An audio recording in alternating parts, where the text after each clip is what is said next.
All right. Looks like we are live on YouTube, and then we'll hit this and go live. Nice. And we will call the TikTok stream Art and Whatever IDK. Art and Whatever. We have little steps behind us. Right. Because I didn't do it right. It's kind of... Hello. Oh, There thank we go. you. Perfect. Salem. Hey, Salem.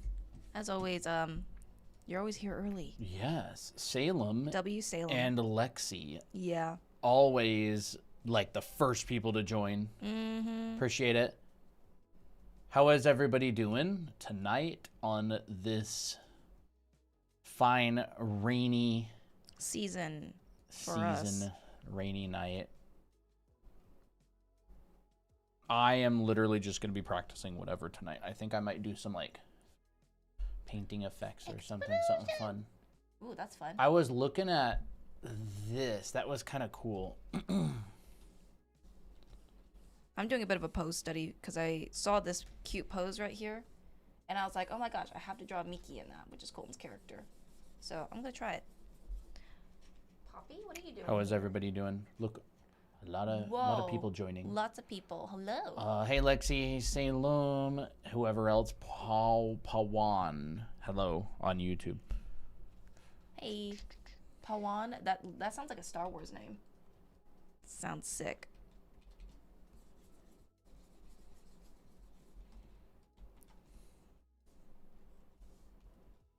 Hilo, hello. Hi, Hilo. So, I'm thinking. Ooh. I feel like yours is going to look quite interesting. Yeah, I'm just gonna kind of experiment a little bit. I felt a kitty. Yeah. Poppy's here.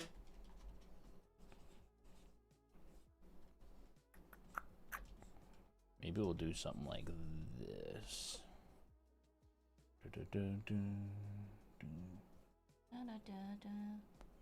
Hey, is it cat face or a heart?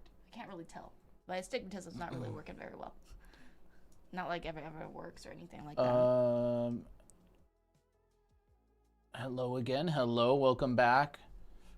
Yeah, we're just like doodling tonight, honestly. Mm-hmm. Maybe I'll just do like a little sketch.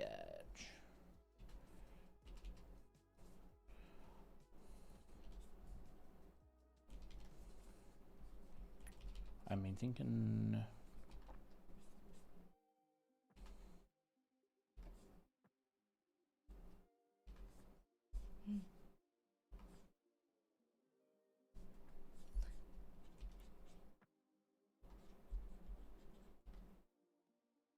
What's up? I got no, just people asking some questions. I don't know. Would you draw an arm pressed against their body at a 3/4 view? There's a lot of ways you could press an arm against a body. Yeah. You could maybe be a bit more specific. Yeah, maybe specific. Yeah, I'm fine with answering questions too in the meantime. How to draw poses. We actually have a video on how to draw poses in a really simple way on our YouTube channel. If you want instant information on that, you can do that. Why autocorrect is going crazy? Yeah, wasn't there a whole thing where the autocorrect was like correcting already correct words and changing them into other stuff? That's weird.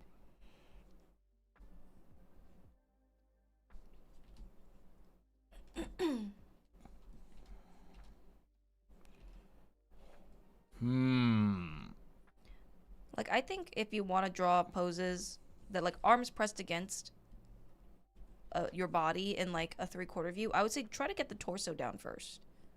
Like, what is a torso doing? It's not about the arms. It's about like the storytelling of the pose. So like you can have your arms pressed like this, or like this, or I don't know, like even down like this. But if you don't have the torso right, you can't really put the arms on it, if that makes sense. Is stretched out better detailed? So like arms pressed against their body, but stretched out? I guess I'm having a hard time picturing that. I sound like AI. I have a hard time understanding that. Can you rephrase that, please? Does it say that? No. What? I've never heard I AI don't say know. that. It sounds like something AI would say. I don't know. But Yeah. I mean, if you mean someone stretching their arms out like this, and their arms are like close to their body, is that what you mean?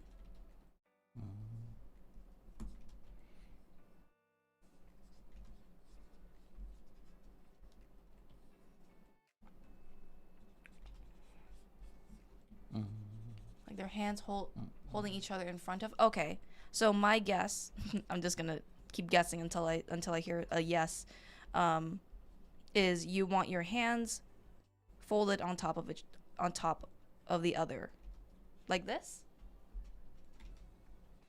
Gonna watch the YouTube video right now. Awesome, thank you, appreciate that. By the way, guys, this isn't necessarily a tutorial stream. We're just doing whatever we Yeah. feel like tonight. If It's I not feel really like an answering, educational night. yeah, if I feel like answering questions, I'll answer them, but it's not necessarily a tutorial stream today.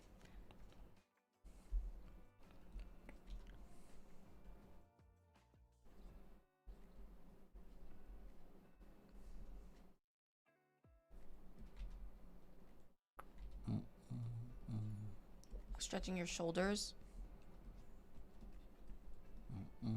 The only way I know how to stretch the shoulders, the only stretching exercise I know is you have your arm towards the right or the left, and then you have your other arm like this.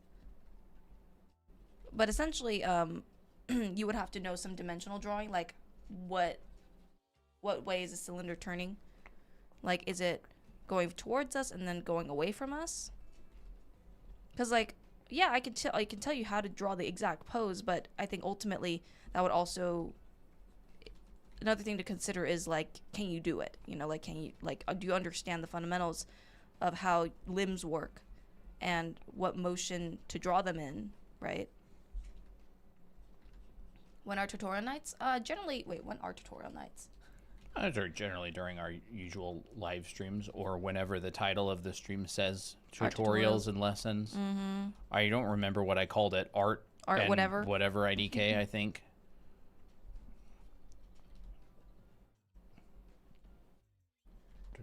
I'm not against teaching tonight. I'm just kind of doodling right now, though. I wanted to try this new thing out. Hey, Lovers Cupid. What are y'all's YouTube? It is Draw Anime Academy on YouTube. The same name. He is drawing. He's just not showing it because Christina's stream is up. Yeah. I think his stuff looks really cool. So if you want to show it, you can do it. Does he like Procreate? Do you like Procreate? Not particularly. But I use it. I don't particularly like it that much, though.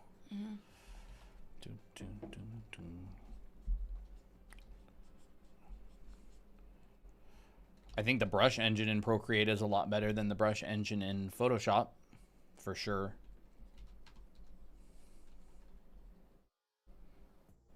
Yeah, brushes work pretty good on Procreate. The smudge. Oh, yeah. Smudge works really good in Procreate. Liquify works great, too. Yeah. Show the fire, yep says. You can get this brush on our website, drawanime.com. It is going to be a little green button on the website. This is also a link in our profile, and you'll find all the information there. So this is also a Google Drive download, so don't download it through TikTok. You got to download it from another like app or something, or website. Just your web browser. Web browser. I didn't exactly know what it was. Yeah, you won't be able to download it from the TikTok app. It'll just give you a bunch of random numbers and stuff.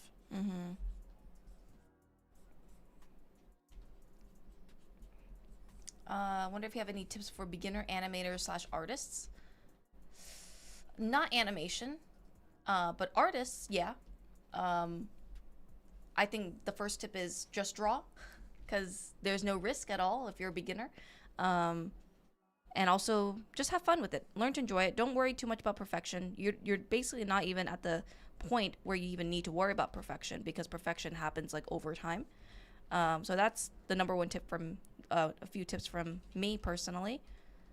I think learn to just try to draw different things even though you know it won't turn out. Like, that's the fun of it. Like, for instance, oh, I want to draw this head model like this, and I want to draw it like in this angle. We'll just sometimes just try it out because that doesn't hurt. Like, you gotta have a bit of experience putting the pencil down on the paper and stuff like that.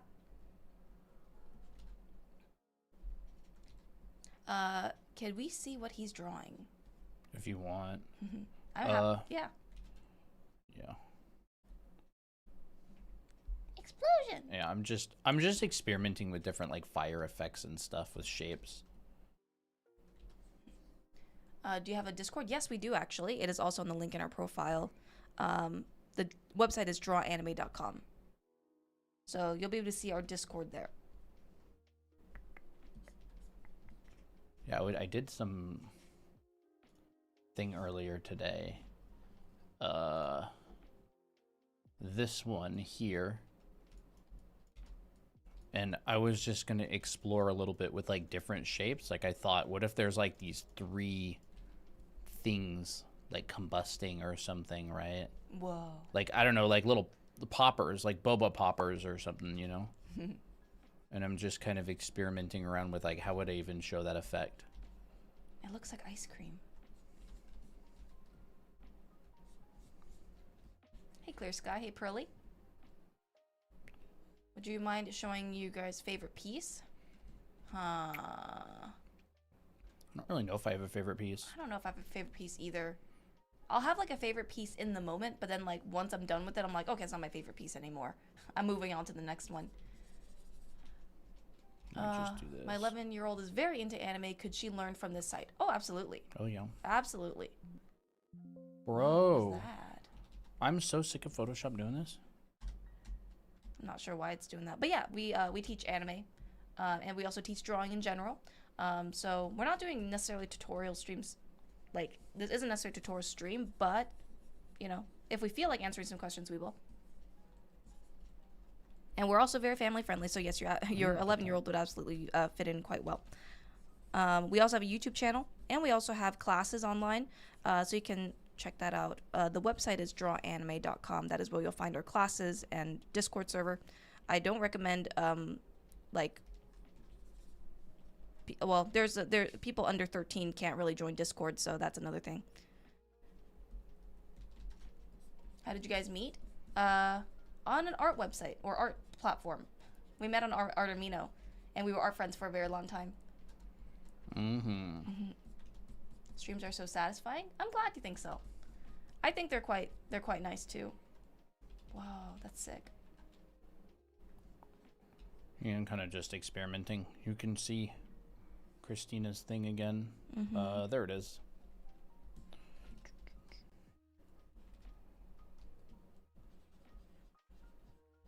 I just had this like idea earlier for a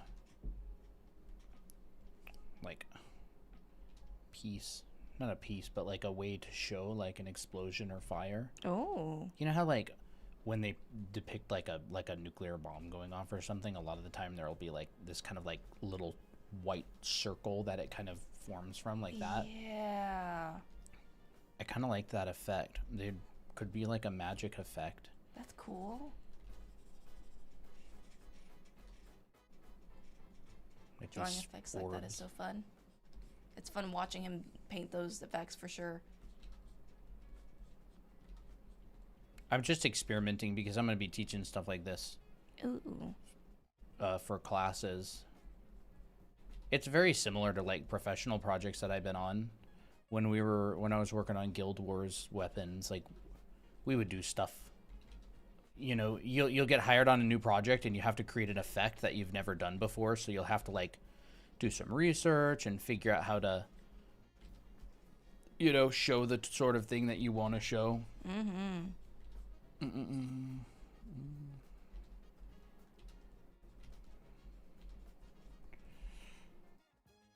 Thank you for the follows, guys.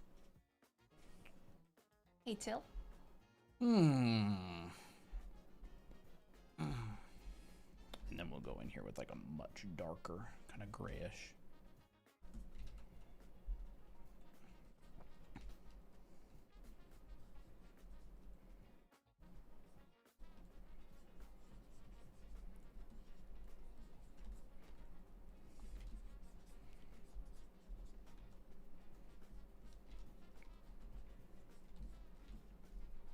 don't usually draw this pose very often, so it's kind of fun to do. Yeah.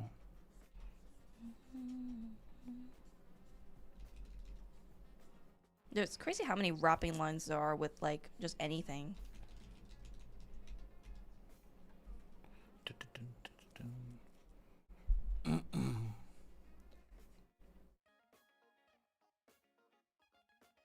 A clear sky. Nice homework, by the way. I thought it looked good. It's going to be fun to go over. Yeah. Very nice. Very nice. Do you have any art tips, any tips for doodling poses as far as beginners go? I feel like my composition is good, but not happy with anything I make. Doodling poses? Like fast poses? I think for me, I'll start with something super like simple. Sometimes I'll just even start with like a little, I don't know, like a very simplified body like this is not necessarily made to be accurate, because this is just to get like an idea across. I'll sometimes start like this, or sometimes start with a little bit more like information about body type. But like I'm keeping in mind, what is my torso doing? What are my legs doing for the most part? You know, we're keeping it fast and we're keeping it like simple and cute, like a doodle. So like think of it like very simple rag dolls, I guess, or simple stuff. And then no detail whatsoever, just figuring out like what is this character doing. And then once you're happy with it, then you can like flesh it out a little bit more, if that makes sense. Pretty good at drawing faces, but as soon as I draw a body, the whole thing falls apart. That is the hard part about it. It does take a lot of practice to draw the body, like especially because you're doing a lot of like multitasking, like you're figuring out poses, you're figuring out proportion, you know, you're figuring out what else, poses, proportion, like some anatomical information, you know, if I actually, a better one is body type. So like the reason why it falls apart is because your brain has to do all this stuff, and you're also trying to do too much at once and you don't really know where to start. So this is why I like to start off with like just simple line like this, or curve, and then you can divide that into your proportions. We have a proportions video on our channel, on our YouTube channel. In fact, I'll write our YouTube handle here. Draw Anime Academy on YouTube. We have a video that covers the proportion of the human body for both male and female. So you can go check that out if you want. I did not realize you guys went live. We went live like a few minutes ago. I don't know exactly when.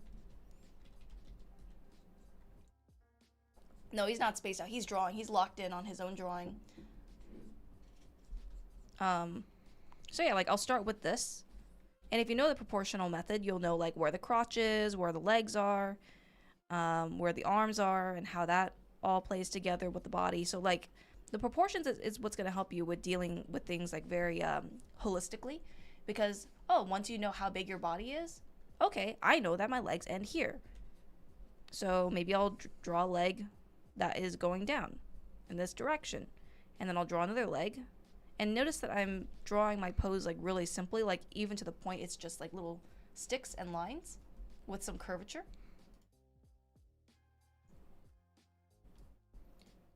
Your arm can be up here and here. And you know, you gotta pose. So like once you're happy with this, then you can always flesh this out later. I woke up just in time. Awesome. I know how to draw, except I'm so lazy and unmotivated to draw anything nowadays. You know, you have those moments. Yeah, I think it also depends, like, do you have a direction with where you want to go in art? That also helps with like showing up for your artwork, or showing up when you're making art. For me, like if I have no goal, or no, it doesn't really, you don't have to have a goal for drawing, but like I think if you're like, I want to create this character in my head and I want to try their designs, like that's a goal. Like that's some kind of thing to work towards. So that can happen for sure. I want to learn rendering so much. Did we have a rendering stream some time ago? Probably. I've done a couple Um, demos, rendering demos. Yeah. They're kind of far back, but Colton has done a lot of rendering and painting demos. Like this was one that he did, and this is on our live stream on YouTube. Yeah, that's on the YouTube VOD from, I don't know, a month or two ago. Yep.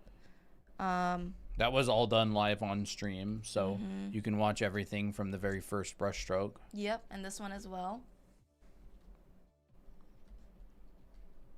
And then this one as well. So like Colton covers the basics of rendering. He's the rendering teacher and perspective teacher. So he teaches those classes as well. What do you think of like that? Oh, that's sick. I don't know. Show stream.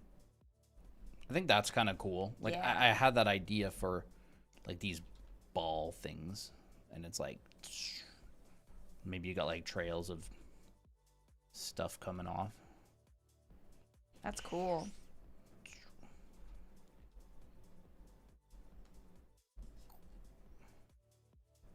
I don't know. Lindsay did it. Oh wow, Yeah! that's great. Let's go. Could be kind of fun. Yeah.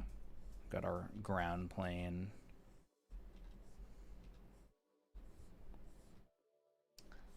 Tips that you would wish sooner for illustrations? Oh, that's an interesting question, Tuna.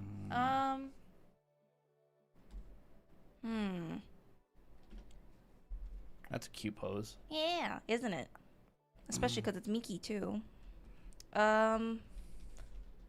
Sooner for illustration. I think illustration. I have to. What's Something the that I wish I question? knew sooner was illustration is a bunch of component skills put together. So like, illustration isn't about the body, or it isn't about the anatomy. It's more about story. It's just combining a lot of skills together. So like sometimes if I'm struggling on illustration, if I'm struggling on an illustration, it's because I didn't plan.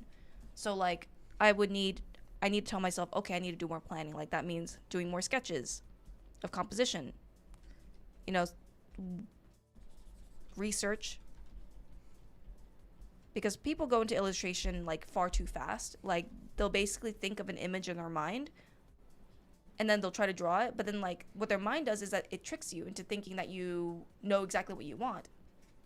But in reality, it doesn't really know what it wants. So you kind of have to make that into a reality. So in order to do that, you need a lot of planning, you need research, you need sketches, references. Like what kind of environment do you want? References. It was kind of fun. Oh, I really like that. Like, what are the references? Like, with lighting or mood? What shot is it? So, anytime you're doing illustration and you're wondering why it's not turning out, it's probably because you're missing a lot of different skills that you need to, like, think about first and kind of figure out. It's a big problem to solve.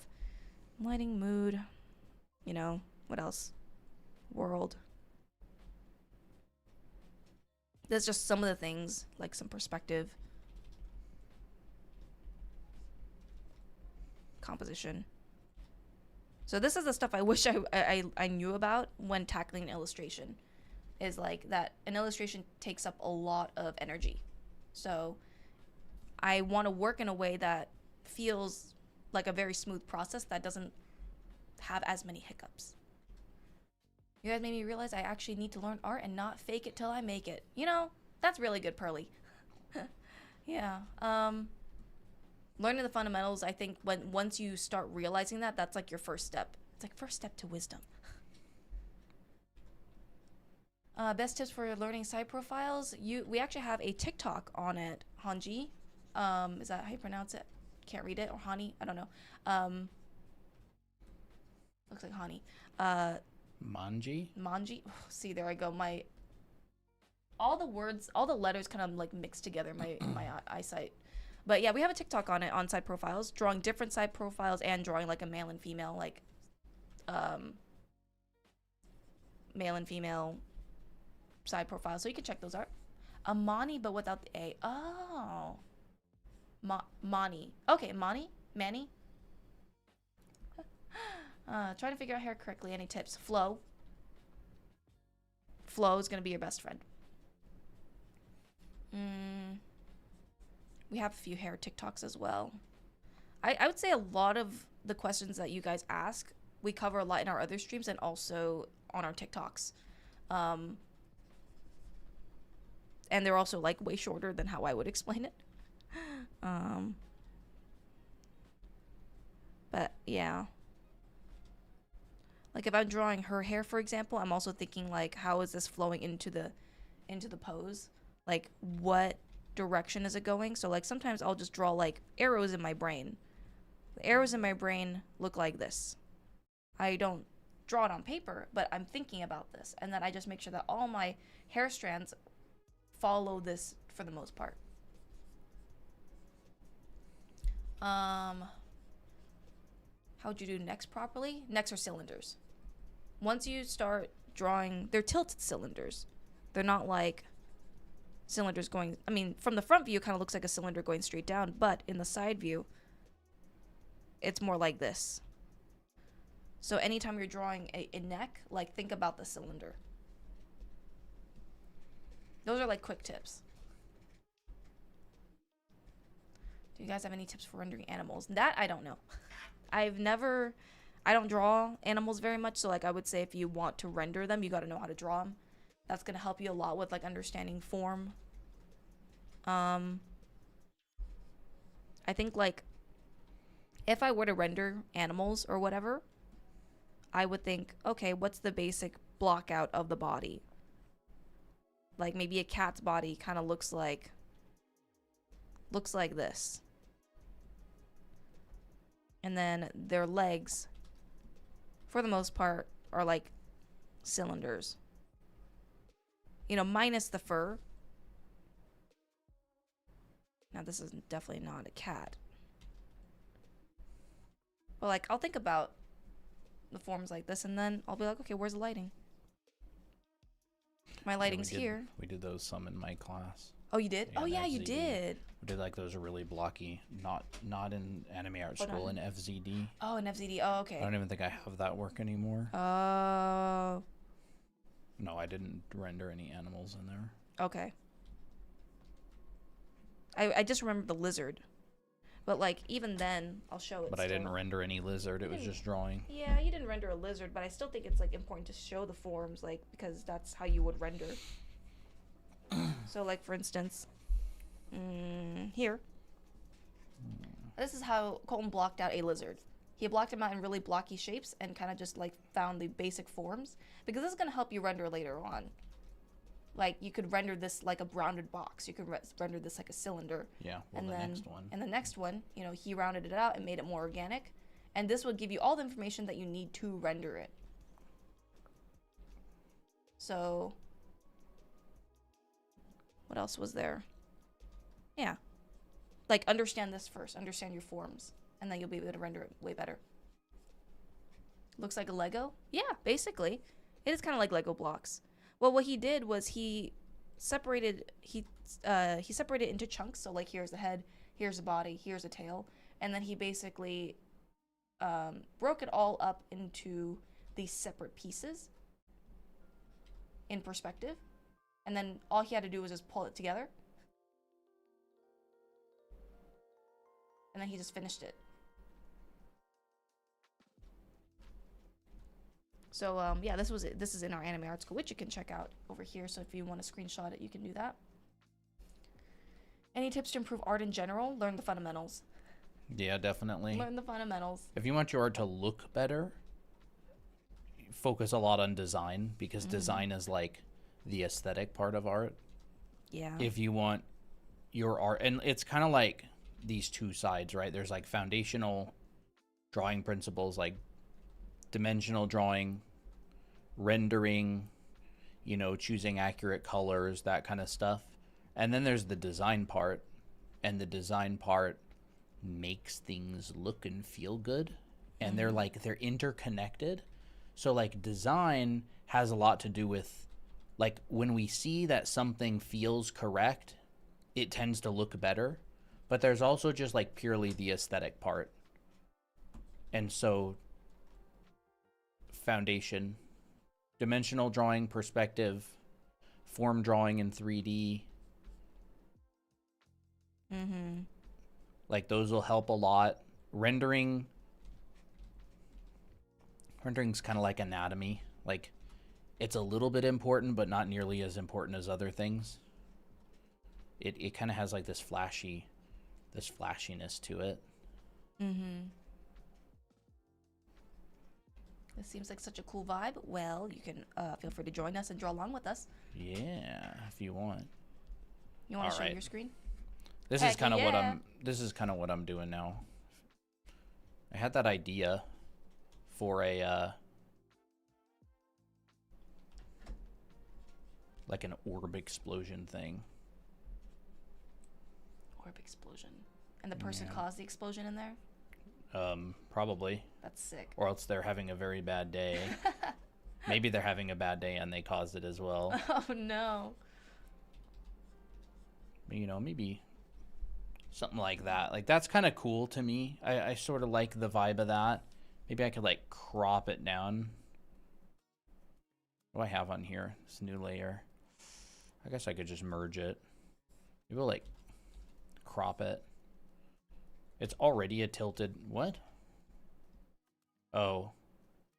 There's more than just that. There's these thingies. Let's just merge it all. Let's do this. Crop. Crop. Crop.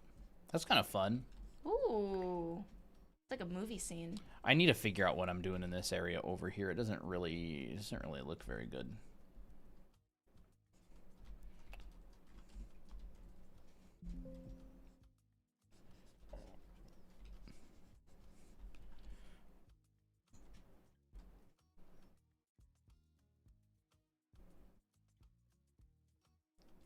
That's so cool. I Do absolutely something in agree. the front. Ooh. Maybe frame it a little bit.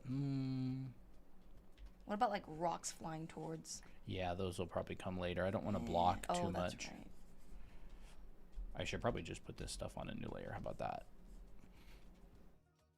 Yeah, like you could take all of this and have like this sort of thing. Kind of like this one, right? Yeah.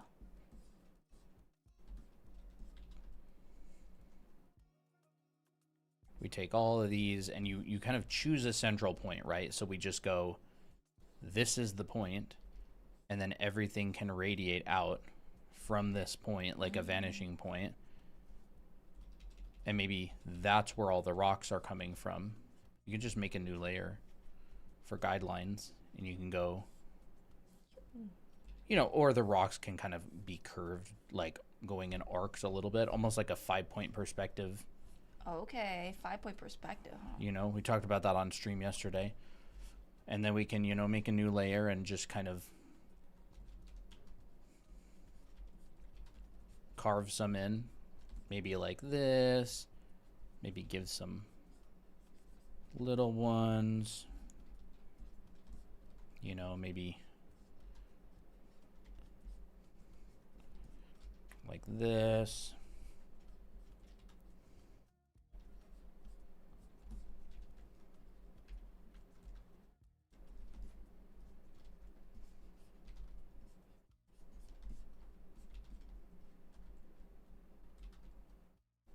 That's sick.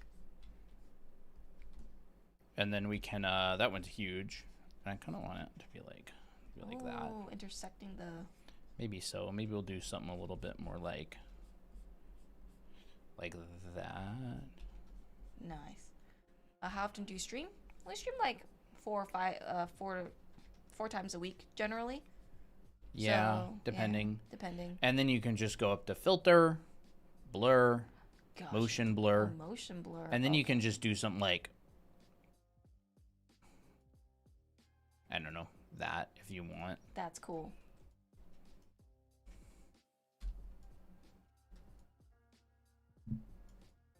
You can move them around and do stuff with them.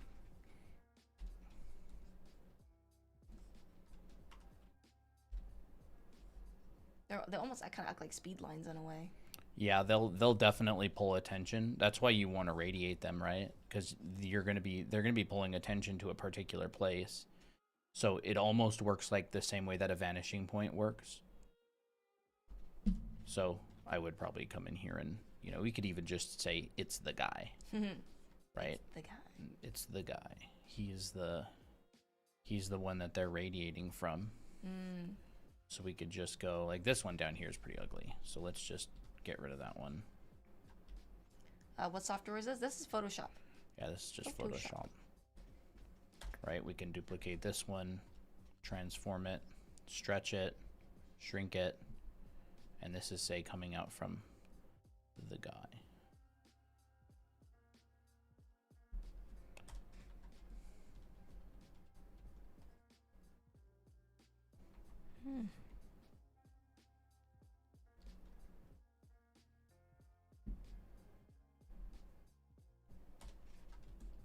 What's this? This is an explosion. Some that sort got of in this painting. Yeah, I had like an idea for some orb thingums. I thought about like the moon. This is like a crater on the moon, right? And you've got these surface lines going over it. I thought it would look kind of cool to have like. That's cool. It's like a crater. Yeah, I mean, this could easily turn into even like, something like this. Ooh. In my mind, you could totally just add like a new layer and go, this is a beam like coming out, right? Like that's kind of fun. Maybe we'll just do that. Whoa, a beam? Energy beam. That's sick. And then in perspective, we would certainly get some like, I don't know, maybe broken lines around it or something like this.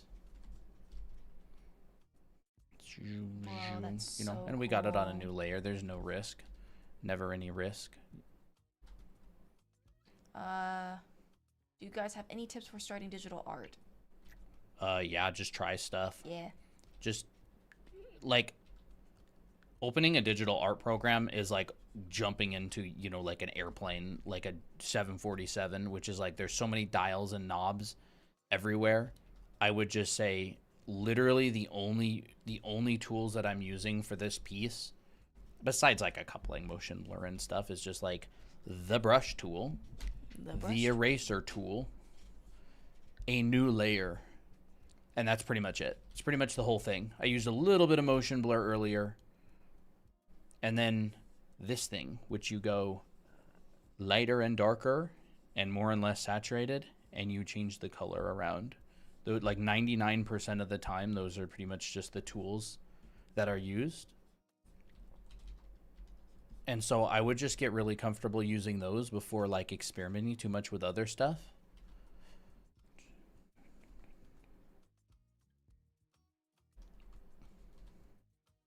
I wouldn't even worry about stuff like, how about that? Like, why don't we just make it a beam? Let's do it. Right? And this indicates like where the beam comes out of the circle or the sphere. Hey, Chuko. You guys should Maybe do something voice like acting. this. I love you too. Oh, thanks. Voice acting. Voice acting would be really fun. A dude who's just getting vaporized by the beam. Yeah, so we'll have like. Do you guys have any tips for traditional drawing? Draw. I don't know. How about that? Whoa, that's sick. I love that. How about that? Right, this guy right here doesn't have a very exciting pose. I was kind of just putting them in there this like scale, right? Oh my gosh. So we'll just go like, I don't know. Oh my gosh, it's getting vaporized. There he is. What if the person in the explosion was a dog? He was creating the explosion. Bro, a dog? Bro, dog like creating like Bolt. Woof. Super wolf. So Super wolf? Yeah. I don't know what it is. Super bark. Super bark? So he'd be like. Yeah. That's funny. I honestly kind of want to make it like a little bit more like just speed lines. Like what pose would they have? Like like that. So like how would that work exactly? So what's the Kamehameha pose? He's kind of like got his legs out. Let me just like go over here, right? So we've sort of got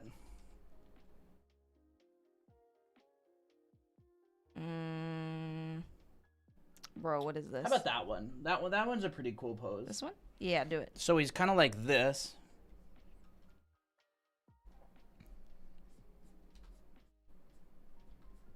Like that.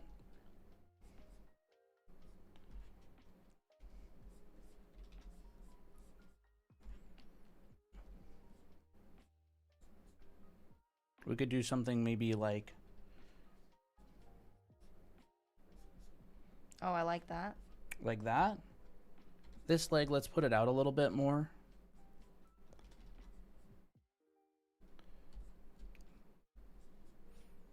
Maybe something along the lines of that. I've mastered this move in real life. Yeah, maybe we do like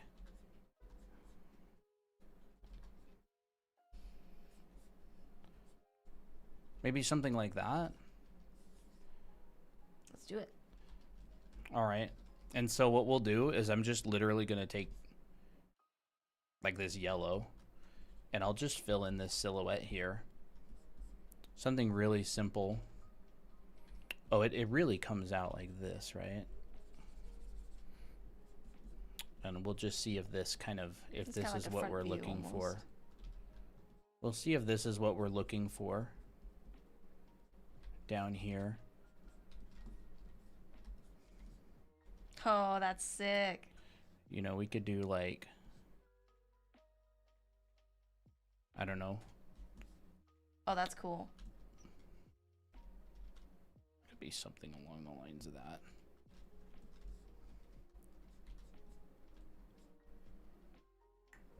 Where's the, I don't really like that shot that much.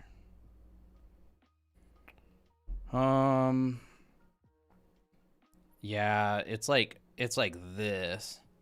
Like that's probably quite a bit better. Not that angle, but like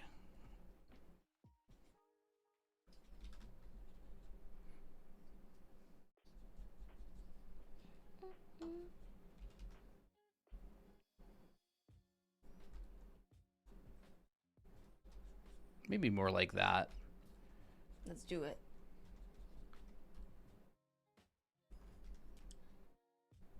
Any tips for airbrushing in digital art? Yeah, think a lot about edges. I didn't use a single airbrush in this entire image. It's been the basic round the entire time, right?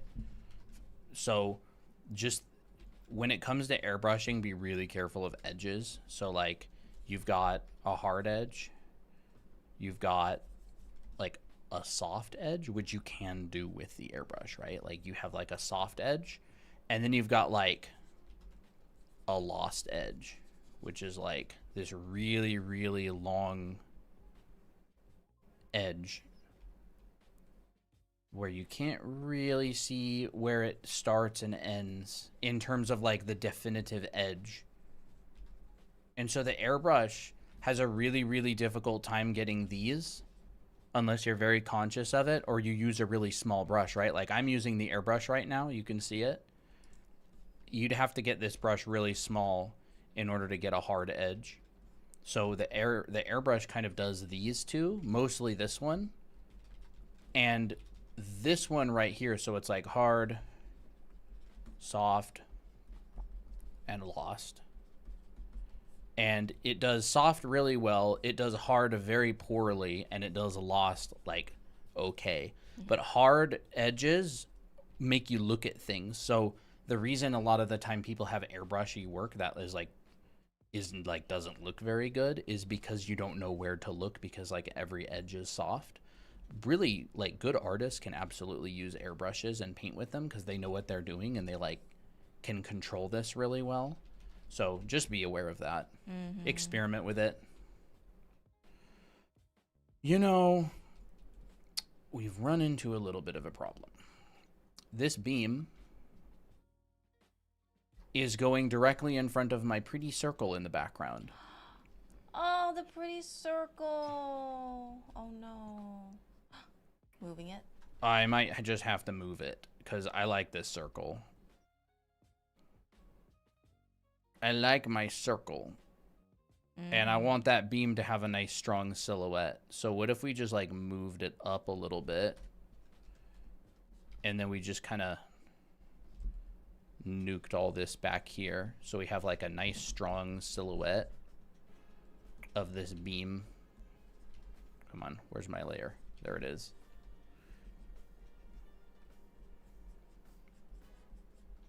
And then we'll bring this back. I like my circle.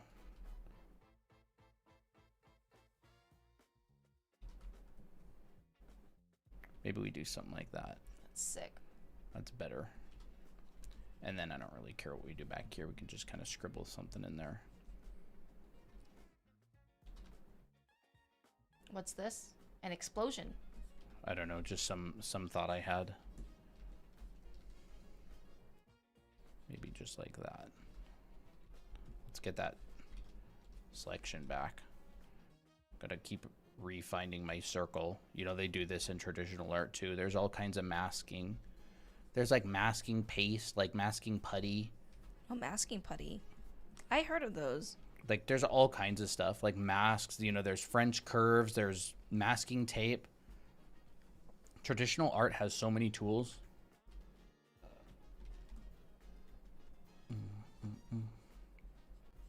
Maybe something like that sort of thing, right? Now, where the heck? Can I ask you something? Sure. Sure. Actually, I'll just do this. Cut. So I've kind of optimized my tools to make it so I can spend the most time painting and the least time digging through menus. So it might be something to consider doing. Like, I bring my brushes up by just pressing this button on my pen right here, the first button. There's 3 buttons on my pen, and so the first one brings up the brushes. But if I'm selecting something, like if I hold Control, if I hold Control and press that same button, I can choose the layer, and every layer that my mouse is hovering over will show up in this little list, like that. And then, so I don't bother really naming layers until I'm like moving into final, because I don't want to waste the time naming layers for sketches. I change brushes, and I have all my favorite brushes just like right here. And I only really use a couple. And then I have that same first button. I don't even actually use the second and third buttons on my pen. If I press Alt and I hold that button, I can make my brush bigger or smaller and softer and harder. So like pretty much every single thing I do is just using 2 buttons, because I want to spend as much time painting and as little time messing with menus. And I have Control period, and that'll flip my canvas. This is just how I set it up. The more time I spend painting and the less time I spend messing with menus, I generally find the more fun I have. That's why working with Procreate sometimes can be a pain in the butt. Yeah, I do find it kind of a pain in the butt a lot of the time. I really should think about getting like a keyboard or something for it. Should I do a trend that's going popular? If you're talking about the free run one. Totally up to you. Totally up to you. If you wanna. Yeah. There's no rule saying that you can't, or that you shouldn't.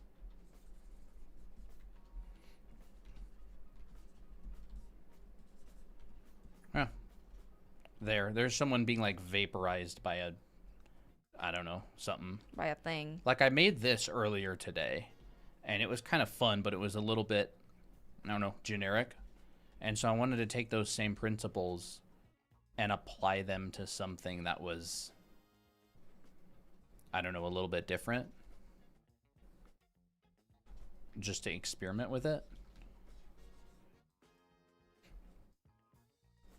Let's see what Christina's up to. Ooh, look at this. Ooh. I'm just doing a little bit of a portrait study. What happened to your Mickey? Oh, I never finished it. Oh. It's just here.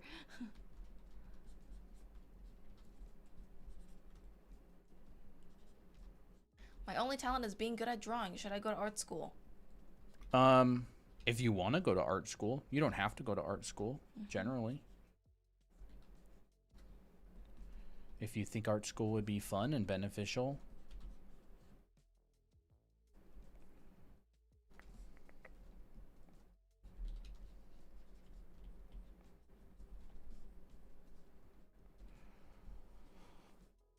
Oh.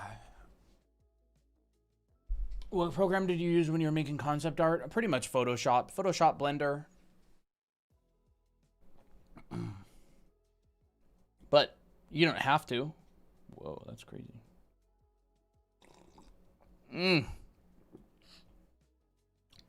Alani. Alani's good. Alani can be quite strong for me though, so sometimes I don't really drink it very often. Cooking. Oh, can you do backgrounds? Yeah. Can you draw comic style? Yeah. It depends what comic style. Like, I have to brush up on it and look at some reference. There's a lot of comic styles out there. Are you guys coworkers or teacher and student? We are husband and wife. And we're also both teachers. Yep, we both teach. My ring is here. Oh, yeah. There you go. You have your ring today. It's pretty banged up. Uh-huh. Can you teach some backgrounds? Can you do backgrounds? Oh, can you teach some backgrounds? Well, they ask, can you do backgrounds and can you teach some backgrounds? I actually did a stream yesterday, or Christina and I did. And then someone asked about the rocks. Rocks are just a shape with a corner on them. From the great Will Weston, teacher, mad scientist extraordinaire. Rocks are just... like, you basically just draw a shape, and you can just put, like, a corner on it. Whoa, lost connection. Uh-oh. Can everybody hear us? Right, a lot of the time I'll just draw rocks, like, it depends what kind of rock, right? There's a lot of different kinds of rocks out there. It looks like flan. I'll kind of build them up as just, like, a couple different simple forms. It does look like flan. Bro, I should make flan again. Yeah. Right, there's just, like, you can even... wrap it around the corner.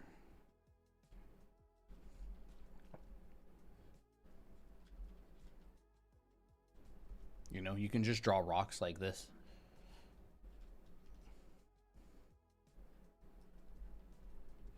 You can just like build them up as like cylinders or blocks, and then you can make them not cylinders. So like instead of going like this, you could just go, it's not a cylinder anymore, it's this. And then I'll go, okay, well, I'll have a piece come out here like that. And then maybe we have a piece peeking out from behind like that. That's how I do rocks a lot of the time, but there's different kinds of rocks. So I would study different, like, you know, my rocks are a little bit more pointy here. So I'm kind of tapering them a lot more. But yeah. Backgrounds. We covered actually a good amount of backgrounds yesterday on stream. That was the fisheye lesson.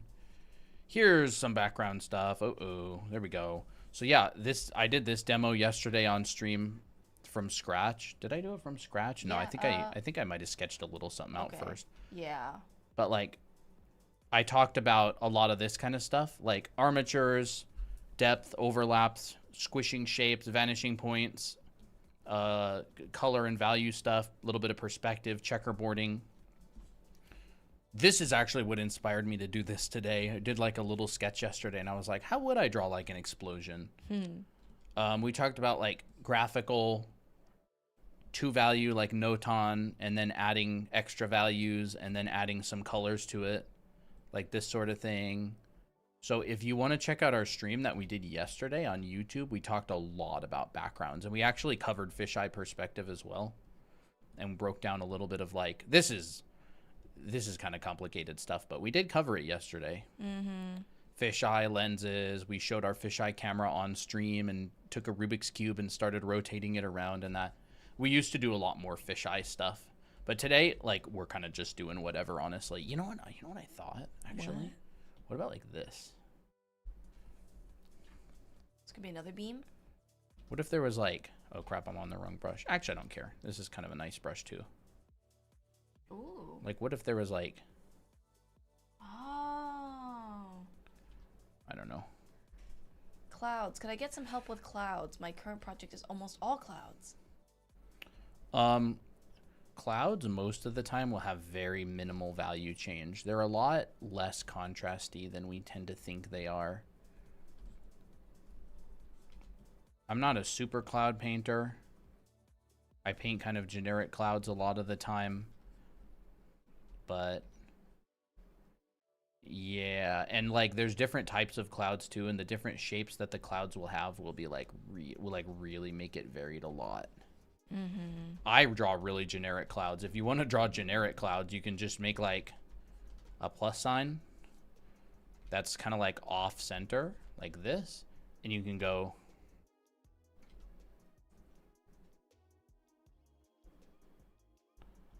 like this is kind of a cute little cloud that you can make.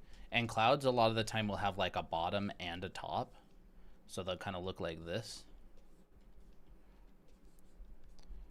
And they'll also like snake towards you like this.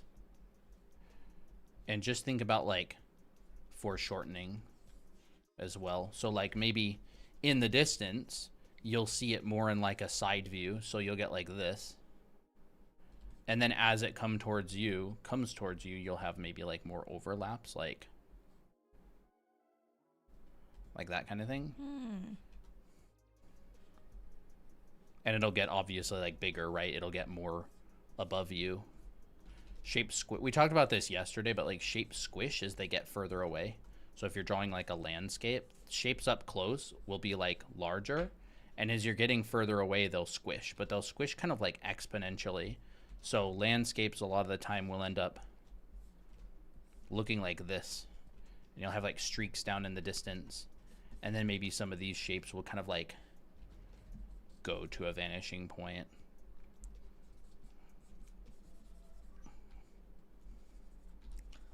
Good timing finding your channel. I'm working on a futuristic neon city right now, new to landscapes. Ooh, nice. That's fun. Right, maybe we can have a person here. Right, there's like a little landscape. And I literally just use those principles of like shapes get squished as they get closer to the horizon line, except unless it's like a building, right? If we had a building over here, it would probably look like that. And I'm just like kind of vaguely pointing these shapes at like a vanishing point. There's a vanishing point. There's a vanishing point. This one's not even really pointing at a vanishing point, but it's like you can see that I'm kind of thinking in perspective, but these shapes are so organic you can get away with a lot. And then you could have some cactus because we live in Arizona.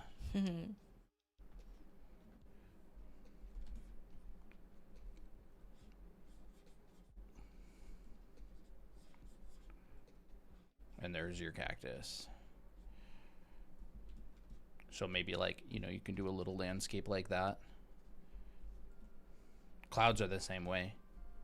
Like these shapes will be larger and these shapes will tend to be thinner. Unless you're looking at the side of them, and then in which case it kind of looks more like, I mean, however the clouds look, right? There's like these big ones that look like that, which are my favorites. Cumulonimbus clouds? Yeah, they're so cool. Do you have a YouTube with tutorials? Where can I learn more about environments? This is awesome. We do have a YouTube channel. Yes. Yep. We're actually live streaming there right now. Yep. We have the same username, Draw Anime Academy. See? And we also have online classes where Colton teaches backgrounds like in depth. He has a class specifically on backgrounds. So you can check that out on our website as well. Drawanime.com. And we could literally just take these clouds and like put them on the top of this frame. Let's just like recrop this like up here. And we could add clouds to this. And like we could just choose a vanishing point like here at the horizon line. And we can just kind of go towards it a bit. Ooh. Do you make art critics or critiques? Not really. Not too often. Not very often. Do you still do traditional art? Yeah. We do.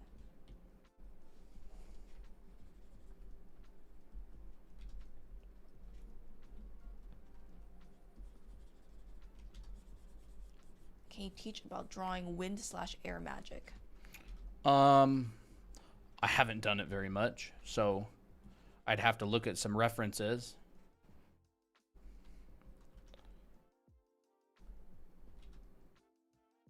Anyways,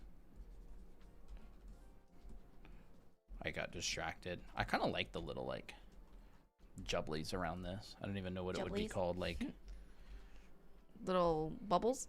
it's almost like, yeah, it's almost like doing that. Yeah, like jitters? Ack.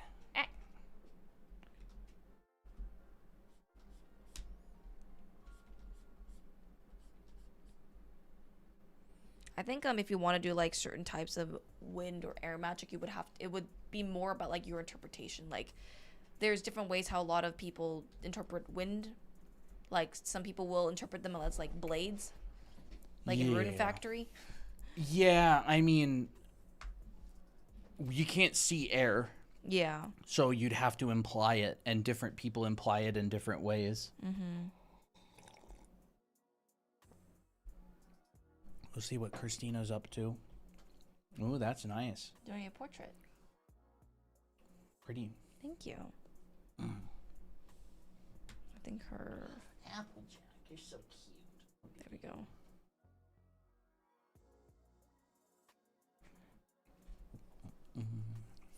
Like sometimes you can see wind magic like, oh, they're like sonic blades. So sometimes you can do that Yeah, where some you have like people a do that. halo around this crescent shape. And a lot of wind has to do with acceleration and or like you can also do dust. Like let me think. How would you draw a fart? Yeah, how would you draw a fart? Yeah. Well, they would use a stink cloud, so it would either be like a poopy brown cloud, like this. That's how you draw a fart. Sometimes people can draw wind like a lot of motion lines like this. And all you have to do is just make sure it aims somewhere. Like, is it going like this?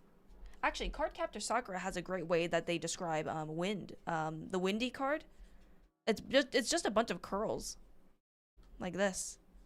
You know, they interpret it in a very graceful way. This is the windy card for the most part. Mm-hmm. But they all have some sort of gesture. What type of brush is that? You can get this brush on our website, drawanime.com.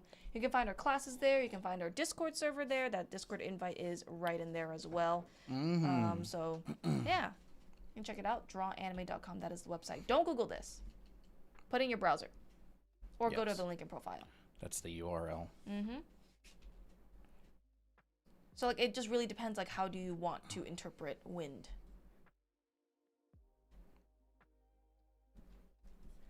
Any tips on having versatile faces? Most of mine have same face syndrome. Change the features up a lot. Like, change the literal shape of the nose. So if you're always used to drawing a nose like this, well, okay. How about we define it more? Now, that's a very different shape. And when you put that on a different face type as well, that will make it, you know, you'll end up having a lot of different types of faces. Like, this is more anime, but like you can have a very blocky face like this. You can have a literal face that is just like a literal rectangle, just like that, and you just add features onto it that immediately changes the face shape. But also notice that even there's people in real life that actually literally look like this. What was that guy with a square head whose ears aren't even visible? Yeah. Well, yeah, you remember that guy that was on TikTok who, like, everybody said he has a square head, and so he started streaming and he did really well? Yeah. Like, He had no. You couldn't even see his ears. 100%. And if you've got a head like that, lean into it. Use it to your advantage. I've seen people with heads like that literally look like this.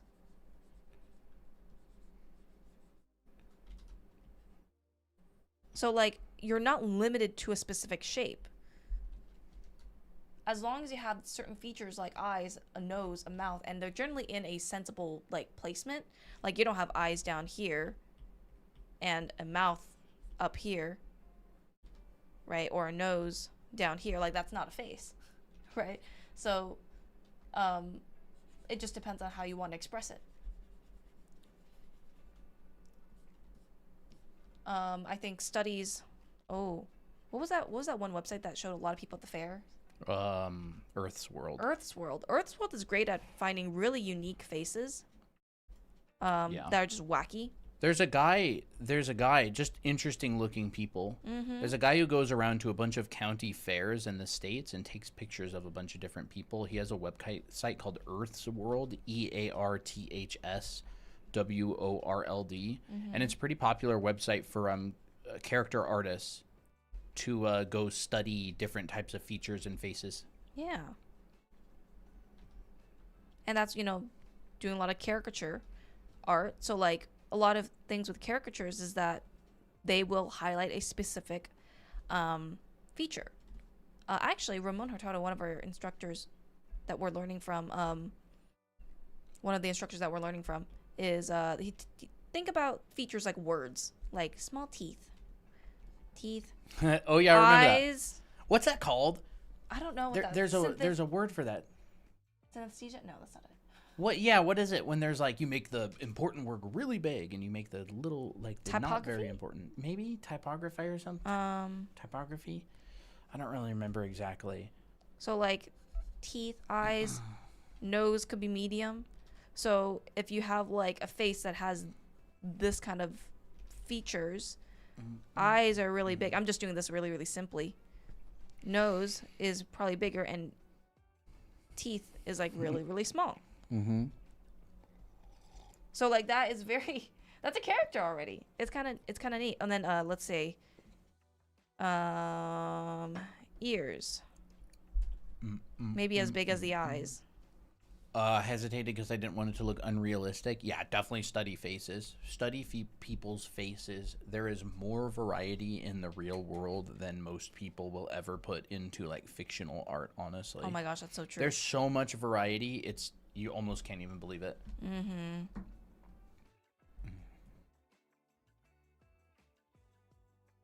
I love what you guys are doing. Thank you. Thank you. I'm glad you like it.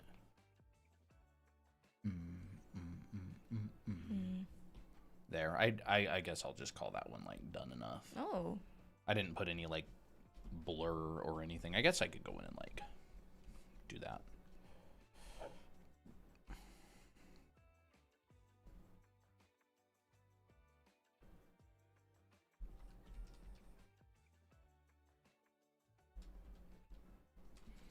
There we go.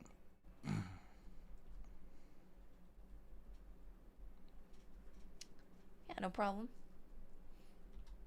I think realism is more versatile for sure. Cuz like when you're drawing things in a very stylistic way, you're kind of thinking about averages unless you intentionally make it different. But with like reality, it's like there's no such thing as average, I guess. Yeah, it's just the reality. Yeah, like, exactly. There is no.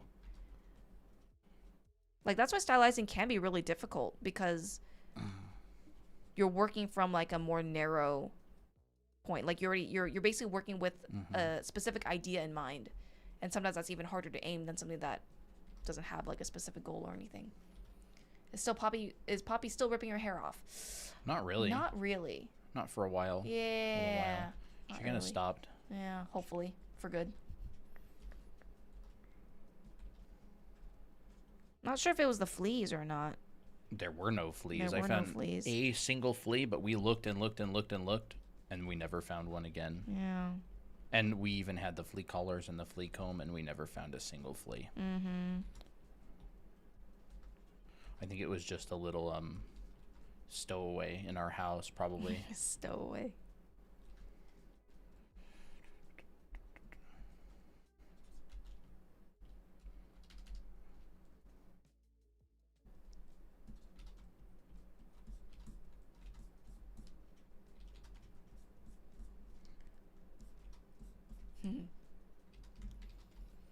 Do y'all do drawing requests or just tutorials? We don't do any requests, really. Yeah.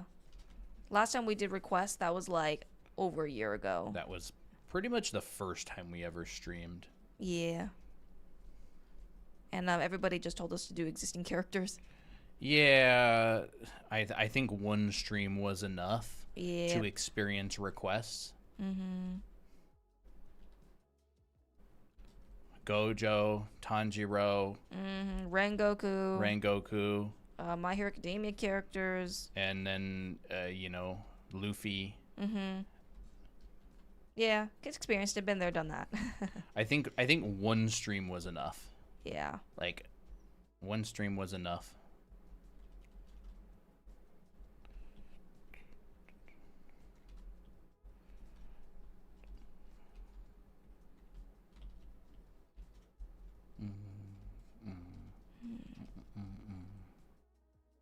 No Sonic? Yeah, we had Sonic. Oh, we had Sonic. Oh, yeah. Sonic, definitely. You can tell what everybody's into based on requests. Yep.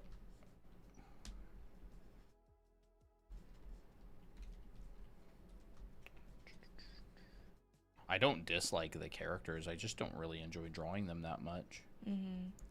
Do you have classes? Yes, we have classes. Yes. We have a art program called Anime Art School, where we teach you the fundamentals of art, as well in a kind of like anime style as well. So yeah, you can check that out. Oh yes. I kind of like this a little bit better. Oh, very nice. This one's fine. Go ahead. Yeah, Whoa. That's the status of the experiment.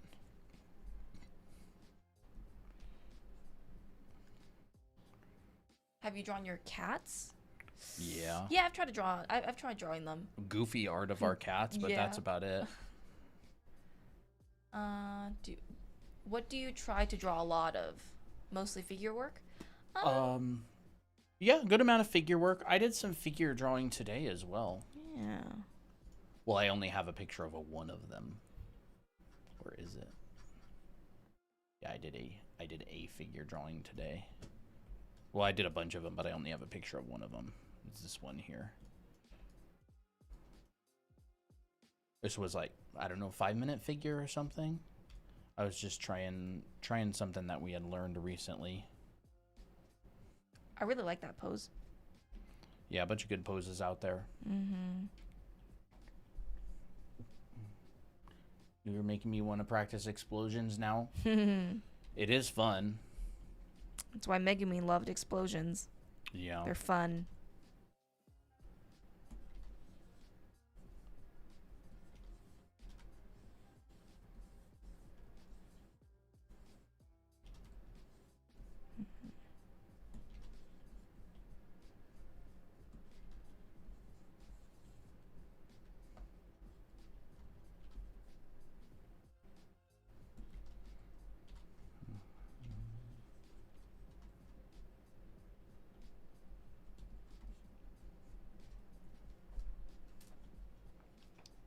What's the best advice you guys recommend for digital?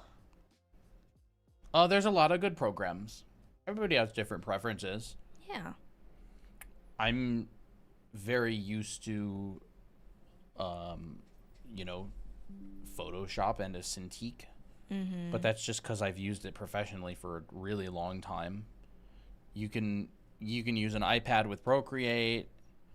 You can use a lot of different stuff. There's honestly, I would say the best advice is probably just pick the one that's most available to you. Budget wise, whatever wise. Yeah, supply and budget wise. If you already have a PC, Get a then tablet. yeah, get a tablet and use Krita. It's free. Mm-hmm. If you've got the budget, you could invest in something. I knew when I was in high school, I knew that I was going to go to become a professional artist. That was I had decided to do that. And so if I had gotten like a big Cintiq and a nice computer, which I didn't, but if I did, like that would have been totally fine. The tool's not, I mean, there's kind of a thing, right? The tool's not going to make you good, and the tool's not really going to motivate you, but sometimes it can kind of motivate you. You get like new fancy drawing tablet, it like you really want to draw, and that drawing could snowball into like a lot of drawing. Yeah. Like you can't underestimate a Christmas gift's ability to get somebody to do art. That's true. I am a Krita lover. Nice. I haven't really used it. Do you think having no pressure sensitivity affects the ability to make good art? It'll definitely change the look of your art. It will. It'll change the look. I would recommend pressure sensitivity, but there are people who paint with a mouse with no pressure sensitivity. I've done entire paintings with a mouse. You know, I should make a YouTube video on that. Painting with just the mouse. Oh yeah. I do entire drawings with just a mouse.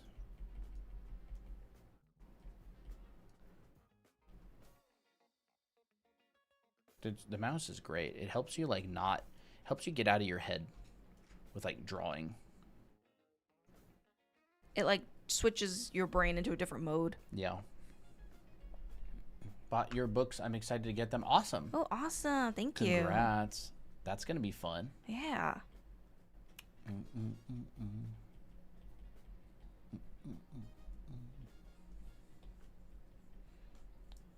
Have you done pixel art? Not really. No. I never really got into pixel art very much. I think it's a cute style.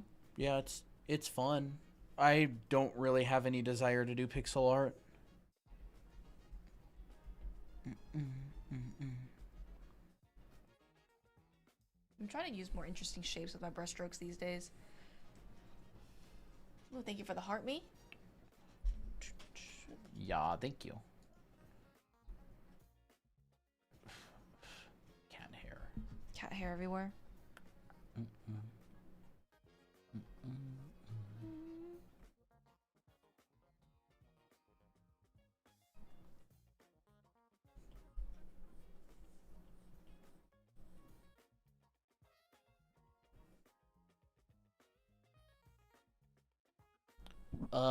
Meek.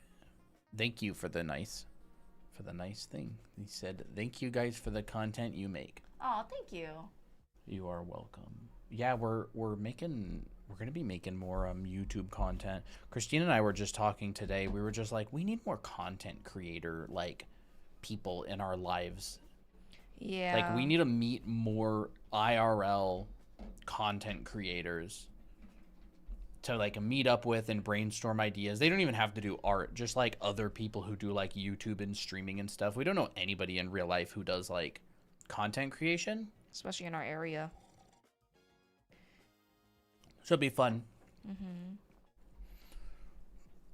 We were thinking about just making a t-shirt and wearing it out in public that just says, "If you make YouTube videos, talk to me." Yep. And just so we could like find people who are like content creators, you know.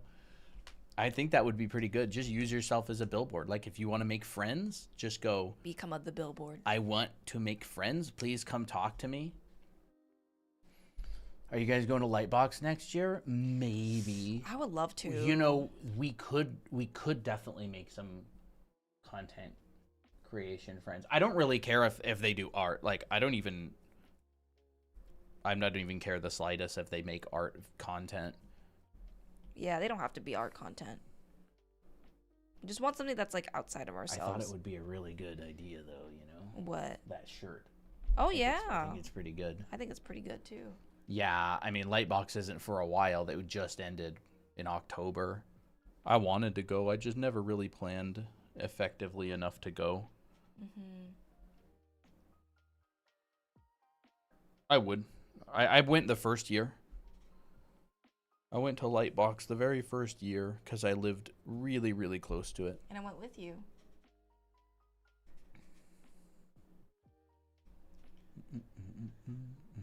Maybe we could go to conventions for content creation. Could be fun. Is there a content creation convention? I have no idea. Is there? Ooh, we could probably find something in Phoenix. Yeah. Michael Kent, hello. Hi.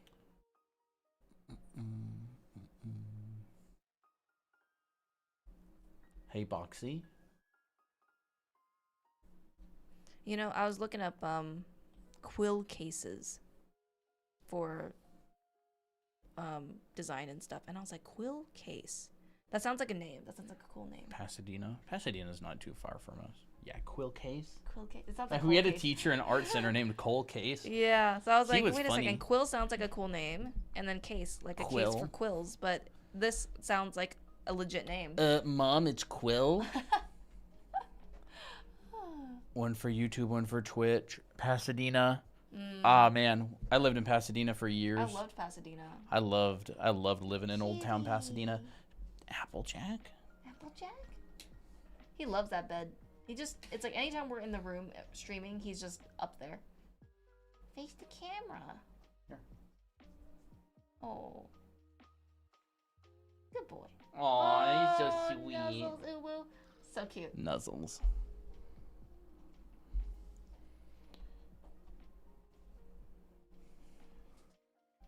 Could be a fun detective name.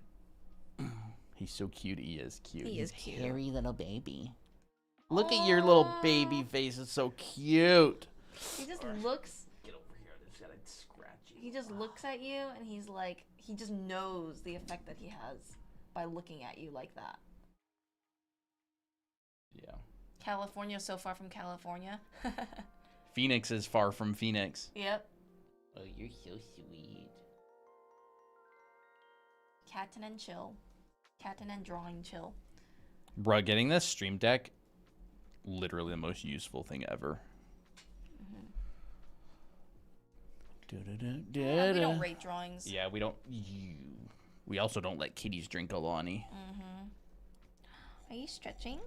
Chat, is this true? If cats stretch to you, is that like a sign of respect? Baby Jack? Baby Jack. Oh. Baby Jack? Are you being a cutie? So cute. Get over here. Ba-da-da-da-da. Ba-ba-da-da. Like you wanna be in the camera? What? There you are. It's are a you sign of doing? manipulation. It's a... It's a sign that your cat wants to conquer the universe. All right, Applejack. You are cute though. Come here. He's just so relaxed right now. He's like, I just want to be. You're caught on my headphones. There Let we me go. just take it. You want me to take him off? Yes. Baby Jack. Here we go. Pull him out. He's purring so much. Yeah, he really is, and he's just You're- feeling lovey today. You're handsome. Wow, he is really purring up a storm. Choco beans, espresso beans. Why are you so happy right now? Your little espresso bean toes. Cute. Espresso toast beans. Bro, I just figured out this. Here. What? Are you gonna mic him? Mic him up. I don't think it's gonna reach. Can y'all hear that? Yeah, you're cute. Did y'all hear that? The purrs? He knows he's cute. Mm-hmm. You know don't you're have anything cute. on your screen. Oh, I don't. Here you go. There you Y'all go. can see this pretty thing.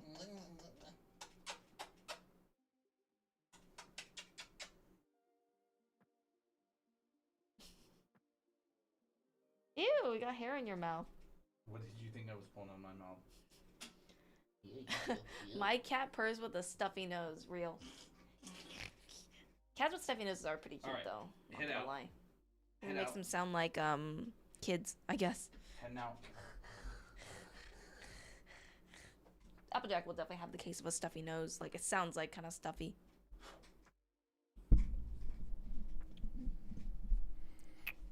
Mm-mm. This brush is also pretty good. It's like the Genesis Blade 1, but like has pen pressure. And tilt. Yeah, that's a crazy brush. It's a crazy brush. I never use it because people ask what this brush is, and I'm like, oh, we actually don't have it for a download, this brush. Oh, that one? Yeah. Do you ever use it? I used it before on stream a few times, but then I was like, people ask what brush it is, and we don't have it for download, so I stopped using it. It's a really nice brush, though. Like, you can really draw, like, some really nice masses and really interesting shapes.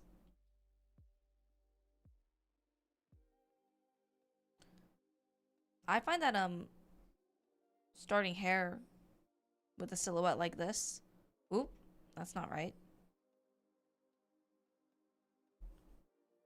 Like, you can think of a silhouette, and then afterwards you can, lower the opacity and just draw over it, and there's your hair shape. Like, that's actually pretty useful. Oh. Flip the ribbon. Why are you side-eyeing? I don't know what you're talking about. I really like the brushes Procreate added. Yeah, I never really, like, tried them. I just, I tried a little bit of the oil brushes, but that's about it. They're pretty nice.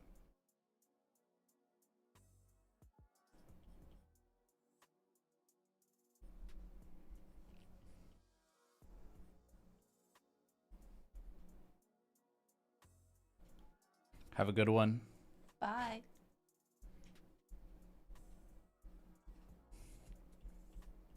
We should make a, maybe we'll make like a TikTok or something. Oh, okay. Like right now? Yeah. Yeah. All right. I know what I'm gonna TikTok about. Okay. So we'll do this. Maybe we can edit this down.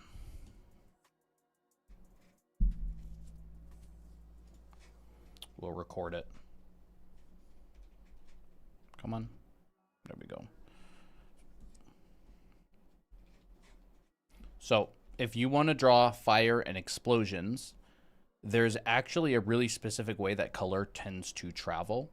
And so if I grab my color picker right here, I'm going to start off with kind of a dark, maybe like a cool dark red, all right? So I'm just going to put that down. And then I'm going to move up and more saturated and a little bit warmer. And then I'm going to move a little bit warmer, up, and a little bit warmer, and up, and warmer, and all the way up there. And then we're basically going to move into the yellows. And once it gets here, it's going to start moving into white. And this will give the effect of light and warmth. But it also works with any color at all. So as long as you're moving from one color to another and getting lighter, it'll feel like a light source. So we can also do that with, say, blue. And then you can move into, say, purple and up and up and maybe into pink. And let's go into white and over to white. And it can work from, say, blue into green. It can work from yellow into green. It can go from cool to warm. It can go from warm to cool. If we want to go from warm to cool, then we could just start with the opposite thing.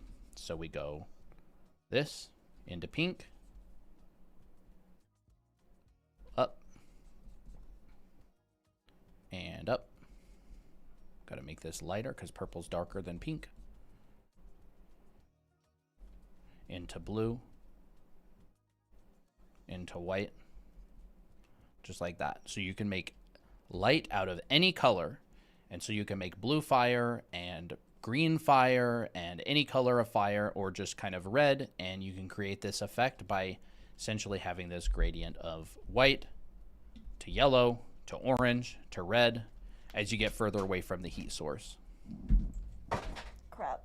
Sorry. You didn't have to move him at all. Oh.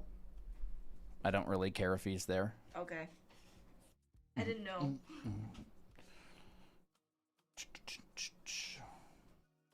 Talk to me about explosions, huh? Yeah. But it's just a way to make light sources. You can even go through the entire rainbow. I stopped recording, but you can even go through the entire rainbow. Like, you can go from blue or you can go from red to here to yellow into green into blue, like that. You can stack them all. It can go from any color to any color.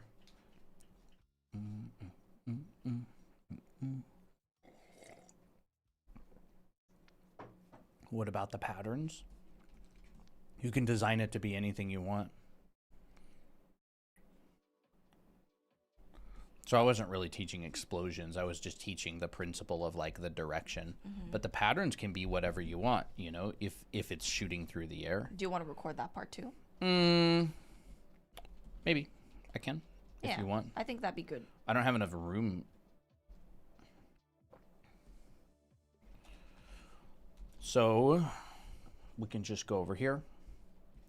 So in order to record, say, the pattern of flames, we can start off with maybe a dark-ish background so we can actually see what we're doing. And then we can maybe design out a shape. So we can design,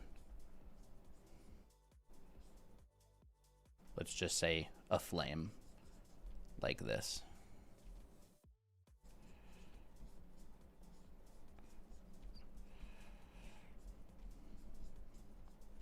Right, just any shape. And what ends up happening is down in this area, it's warmer and brighter. And it goes down here to this area, and it's warmer and brighter.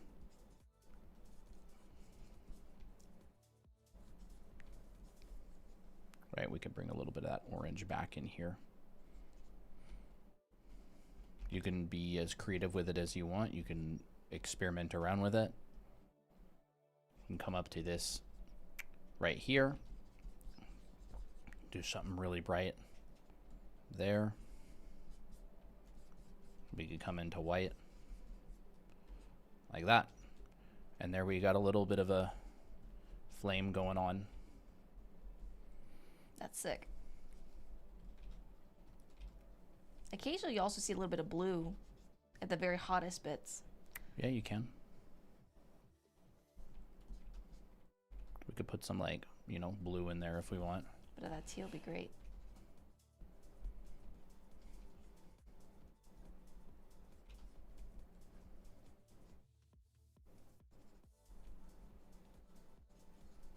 So whatever you want to do.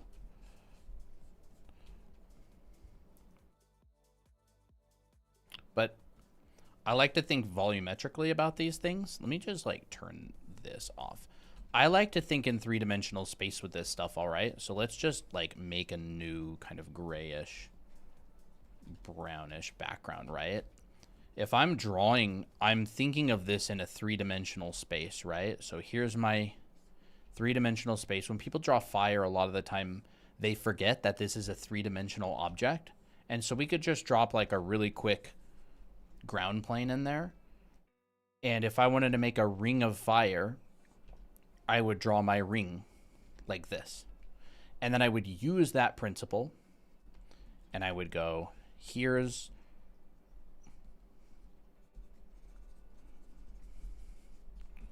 the ring in three-dimensional space.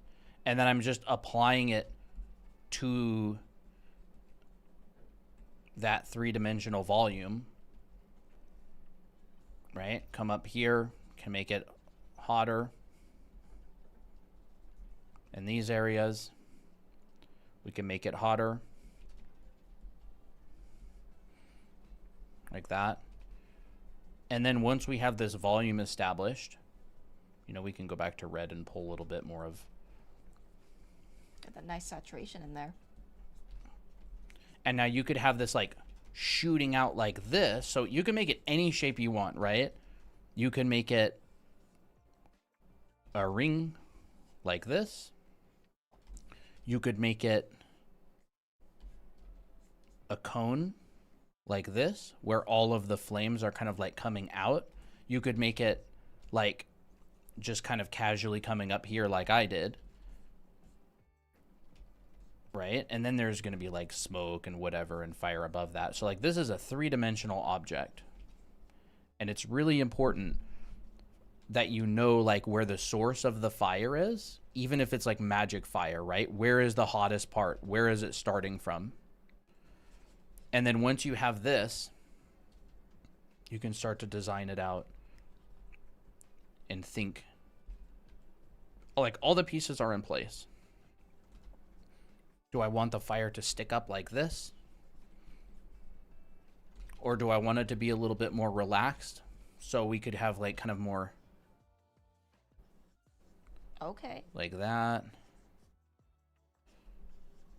Right? How intense is the fire? We could have it going outwards like a cone. So let's just say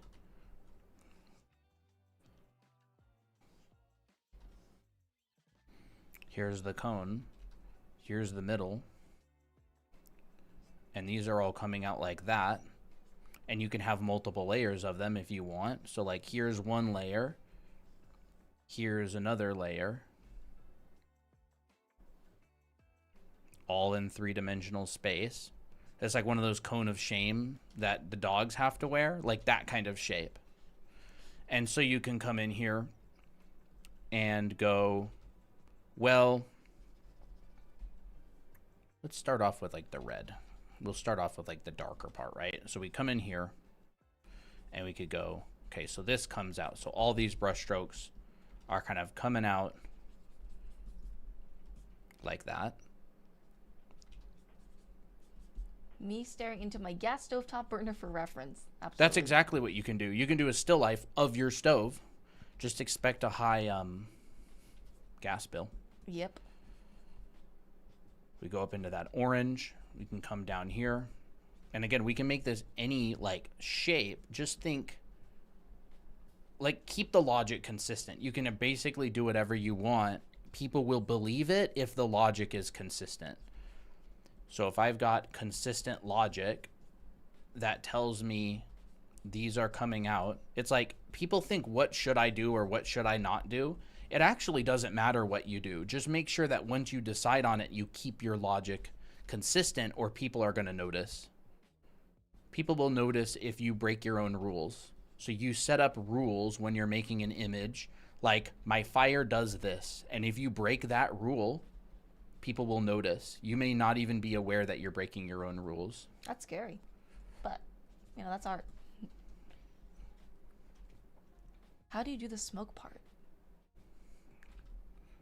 There's like that. The smoke part, huh? Well, does it have a smoke? And if it does, is it big, thick, like billowy smoke? Or is it like light? You know, some things don't really have a lot of smoke.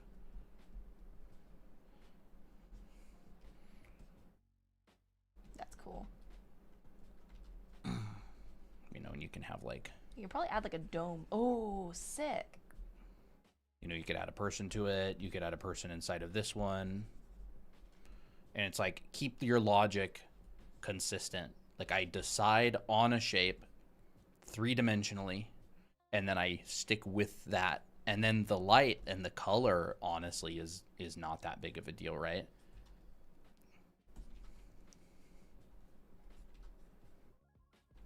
If I wanted to add the smoke to this, I'd probably just do something like that.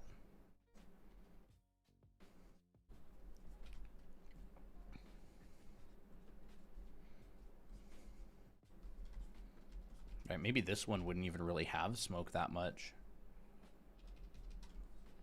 Well, like what causes the smoke generally? Yeah, like what is burning that's smoking? Yeah. If there's nothing, then don't worry about it. Like if you, well, like if you look at a candle, it doesn't usually have like smoke. It generally has like kind of bits of energy, but like if you're looking at a campfire, for example, it's burning the logs and that creates the smoke. So, yeah. Yeah. And do studies. Like all of this stuff you're going to learn from doing studies. Consistency is hard. That's where the fundamentals come in. Fundamentals are super important because they're what allow you to go, here's my fire. You know, maybe this is your fire shape. So like this is just vase drawing. Like you would learn how to do this if you did a bunch of still lives of vases holding flowers, like literally. And then you do a bunch of still lifes with vases holding flowers, and then you do stuff like this because it's literally just the same shape. Like this is the vase.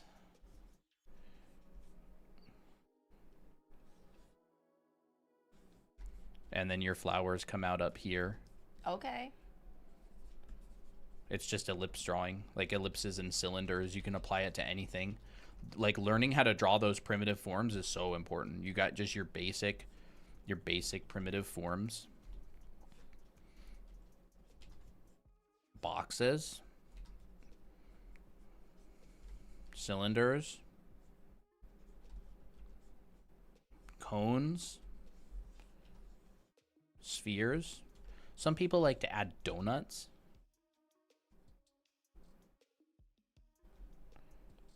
Donuts are great. I don't generally add the donut into my basic forms, but the donut gets a lot of use, let's be honest. Like, donut is essentially a cylinder. It's kind of like a more complicated cylinder.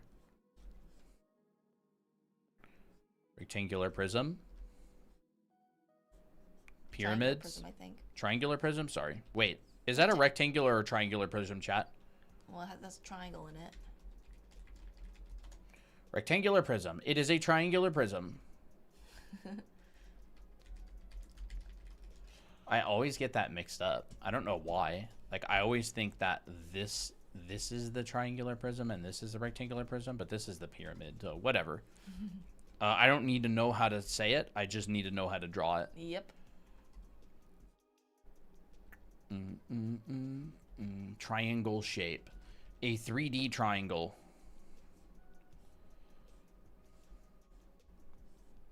Yes.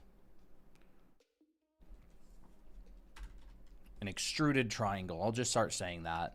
Extruded. And you draw all these forms and you start realizing basically everything falls under a category of one of these forms. Usually they're just modified or stuck together. There we go. I don't even want that. There we go. So yeah. And then of course, like, this is still super rough, right? So you come in here and you find your nice references and you go and use your references to draw this and detail it out, and you go, you know, draw your flames and you get your really, really bright color in here.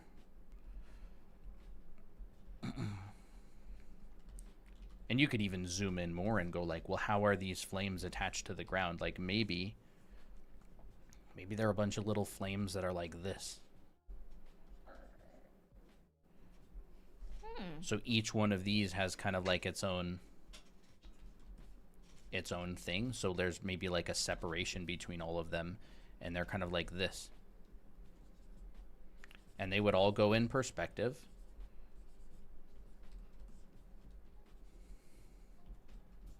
Like that sort of thing.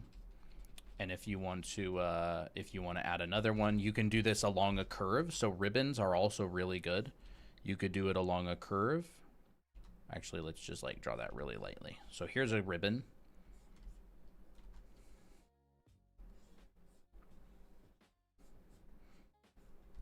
And you could go, I'm going to draw a flame along this.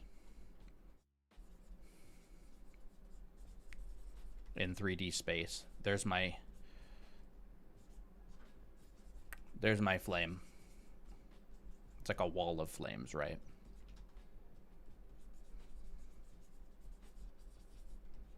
And then I just use that exact same logic. And so I'm just color sampling from what I did before, but it's just going red to yellow, and it's going up in value. And it'll eventually pretty much end at white. We could sculpt these flames a little bit, make them a little bit more interesting. I think like fire effects is kind of like one of the situations where it's okay to go white because it's the Oh, it's brightest a light. part. It's White a is light. Yep. Light is white.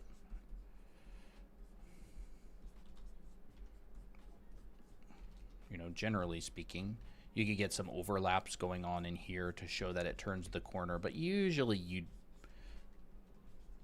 you wouldn't have too much trouble knowing that that is that. So it's like you can make flames along a ribbon on the ground,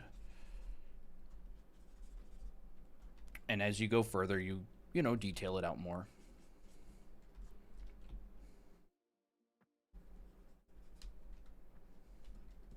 So it's like 3-dimensional fire drawing. And it comes from being able to do this stuff. Like, once you start thinking of everything in terms of volume, like imagine if you were building this in 3D, right? In Blender, what would you do? You'd go, I'm going to start with a 3-dimensional ribbon. Like if I'm building a fire in Blender, I'm thinking of the volume. Like the volume that this goes along in 3-dimensional space. You do the same thing when you're drawing, regardless of what style. Mm-hmm. And then, you know, we come in here and we can make this nice and bright in some of these areas down in here. And then if we want to give it its smoke,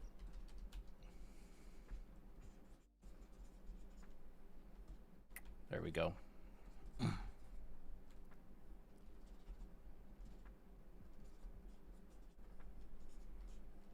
And then you can have, I don't know, someone standing like here. No, I can't get past.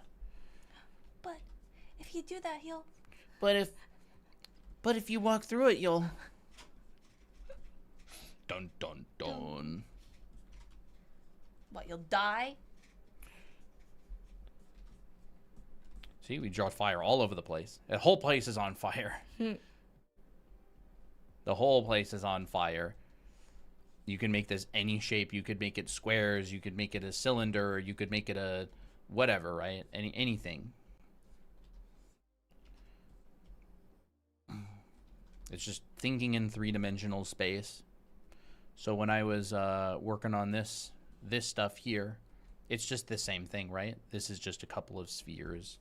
This is a couple of like overlapping. It's a 3-dimensional volume. You know, you can think about it like a, I don't know, like a beach ball or something that's kind of buried in the ground. And as long as you can draw over that form correctly, or like somewhat correctly, it doesn't even have to be perfect at all. As long as you can kind of draw over that form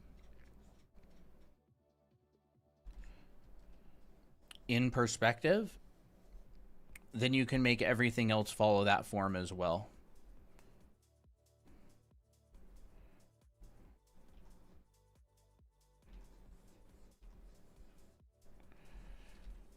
You know, and you could stick cylinders in this and make them, I don't know, come out. Ooh, fun. And you could have these beams shooting out of it. So it's all dimensional drawing. How about the color/glow while it goes back in depth or in space? How do you recommend conveying luminosity from afar? Simple. Just make it simpler. It depends what's in the air. If you're on Mars, if you're, you know, underwater, it's gonna be entirely dependent on like what type of materials are in the air or non-air. But like this one, for example, I just didn't quite make it as bright, and it's in the background. I don't want it to pull attention. Well, there's also other like atmosphere bits that dims the light. So Yeah. like if there's dust, maybe it won't get as bright as the one in front. Well, if there's a meteor shower, or Oh, if there's yeah. something coming down, like there's going to be dust kicked up in the air. So, right, if this is really, really, really dusty, it'd probably just be like that. You know, you'd have some dust over it kicked up from the ground. It'd probably be thicker towards the ground, thinner as you get higher. Like that's how I would think about it. But remember, like, it's volumetric, so the further things get away, the more they get like faded. So your rocks in the front would be much darker, and your rocks further away would be lighter. And as long as there's like a consistency to the logic, people believe it. People will believe things that are consistent.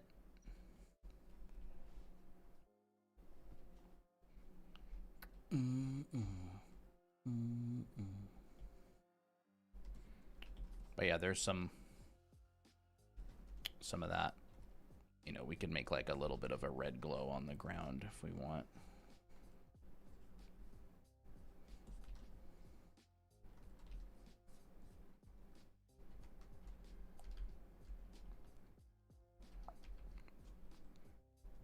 Which one is it? Oh, I know. Here it is. That don't work very well, does it? What doesn't work? My smudge brush. I just have like orange down here, right? Where's my? This is my color dynamics one. I don't want that one. I feel like the smudge brushes. I wish the smudge brushes on Photoshop worked better. Yeah, I wish it worked like Procreate. And bruh, imagine. So easy.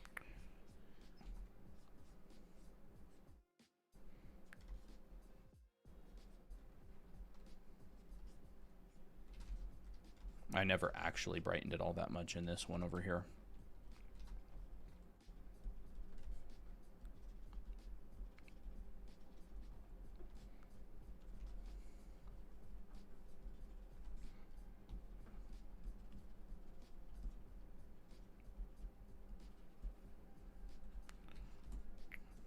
And it's the same with those weapons. I was showing them the other day.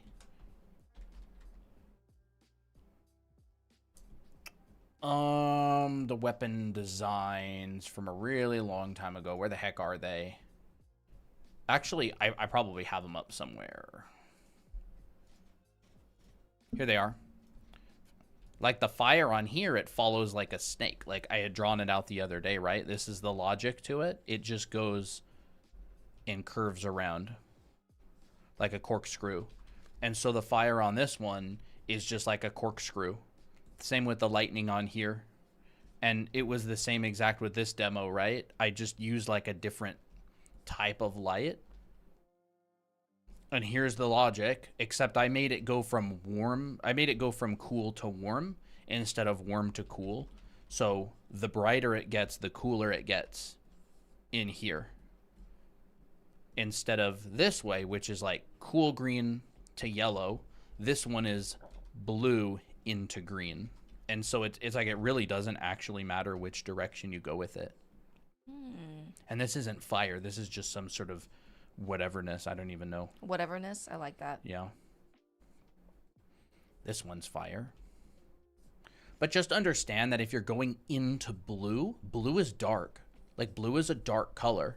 Yellow in blue, if I turn them black and white, blue at its maximum chroma is dark. So remember the logic like states that you've got to go from dark into light. So going from yellow to blue is problematic. So you're going to have to be careful with that if you wanted to go like yellow to blue. Because going from yellow to blue would be going from light to dark, but you have to go from dark to light. So you'd have to choose like a really dark yellow, which is basically just brown. And then if you wanted to go into blue, well, it's pretty far away, so you'd have to go through gray and come up. And it'd end up being kind of like that sort of thing, right? That's cool. Which again is like, it doesn't feel like fire because of the path that it's taking. But if you want to go from yellow to blue, it'd be you'd have to do probably something along the lines of this, which is, it feels very unnatural.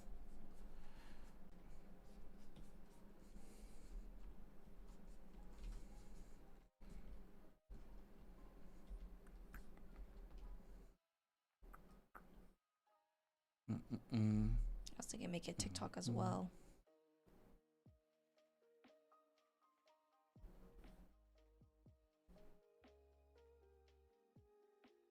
How would people look like when they are illuminated by fire?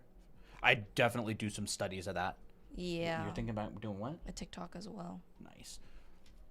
Yeah, whenever. Yep.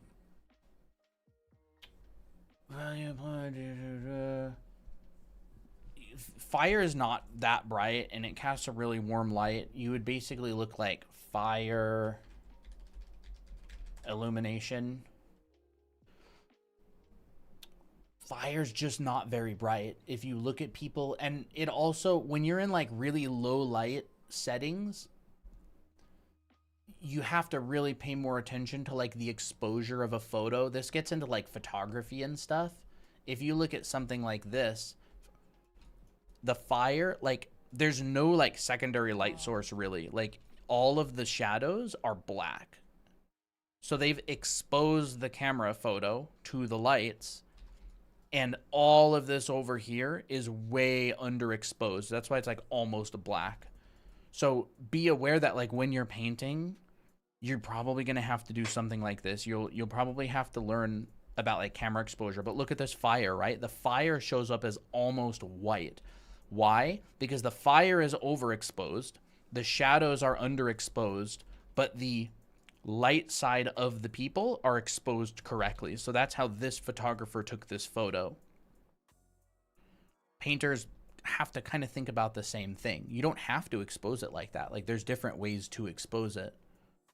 This person did the same thing, right? The fire is overexposed. The shadows are all underexposed because it's stinking dark out. And then the people and the things being hit by the firelight are exposed, like are properly exposed. So this kind of gets a little bit into photography, is essentially if the people are illuminated by the fire, what's your exposure? Exposing for the lights or exposing for the darks? Yeah. Are you exposing for, like, this is kind of exposed to the fire. So, like, I'll just leave this person as a black silhouette. And you don't really bat an eye because it feels like it makes sense. Yeah, and it's also easy because I can be lazy and I don't have to draw people. Yep. So it's not that you can't do one thing or you can do another. There's like a lot of artistic liberties that you can take, but I would kind of study so you can really understand what liberties you're taking. Do you highly suggest studying shapes? Shapes are two-dimensional. So I would say if you can name this shape, and you can name this shape, and you can name this shape, then you are ready to graduate from shapes and move on to forms, which are three-dimensional. So forms are three-dimensional, and I would definitely recommend drawing forms, right? Here's a form. You know, this can be broken down as like a cone if you want, but the triangle can also be broken down as, you know, a pyramid. Look at that. But shape design is something that you'll always improve at as you go on. What color highlight would you give the figures? It depends what they're wearing. Mm-hmm.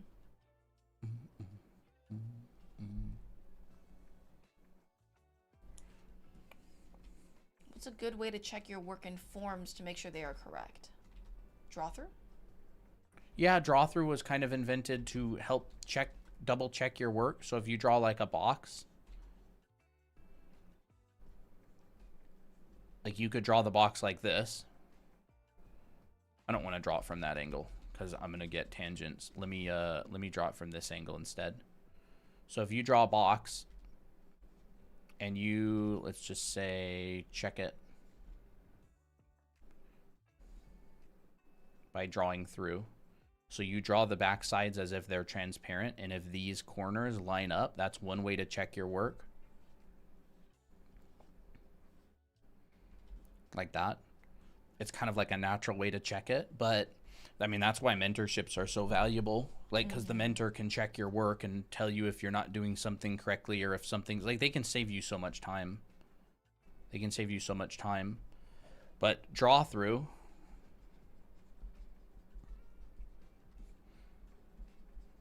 Is kind of a way to self-check. And I recommend, if you're practicing, everything should have draw through. And then you can just make these ones a little bit thinner back here.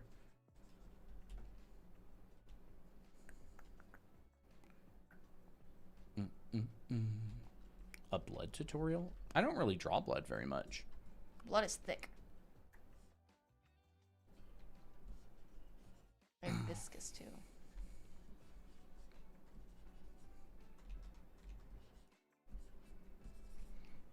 It's kind of like this, right? Yeah. And then you could have like, it is thick. Ooh. So it'd probably be kind of like this. Have a little bit of an edge there. It would definitely have an edge. This is red water. Kidding. Red slurry. And then, I don't know, we'd probably just go in here and it depends on what's behind it. Whoa, that's sick. That's how I would guess. But I would want to find like proper reference. If I were doing like an illustration or something, its blood is pretty dark. Yeah. It's pretty dark. It's pretty thick.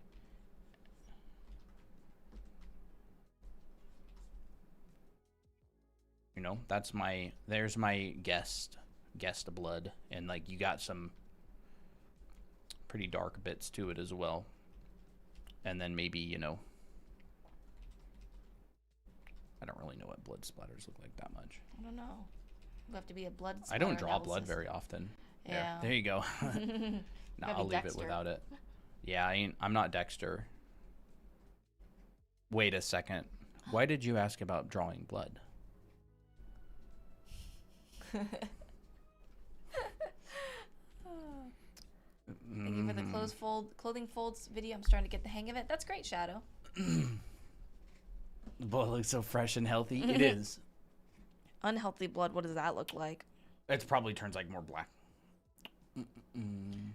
I think I'm ready to start my TikTok video. Maybe I'll do it in a simple format that you did. Sure. I don't. Up to you. I was gonna just talk about hair. Sure. Just you can record it normally, like Sure. you're teaching chat. We can always edit everything later. Yeah. I got to go eat. Wait, Lau. Where's that Miki at?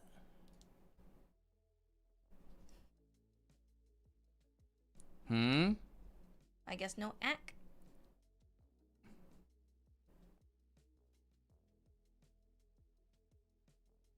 I'm busy with commissions. Can you draw female hair? That's what I'm gonna get to in a bit. Yeah. All right. Christina's gonna do her little TikTok thing. Okay. I don't know how it's gonna be edited down, but I'll just try my best. We need to switch. So, I think one of the easiest ways to draw hair is actually starting off with silhouette. So, this is so that you can think of things graphically, and you can just think of things in terms of shape. Because once the shape looks good, you can always add volume to it. So, like, let's say this is a nice strand of hair. Well, you can take this strand of hair and detail it once you're happy with it. Let's push this strand in front. Let's twist this strand. And then this is where you can make a lot of decisions. Like, how do you want the hair to be turning? What side of the hair are you looking at? And it's something that's super approachable because the hard work's already done for you. So start thinking in 2D and then think in 3D.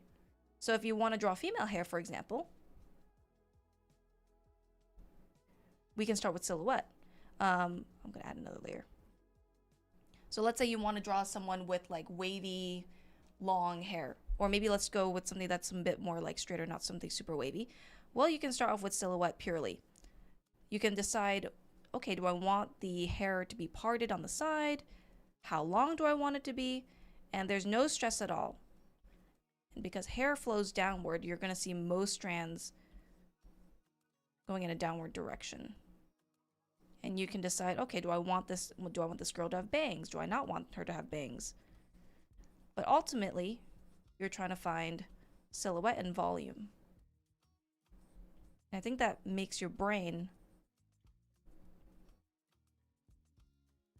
it makes you think of hair not as just strands, but also design. Okay, so we'll start with that. Let's lower the opacity. And we can draw on top. Most of this is already done for us. Here's our hairline. Let's separate out this strand. Let's say this is the front of the hairstyle. So she won't have any bangs, but she'll have like long parted strands of hair on the side that frame her face. And so all this blank space, this is all things that we can make decisions about. How do I want this hair to be parted? How big do I want certain strands to be?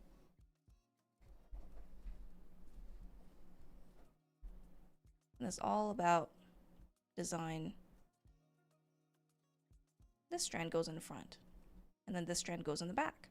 And then towards the back, we can separate those shapes.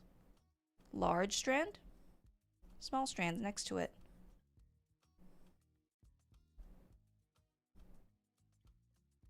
This strand in front, these strands in the back.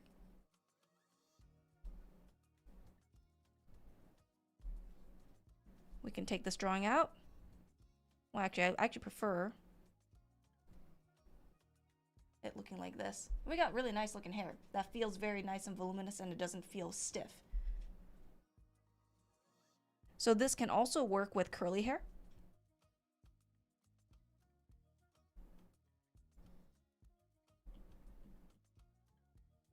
Let's say this girl has like an afro or like really, really frizzy hair.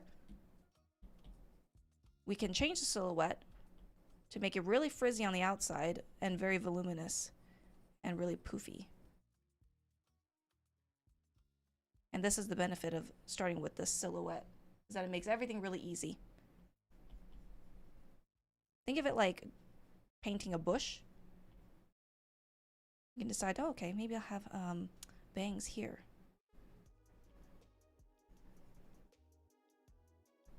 And maybe we'll make it like shoulder length.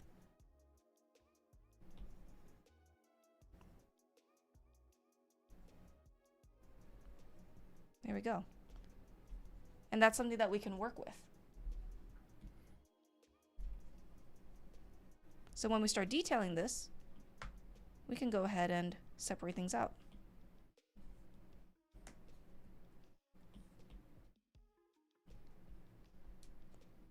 We can say, hey, let's pull this clump out and start by wrapping the lines over. Therefore, we create like really nice curls in the hair. And I'm already thinking in volume, so I'm not thinking in terms of little strands, like individual strands. I'm thinking in terms of clumps. And I'm using cylindrical forms around the hair strands.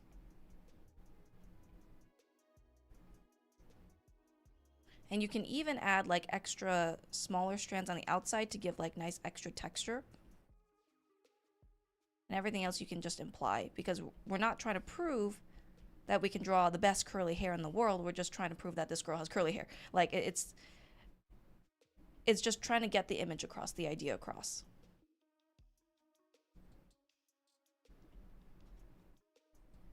Now let's hope I can actually pull this off. But I find that silhouette just takes out a lot of the hard work.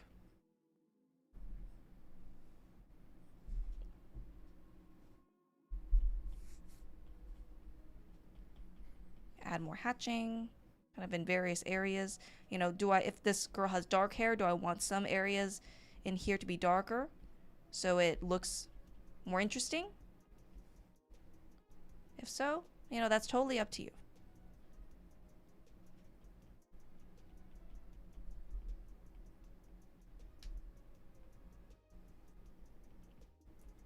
And ultimately, this is not something to fret about. It's not about being perfect. It's about having fun drawing the hairstyle. Does this hairstyle look fun? And did you have fun drawing it? And I will say I had a lot of fun drawing it. You can add some extra strands out here and here. You can add a little bit more graphic separation.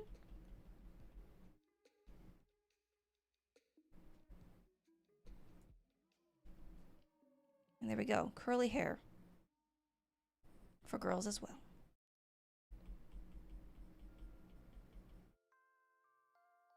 Cute. So that's how you can start drawing hair, is starting with silhouette and then detailing it later. I think we're good.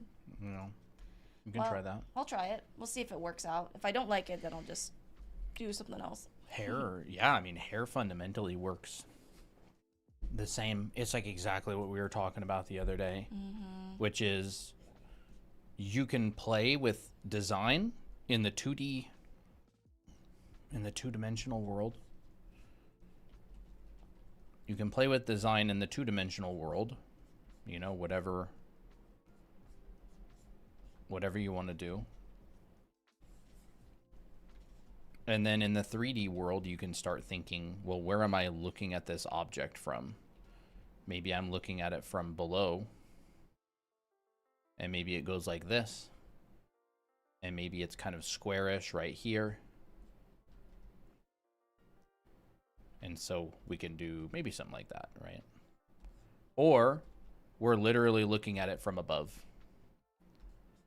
right? And so we could draw it from a different angle entirely. Took that same shape, copied and pasted it.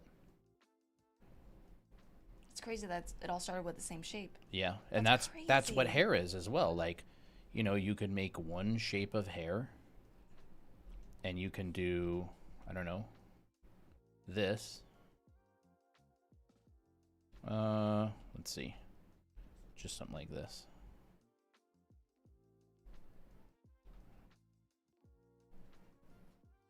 But wait. So we think we know the form of this hair, but do we? This could go in front. Or this could go in front. Doesn't matter. You can put it in front, you can put it behind. Say this could come in front, but this could come in front like that. So you can do whatever you want, right? You can play with design in the silhouette phase, and then afterwards you can kind of come and, fix it and make it look a little bit more interesting or better.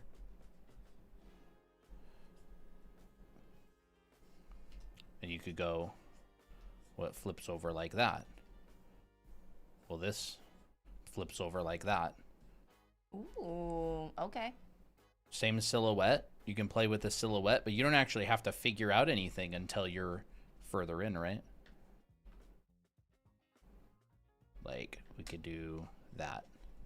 And then maybe this one, we can change it a little bit and go, well, this one, maybe goes up like that. It just gives your brain tasks that are not overlapping at the same time. So like, you can think purely about design, and then when it's time to get into the three-dimensional form of it, you can focus your 100% of your energy on the three-dimensional part, and then in the two-dimensional part, you focus 100% of your energy on the two-dimensional part. And then once you get into the three-dimensional part, then you can focus 100% of your energy after you draw the form on the rendering and the shading. And it works the same way as any of this stuff, like these demos from earlier. It works the same exact way as, I don't know, I don't know where it is. Like this kind of stuff. It's anything that exists in three-dimensional space. I don't think there's really much in here. Not really.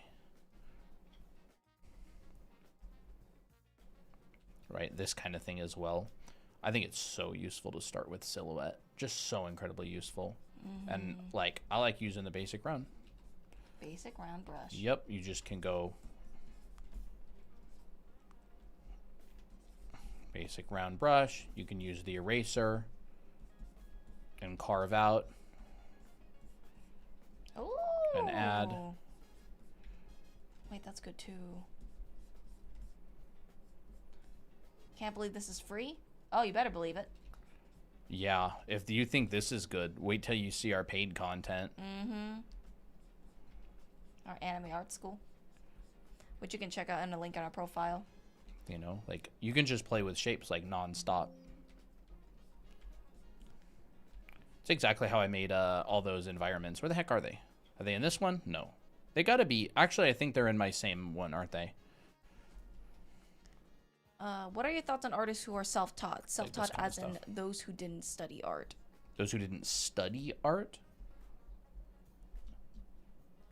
You mean in like a university? Well, James Gurney's self-taught.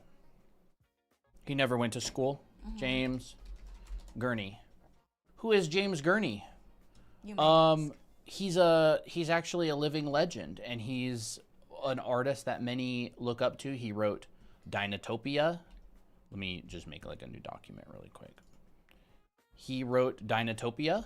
This is all oil painting. He completely taught himself. This is a tiny image. There's no big images of his work. That's a good one. Here's another one of James Gurney's. So good. This is an oil painting of his. He dropped out of art school and because he didn't like it. He only went for like one term or whatever, and he traveled the country and taught himself art. There's many professional artists out there who are self-taught, like self-studied. And I mean, like they read books. They learn on their own. They ask for advice, right? You don't have to go to a school to learn art. You can teach yourself. There's so many resources out there. It's insane. Like there are so many resources out there. It is the best time, in my opinion, in all of history to learn art, because there are more resources than ever. And with social media, you can pretty much turn anything into a living if you can capture people's attention. Right? He loves dinosaurs, by the way. But like, here's more of his stuff. Self-taught artist. That is so good. He has a YouTube channel. He uploads a lot of videos on there. He travels all over the country and does plein airs from life with a little tiny sketch like easel that he built himself. He's published numerous books, very well known. He's invited to do workshops and speeches at like Lightbox and different art events. Completely self-taught. He knows the fundamentals. And by self-taught, I mean he did not attend a formal school. Absolutely, you can do it. A lot of people do it. One of my favorite artists, there's Mache, there's Derek Zabrocki. Derek Zabrocki is a really nice dude. He used to run a YouTube channel. He worked on a lot of different projects. Here's his art. He's self-taught. Wow. He worked on Planet of the Apes. Here's concept art he did for it. He's a fantastic painter. He worked on Assassin's Creed. Here's some paintings of his for it says those are in-class demos that he did for his students. So this guy's self-taught, and then he went and started a school because he wished there was more education available. And I think the school is located in like Poland or something. These are all paintings, by the way, digital paintings. He's super good at painting. Self-taught. Like, there's literally an endless list of self-taught artists who did not like receive formal training in school. And it's more doable now than ever, for sure. There's like, the resources are so affordable. Like, books are super cheap. You can find half of them for free online. People teach for free on YouTube. Like, people like us live stream. We teach foundation and concepts a lot. Like, you know, we stream because we like helping people out, and we wanted to make friends and build a community. Mm-hmm. So yeah, you definitely can do it. But don't be mistaken, you know, self-taught is Whoa. oh, my name is Arnav, but you can call me Aaron. Hi. Ooh, thank you very much. I don't actually know what currency this is, but thank you for the 200 somethings. Chat. Chat. Super chat. Thank you very much. Really appreciate it. Thank you. It looks like this.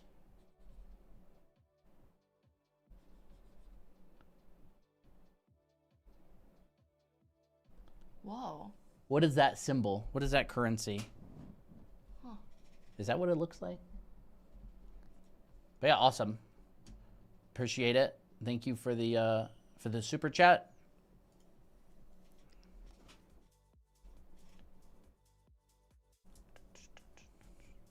Any foreshortening tips? Foreshortening is just things get smaller as they get further. Like they look smaller as they get further. No, it's not yen, I don't think. No, it's not yen. I am making my own manga. Awesome. Oh, sweet. I was gonna say sick, and then I was also gonna say sweet, and I mixed the words together. That's Indian rupees. Okay. Oh, okay. It's rupees. I am Indian. Awesome. Well, welcome to the channel. Thank you. That is awesome. Appreciate it. So, foreshortening. It's actually not that difficult. Things look smaller as they get further away. This is foreshortening.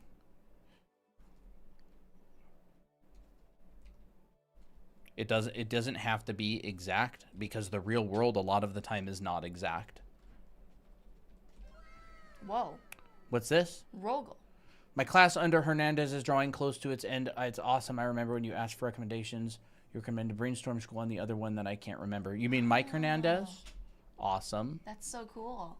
I'm glad you're enjoying it, Rogel. Thank you very much for the 10 Canadian super chat. Appreciate it. I totally forgot that we had that sound effect. I forgot too. So yeah, I mean, foreshortening tips, don't overthink it. Things get smaller as they get further. The rate at which they get smaller, so like the rate at which they get smaller has to do with your camera lens, the lens that you're looking through. Like you can get really fast foreshortening and you can get slower foreshortening.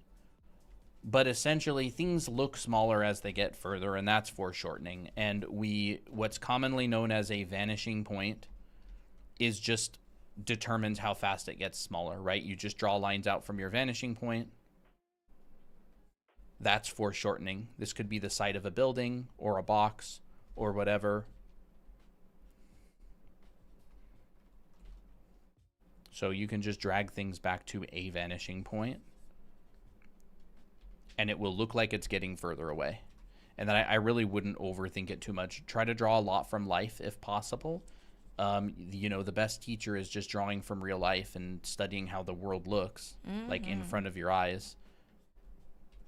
And so like all of these, oh, what's this? Oh my. Oh, awesome. Oh, Welcome thank to you. Jake tier. Yeah. Rubies. Where was the, oh, there was Arnav. You can call me Aaron. Aaron, okay, I'll have to remember that. Yeah. Welcome. I hope that this is helpful.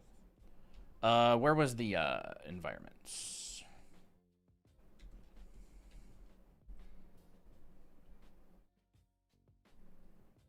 Here they are. So, like in these, all I really did was just make a simple like vanishing point, right?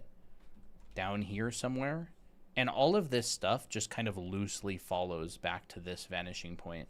And so when I paint, I'm kind of just, right? These lights don't even really go back to the vanishing point. It doesn't really matter that much. Like maybe they're curving off to that direction, right? In a loose sketch, you can kind of just imply it. It doesn't matter too much. I think people get really wrapped up with perspective and vanishing points and drawing things perfectly. When in reality, like, I think stuff like this actually helps a lot more. Drawing from life helps a lot more.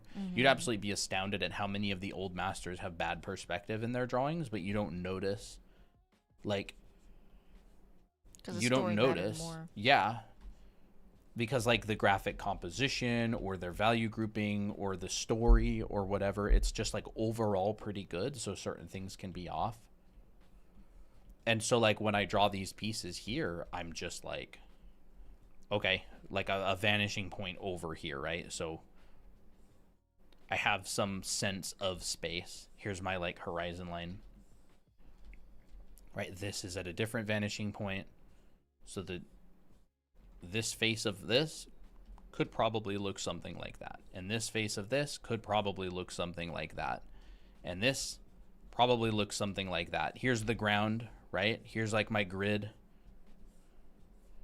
Like that. And this is just a really abstract, like an abstract composition. I didn't decide what any of these things were. It's like an exploration of shapes. This one over here was a little bit more, well, I added color to it and it was like a little bit more figured out, but you can see that essentially it's the same thing, right? You've got, like, if you have a horizon line, you could put a vanishing point, and you could put another vanishing point, and you can kind of go like, well, these are really close. Let me zoom in a little bit. You could go like this.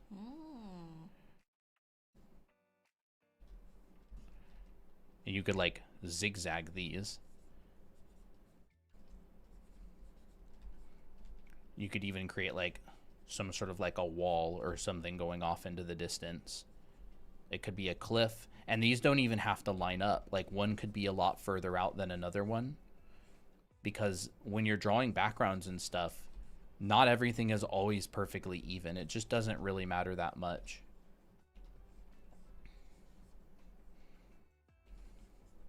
Like that sort of thing, right?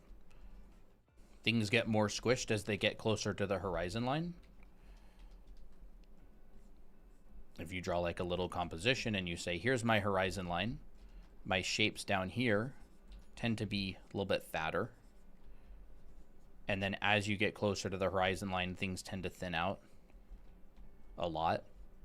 So, like, and they get thinner exponentially a lot of the time. It's not like a little bit thinner. It'll be, like, a lot thinner a lot of the time. So if we have a person, say, standing here, and maybe we have another person, I don't know, standing here, right? Things will tend to get a lot thinner as you get closer to the horizon. And you'll notice this if you go out and do plein air painting. You know, you could have something big graphical in the background. You could have a building here. Let's say we've got, like, a person pretty close. And they're, like, blocking, I don't know, a lot of this. So maybe their head is right here. Have you worked as a concept artist? Yeah. Like this sort of thing, right? We can kind of value group. This is not to scale anymore. So we'll get rid of that person.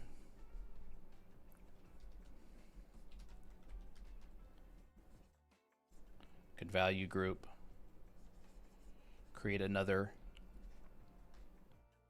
Right.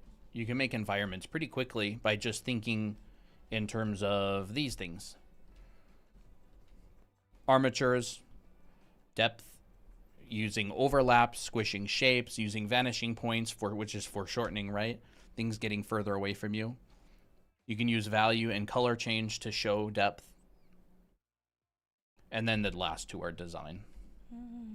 But if you want to, this was actually from a lesson yesterday. And if you want to check that out, you can go to our YouTube channel and watch our yesterday's live stream. Hey, Tira. Hey. I joined your channel as well. Awesome. Awesome. That's very fun. And good luck on your manga. Yeah. That sounds like a lot of fun. Looks like someone in the chat is asking where they can find it at. Yeah.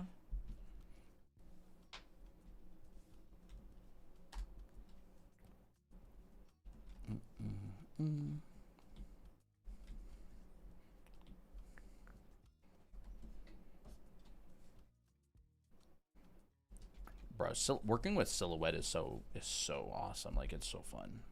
It's just, it's really difficult without foundation. It's like complete guessing in the dark almost. Yeah.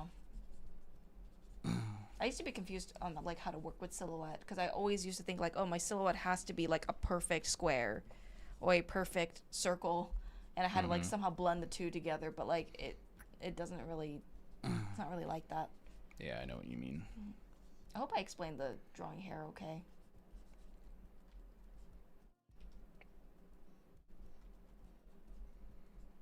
Hopefully it's editable. Yeah, I think it was good. Okay. You'll find out when you edit it. Oh yeah, I'll probably either be like, okay, that's not too bad, or to like, why did I repeat something so many times? Whatever. It's the first time kind of making that sort of TikTok, anyways. Oh, that's fun.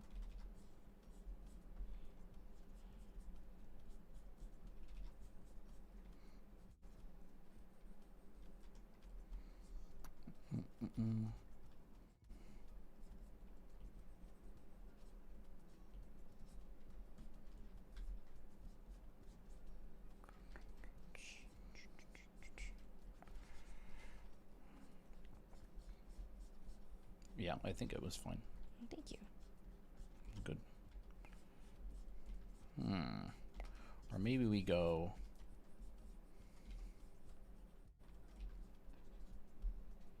How should his legs be? How do you draw something a little bit more advanced, like drawing action using speed lines instead of heavy line art? I've seen mangakas do it and I can get it down, for example, throwing a punch, but the speed lines are incorporated in the line art instead of on top. They're just showing the same thing using different things. It'd probably be like under broken lines. So like if I draw a circle, I could draw this circle using lines, say, like this. Like you're still doing the same thing. Oh, you're cool. still showing the same thing. And maybe, for example, there's even a rendering to the sphere, right? So if you can't render a sphere, they're just doing something fancy. As far as I understand your question, like let's say I want to render a sphere, I could show that. I could have an underlayer or just like something drawn really light, and then these speed lines may do all of that work for me. Like that sort of thing, right? Obviously the manga artist probably did a much better job than me. It looks pretty good though. No, it looks like manga. Like some mangakas do that. But they're doing the same thing. It's the same stuff that we're always teaching. They're just showing it in a different way. They're using like a different type of line to show the exact same thing. Like this is one and the same. Everything's the same. Everything is the same. Everything uses the same tools. Design, all of that sort of thing. So Christina and I, like, we mainly teach foundation. And so, you know, they may be like, oh, they put a couple hatches down here. Again, I don't know the example or anything, and I'm not a good manga artist. But you can emulate it. But a lot of the time they'll do that, right? Or if someone's like throwing a punch, maybe their fist, they'll draw a fist, but the fist will be represented the exact same way that I represented this ball. So they're still drawing the fist. They're just showing it a different way. I notice that a lot, right? So it's like you've still got to be able to draw these things, right? Let's just say this is a fist.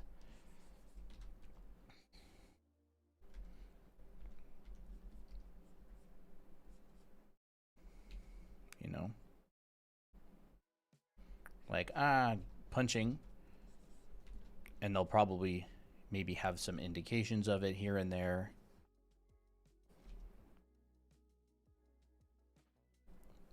Right? I don't know, like a fist or something.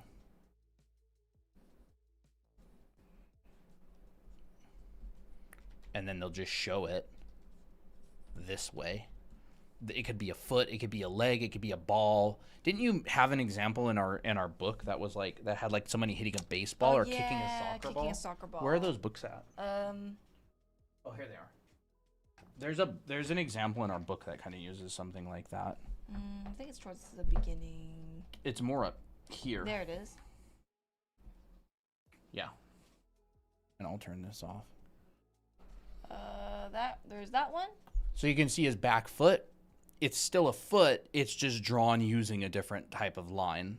So this is like there's one before the line work, speed lines. I like the one to the right better. Yeah, me too. Like that one, the ball is turned into, speed lines. And then here's like another one where it's like you actually distort the ball and use the speed lines to make it look more interesting.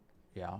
So like you can't avoid foundation. Like you still got to know how to draw the ball. Even if you're not drawing the ball, you're still drawing the ball or you're implying the ball.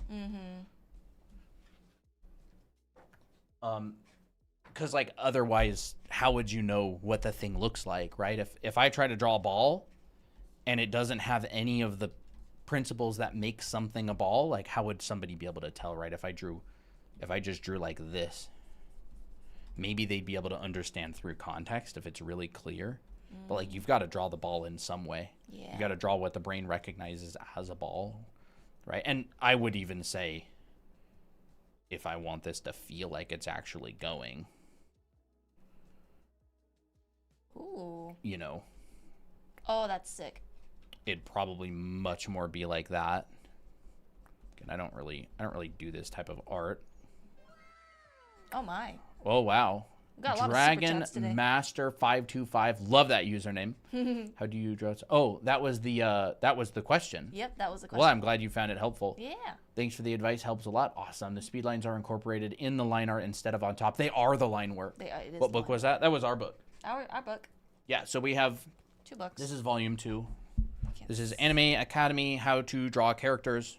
We talk a lot about character design, drawing, anatomy, Poses. shape, design, posing, gesture drawing, expressions. A really, really extensive section on expressions. You can open it if you want. Oop.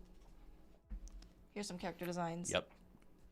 More a lot of different character Let me designs. just try to get to the expression part. There we go.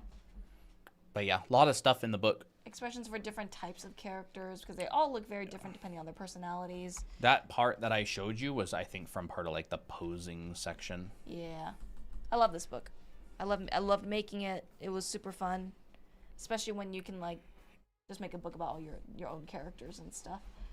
That's sick. Body types as well. But yeah. A lot of stuff that this book covers. So you can check it out on Amazon. It's just this title, Anime Academy, How to Draw Characters. And we also have our book 1, which is like the basics of manga. Yeah, you can also basics find it in of the drawing link in our characters profile. and all that. So yeah, if I were to draw a ball flying through the air, it'd probably look something like this. But look, there's still the ball, right? It's a stretched ball. It's going to look something along the lines of this. I've still got my core shadow. And I've even got just like a little indication of the highlight. You don't have to show the highlight, right? I've still got that concept in there. So I think that's what you meant. You're basically just expressing the thing. Think about it like you're putting a filter on it. Like you're putting a filter on the ball that turns it into hatching. And then you don't have to show everything. Like this could be lost. This could be lost. Probably not that much. You could lose a lot of this information and you can still see it. That goes into like the concepts that we actually talk about quite often on stream, right? Which is like, here's the ball, here's the shadow.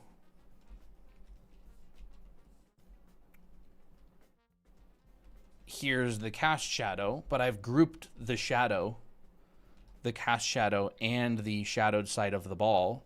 So I'm only using 2 values. I can come back in here, add a 3rd value,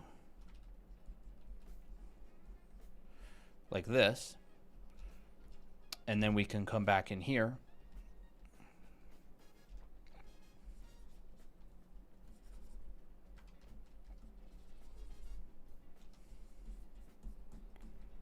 And add something behind it as well. So the ball is anything. The ball is a person with a shirt. Like the ball is just a representation of a 3-dimensional form, right? You could group it like this. And then I'll go get rid of all of that. And we can show the entire ball and shadow using 2 values. and you can still tell it's a ball. And we have a lost edge, and we have hard edges. We could even come in here and have some soft edges, although something's going on. Something weird is happening here. There we go. We could soften that edge. So now we've got hard edge. And if you were here earlier in stream, we talked about those 3 edges, right? The hard, the soft, and the lost. We have a hard, we have a soft, and we have a couple of lost edges as well. And so it just tends to feel good because we've got all 3 types of edges. We've got a really, really value grouped image.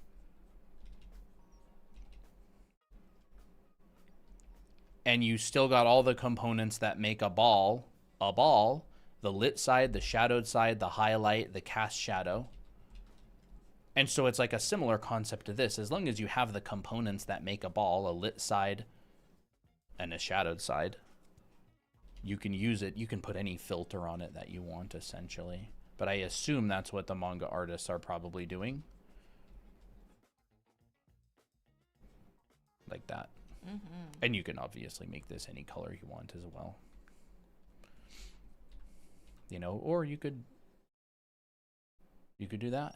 Oh. Or you could, you know, you could crunch this value range in. You could invert it. Whoa. You can still tell it's a ball. That's sick. Anyways, you can do your... Oh, I don't know. This is like the kind of thing I really wish I learned when I was starting off. It would have saved like a lot of time if I had started thinking about this sort of thing very early on. Which is why I talk about it so much.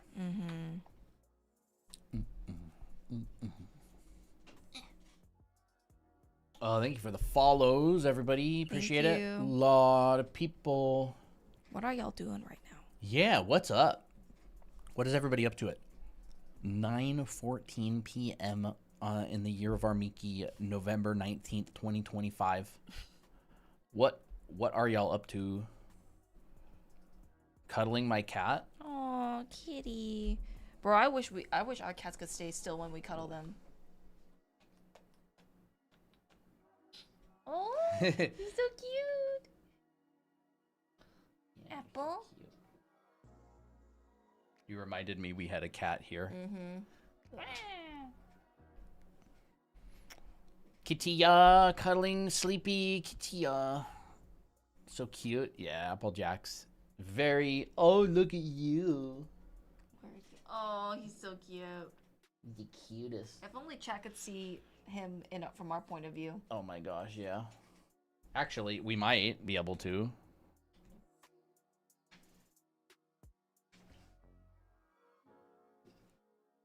This is what he looks like. That's kind of like, well, yeah, what he looks like to us. Oh, are you nuzzling against the pole? You're so He's silly. so happy. Oh, he's purring too. Yeah, you can hear him from there. He's so happy. His hand.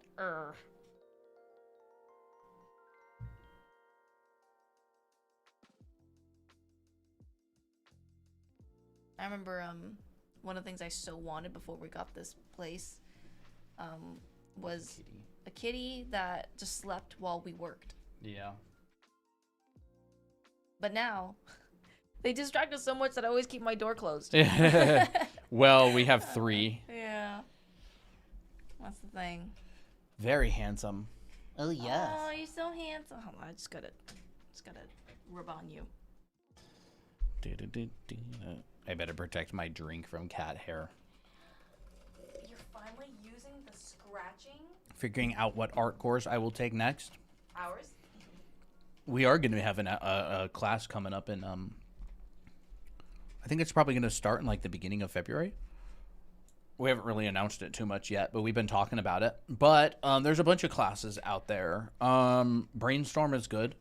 You could look into Underpaint Academy. Underpaint Academy has a couple of interesting classes that are coming up. They're a little bit niche.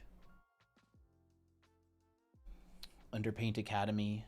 They have a number of like recorded. Yeah, he's very happy. Let's see him. Spoiled. Spoiled. Baby. You'll never remember your children. He's like, what children? I don't know what you're talking about.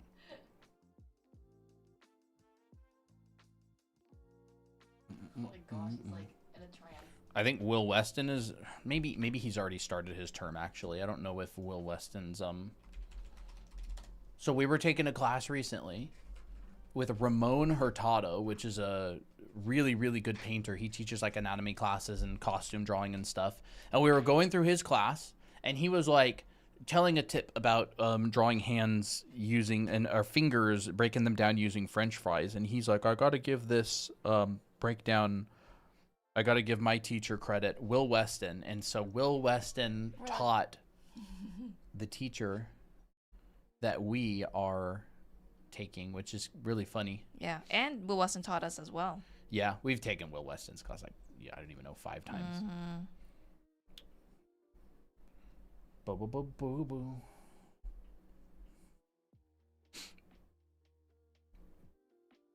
Mad Science Winter 2025 starts November 15th. So they've only had one session so far. You could get in on that one if you want. I could. I love that Mad Science class. It's so cool.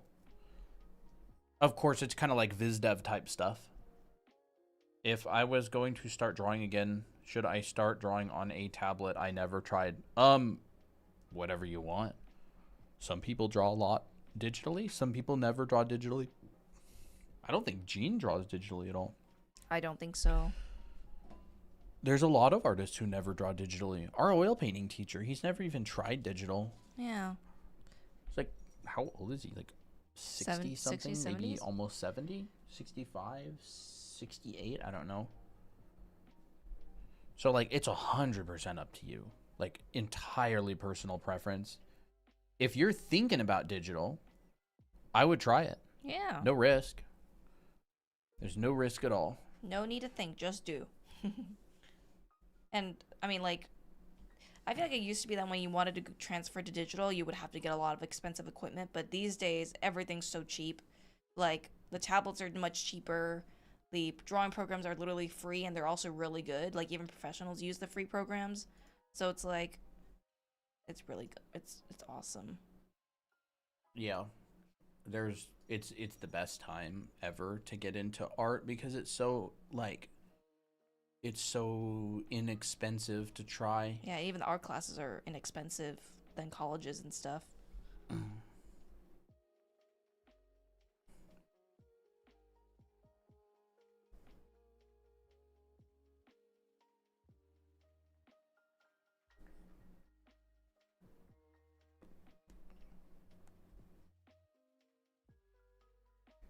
This is an iPad with Procreate that's being drawn on right now.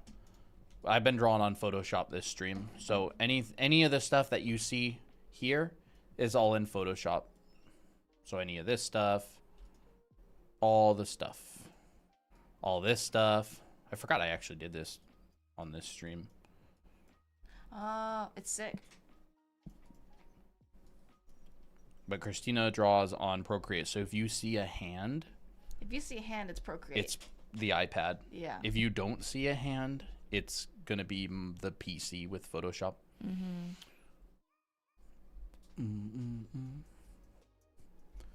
I want to learn how to draw, but I don't know where to start. Just start drawing stuff that you see, honestly. Like, Yeah. I would say that's a perfect place to start. That's actually where I started. I just started by, like, copying anime pictures that I saw online. Like, I drew my own stuff from my head for a really long time, and then when I started wanting to get better, I just started, like, drawing stuff. I would draw, like, my favorite movie posters. I would copy, like, all kinds of stuff. Anything that I was interested in. Flowers, People, rocks. flowers, trees. There's no, like, perfect way to start. I would say, actually, no, the perfect way to start is just drawing. Yep. That's the Just perfect way to start. Try stuff. Like, everybody has their own their own journey. Everybody likes different things. It's like saying like I want to start playing, I don't know, video games. Which game should I play? It's like, well, the game that we play might not be the game you like, so Like just play a game. yeah, you can just start trying stuff. I drew on a trackpad. The first time I drew digitally was using a trackpad on a too. laptop. And then I drew with a mouse for a really long time. Yeah. And then I used my dad's old tablet. But I did tons of traditional art before I ever tried digital. I was drawing for a long time before I did digital. What app is this? This is Procreate. Do either of you go back to non-digital mediums? Yeah. Yeah.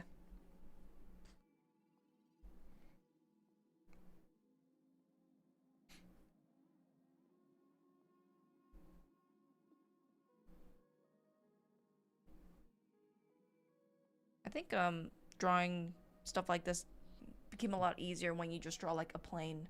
It's like similar to how you start. I was inspired by how you start, where you just start with a plane and then you just start adding stuff on top. And that, I feel like it's a really good entry point. It is. Well, it's something to grab onto. And then you can be like, oh, I have this perspective. I'll just follow everything else to that perspective.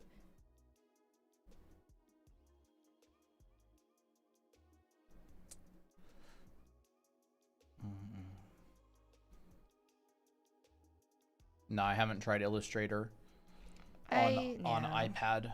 I've tried Illustrator. I know Illustrator a little bit. I don't do much vector art though. I used to do Whiteboard? some. That's nice. Bro, drawing a whiteboard's really fun. Yeah. Drawing on a whiteboard is Y'all want to have the most fun drawing a whiteboard with marker. 100%. Can Blender also work like Procreate? I'm not sure what you mean exactly. Yeah, what do you mean by that? Because Blender is a 3D program. And Procreate's a drawing program.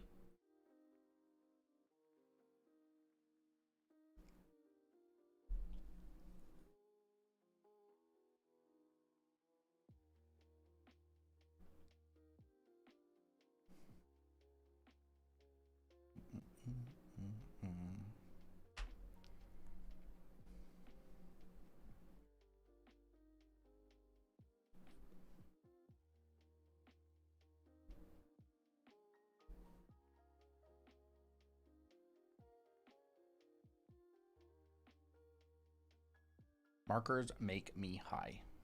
Then draw high.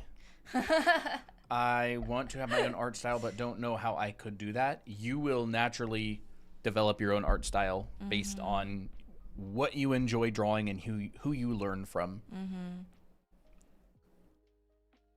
So I would literally not even worry about art style at all. Yeah. Just have fun. Just do what you want. I think people start trying to find styles too early. But I also think that your style's already with you. You just gotta keep developing it by learning the fundamentals. And then people will magically think that you acquired the style like from sheer effort. Yeah. How did you develop this style? It's like Bro, I I didn't just even think drew. about style ever. I know. I just drew. Yeah. Like, you will develop a style based on what you enjoy drawing. If you like drawing animals, you'll develop probably a more flowy style. If you really enjoy drawing airplanes and rendering jets, like you're probably it's going to influence your style. If you draw a lot of perspective, you're probably going to have good straight lines. Like, it's everything you enjoy doing is going to influence your style, whether you would think about it or not. Like, you know, I remember Will Weston would get that question in his class, and he would say, your style is a result of who you learn from and what you enjoy drawing. You can definitely see Will Weston in our style. Yeah. And in my style, you can see it. I can see it in your work. Oh, thank you. Like your teachers. I can see Feng's influence. On yours. Yeah, like I studied at FZD, and so people could tell that I studied at FZD.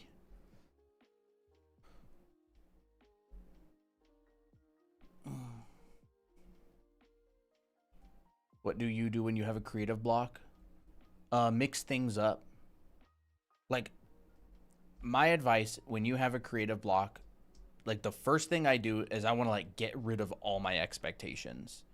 I want to get rid of wanting something to turn out a certain way, and then mix things up, you know, tackle a new subject matter. Like, I've been thinking about learning creature anatomy lately. I don't know anything about creatures. I've never really drawn animals before. And so, get rid of all expectations. I don't care if I try to draw animals and they look absolutely terrible. I'm literally just going to go in to learn and try stuff. Yep. And then you actually have a lot of fun learning. You're just like, holy crap, that's really interesting. I didn't know a cat's face looked like that. He looks at me. Bro, why are you looking at us like that? Hold up. Stay there. Because you're very handsome. Hey. So I said I had no idea a cat's face looked like that, and then Applejack just like looked over at us like this. Like, what'd you say about me? But anyways, you actually find that it's fun to learn. And when you don't have expectations, you have zero expectations, there's no failing. I would literally just tackle an entirely new subject and be like, I have no expectations about how this is going to turn out. I'm simply going to try something new. Or you can reapproach the thing you've been doing. I find that the ego tends to get in the way. Is like people will draw something a lot, right? Let's say you draw a lot of anime. So people will have like this idea in their mind that their specialty is anime. Like, I draw anime, I'm decent at it. That's my thing. And so that's like an ego thing. And I don't even mean like toxic ego. I mean like that's part of the ego, is like what you believe about yourself, Identity. right? Like an identity. Yeah, an identity statement. And so then when you make an anime drawing and it doesn't turn out good, it conflicts with your identity, and it's like this criticism, like, I'm supposed to be able to do this and I can't. Yeah. So it's like, throw all the expectations of what you think you're supposed to be able to do out of the window and simply show up and go, if I learn something, that's a win. And I find that learning a new subject is really good because you have a really steep learning curve. Like, you learn stuff really fast. Like, if you learn a new topic, you learn so much about it in a very short amount of time. Oh, this shape is that. Oh, this looks like that. That looks like that. So within a very short period of time, you improve a lot and you have no expectations. It's like a recipe for fixing like a block. For me. For me, it's hard to finish the work I start. I get bored or stuck at some point. Honestly, I get the same way a lot of the time. I hardly ever finish work. Me too. I get too impatient. I'm like, I'll get like maybe 50% or 70% of the way there, and then I'll be like, I don't really know what else to do, and then I'll just like stop. That's what client work was really good for, because I had to finish art. Like, I wish I could show some of the concept art I did professionally for some projects, but like I had to bring them to a really high level that I have never brought any of my personal work to. Yeah. But they're all NDA. Rip. And the only stinking stuff that was released is like my early work. Oh, I wish they could release the Red Forest. The Ender Zion That stuff. was so cool. I know. I wish. Every once in a while, I'll check Volta and I'll be like, Volta.ca. See our portfolio. Concept art. I wish they released it. Sucks. And they didn't release any of my Guild Wars stuff. Not that I did a ton, but I did a good couple, good couple things for that.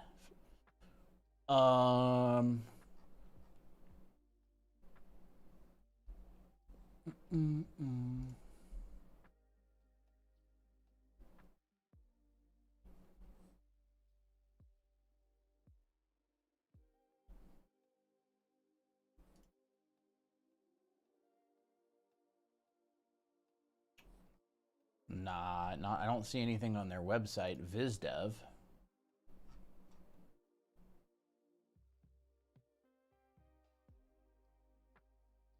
Oh, here's that. These ones. Oh yeah, I remember those. Bro, that guy that was on Anthem was so good. Oh. You know that what's funny? What? Is Kevin was telling me, he's like, oh yeah, there's this artist. He's like the best artist I've ever seen on any project. And I'm like, yeah, there was this one guy on my project. He was super good too. And we were both talking about the same person. Is it like, oh, is it that Alexi guy? And it's like, oh my gosh, yeah, that guy. Like, I cannot even describe how good this guy was. It is insane. Does he have any like actual work on? No, like, he has like no portfolio? website. What? Yeah. Bro, talk about like an underrated, not underrated, but like talk about a artist that nobody knows about. What are you looking around for? Well, at least we don't have to worry about mice. Yeah. That is one benefit.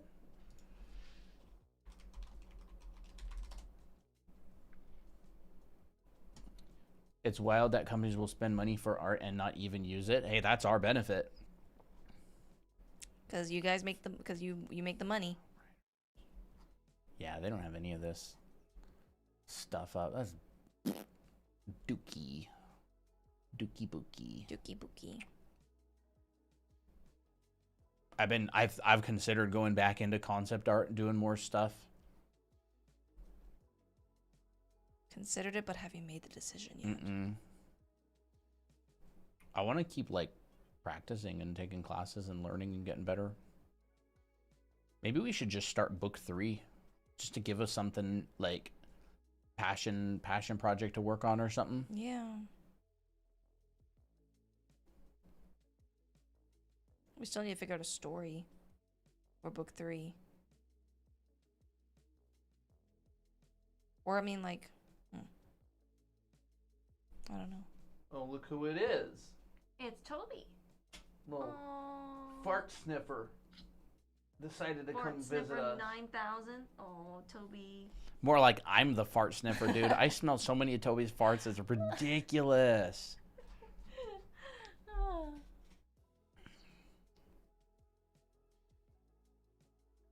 Insane.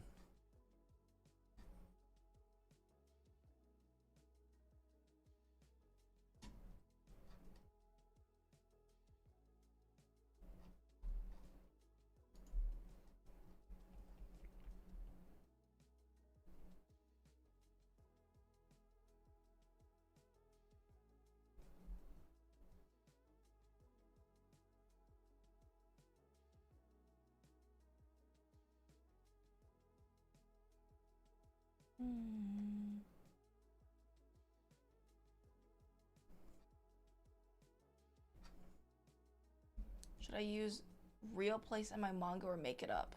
You can do whatever you You want. can do whatever. If you want to make it up, then make it up. I mean, you can definitely reference real places. Yeah, you could reference a real place. You could change things. I think writers deal with that a lot. Think about it. And like a lot of the times it does not even matter at all. You can use a real place and fabricate areas in the real place. Like look at what they did with the Goonies, right? It took place in a real city. Or even like Stranger Things. Stranger Things took place in a fictional place, but it feels real. Yeah. Oh, that's cool. It just does not matter at all in any way. Like it is 100% up to you. Send me that one. That? Yeah. Bro, it's sick. I need to create illustrations. That's a nice illustration.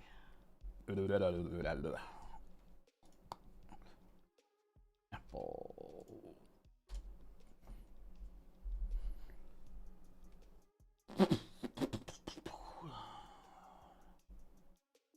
Non-display tablet. When my laptop learned drawing, I'm a beginner with a little bit of drawing skills. My hand-eye coordination is I cannot draw the line I want.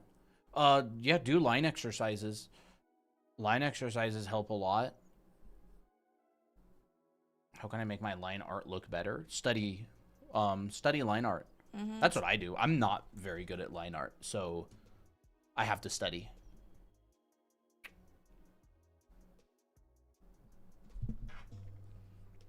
Line art can be really fun. Yeah, I really have to study line art. So I do this sort of thing.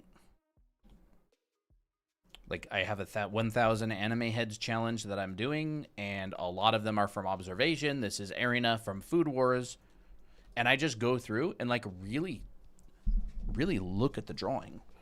And I go, what is the artist doing? Where are they leaving gaps? Where are they making the lines thicker or thinner? Where are they making overlaps at? Where are they making thinner lines? Where are they making thicker lines? Yep, thinner, thicker. Where are they using pure black? Where are they using graphic shapes? Where are they fading out? Where are they using hatching? Where are they doing things like this? Right? Like letting a line trail off. Where are they doing things like this? Where they're leaving empty space in there. Where are they leaving them? How often do they do it? Different artists will have different amounts. So I will study artists that I think are really good. Like, I noticed this mouth was drawn. There's a gap here, and a gap here. It gives it like this very open feeling, right? And so I'll just draw it. And where are they using like overlaps? And I'll go in my brain like, what's a Colton decision and what's the artist you're studying decision? And I'm like trying to override the Colton decisions and really focus on those decisions because like I'm trying to learn and grow, right? Like if I only used my own decisions, then I wouldn't learn anything. And then I'll like, do my own drawings from my head. Like these are from imagination. I'll study, I'll make little notes. I notice that some artists jitter their blush lines. How many degrees does it jitter? Does it jitter like none? Does it jitter just a tiny bit? Does it jitter a lot? Are they jittering every line? Do they have some that are parallel and some that are like, is it parallel, not parallel, not parallel, not? All of those things influence like your style, right? So like really pay attention to how they're doing things. How much negative and positive space are they using? And so that's what I do a lot. And I'll study all different kinds of drawings and artwork and stuff. And then I'll do them from my head. That's how I improve line weight. Look at artists you like, study their art very consciously. Why are they making the decisions they're making? How often are they making the decisions? I notice that I tend to like Coltonify, like meify the work, and I try to not do that when I'm studying because I want to understand why they're doing what they're doing. You don't have to do it that way. That's how I do it when I study stuff.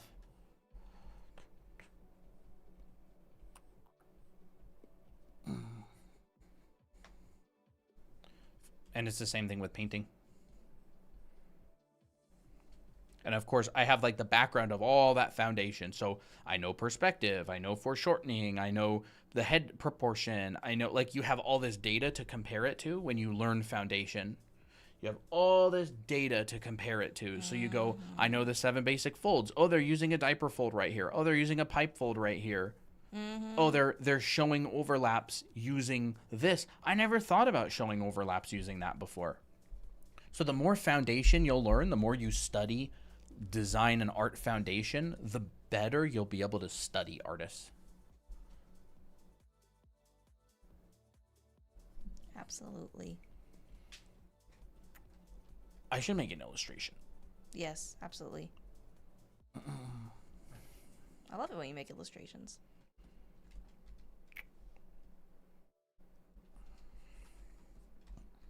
I made an illustration not that long ago.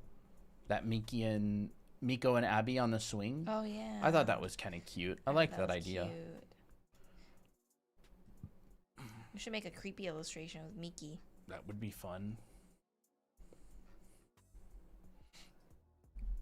Apple! Apple baby. Apple! How are you doing? What are you doing? The hardest thing about art is what to draw.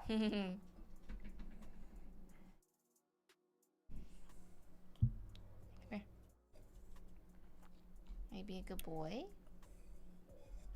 Here he comes. Big kitty. Big kitty. Aww.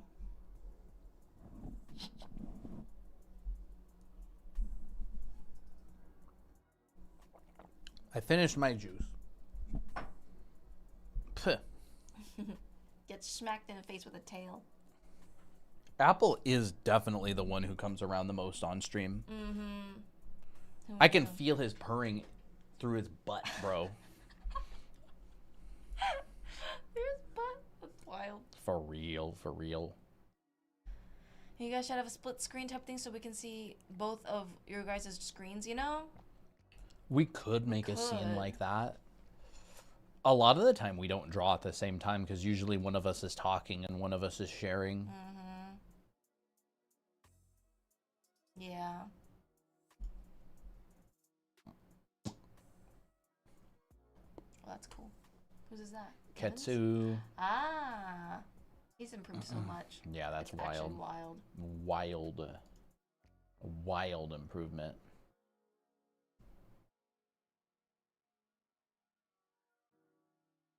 I hear you breathing over there.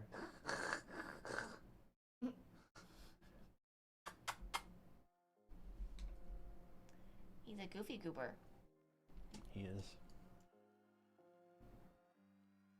I like his mouth that it curls on the side.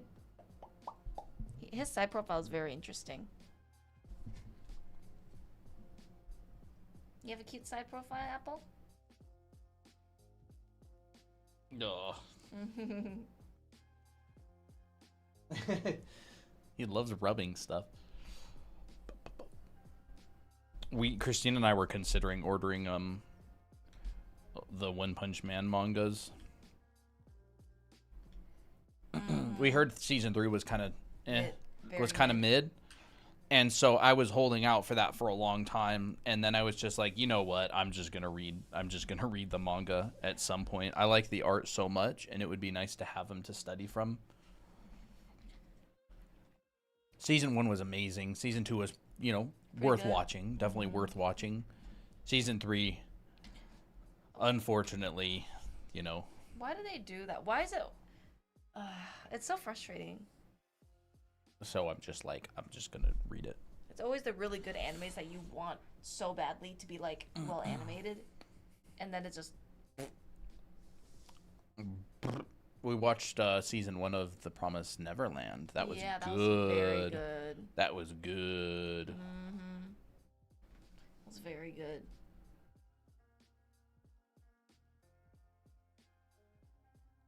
I still want to watch season 2. I just hope it's I think it'll still be good. Yeah, we'll watch it. Yeah. Bum, bum, Because bum, I'm kind of ready to wrap up. bum, bum, bum. This is a catchy song. Bro, I wanted to listen to that music so bad this stream. So bad. We should just do a TikTok only stream. Yeah. You didn't even think about that? No, it's fine. What's the best anime I should watch? I only have Netflix and never watched anime. I have no idea. I don't even know what's on Netflix. We don't have Netflix.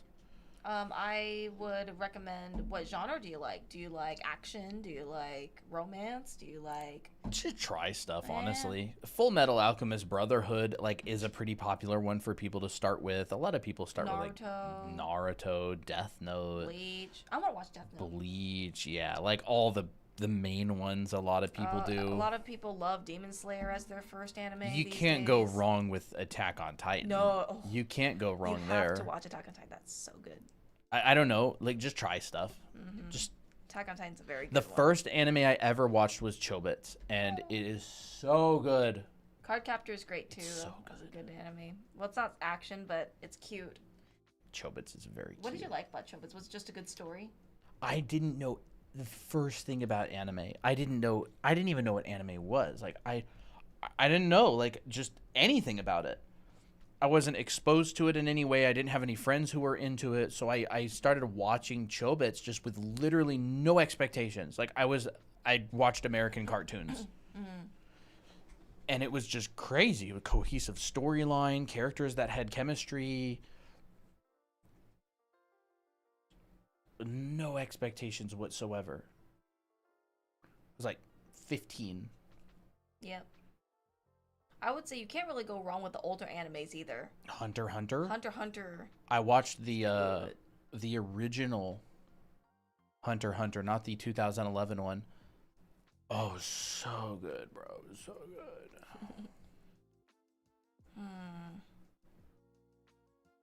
Chat, what was your first anime? Vampire Knight. Oh, I heard of Vampire Knight. What? That's one of those like top shoujo animes. Although it's kind of weird though. At least some of it is, but I heard it's a very popular one. I found Jujutsu Kaisen. Have you guys watched it? Oh, We yeah. watched the first season. I watched the first season, but not the second one. It was good. First season was quite good. I've been wanting to watch crazy show. What was it? Chainsaw Man again. Oh yeah, Chainsaw Man. One of my first anime was called Kiko's Smile. It was so cute, so good. Vampire Hunter D. I was 5. Ponyo was mine. Well, I did watch Ponyo as a kid, but I didn't know what it was. We watched Spirited Away as well. I watched that one as a kid. Lord of Mysteries. Isn't that one that's coming out these days? First was Naruto. I didn't watch Naruto as a kid because I thought the English dub. I thought Naruto had an annoying voice actor.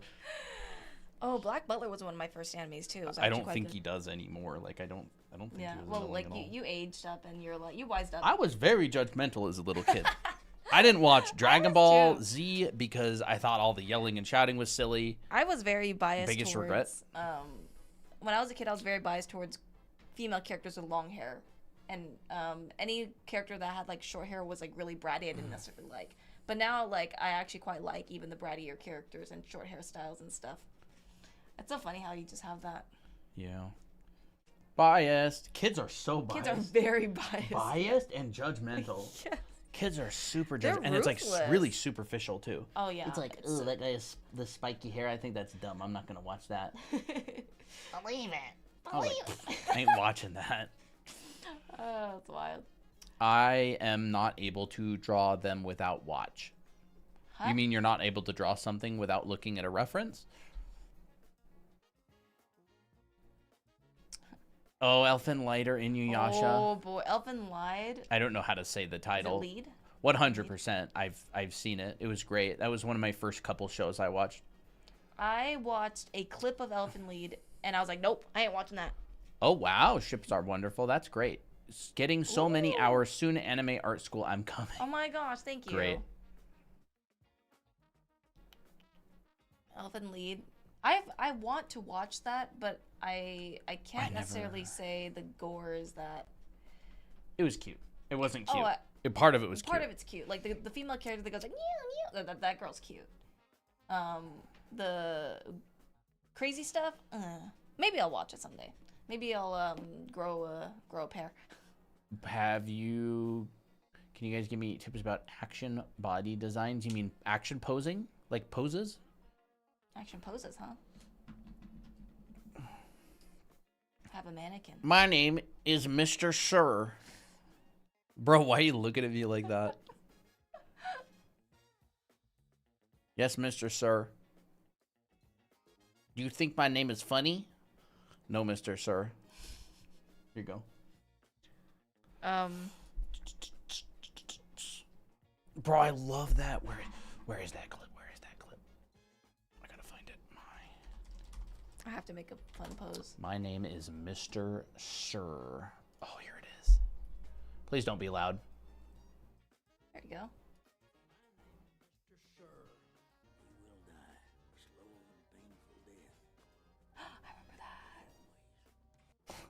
I remember that. Best That's of from Mr. Holes? Sir.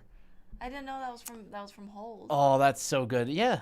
I totally forgot. We just watched Holes too. Yeah, but I only watched it once, so I don't remember a lot of the dialogue. It's so good.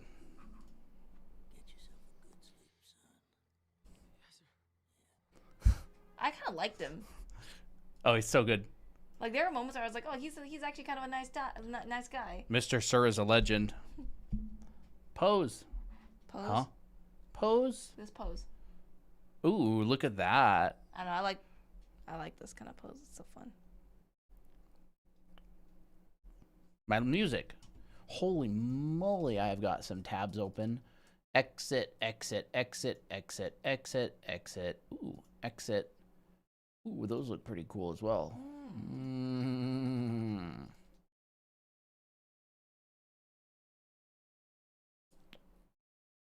Bro, this is what most Exit. people want to draw. Be like, how can I draw this pose in foreshortened perspective? I know, right? How can I draw this in foreshortened perspective where it looks like this?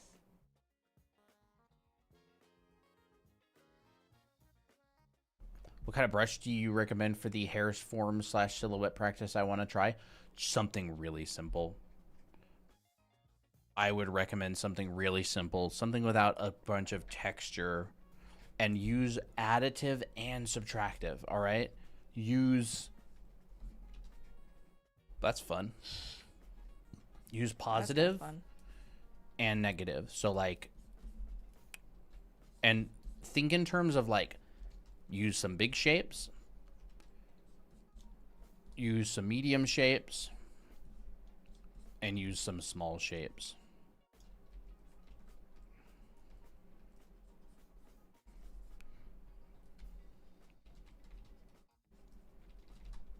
Come on, there we go.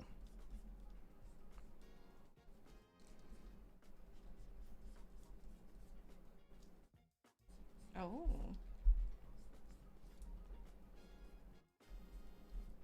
Just try stuff.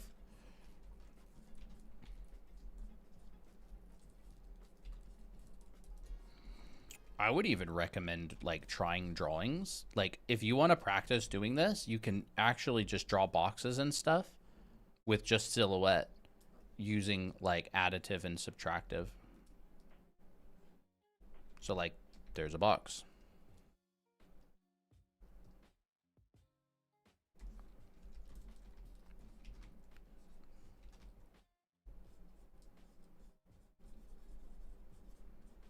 You can go, here's like a cylinder.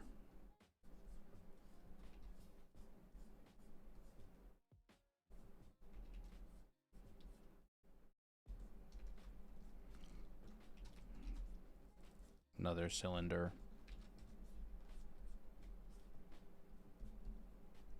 Ooh. Box behind it. Maybe this comes out.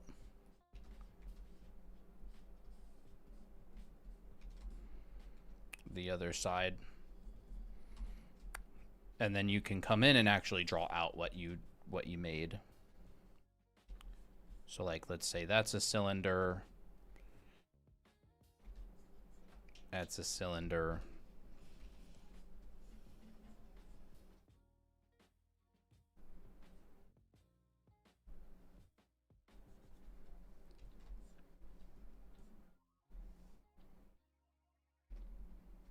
Very Basic nice. brushes.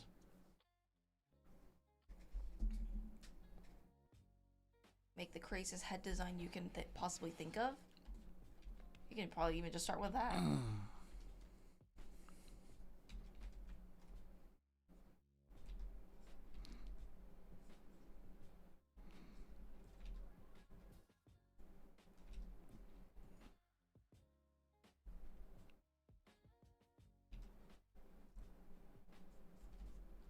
Oh. Yeah, that is crazy. Maybe here's the back of his head.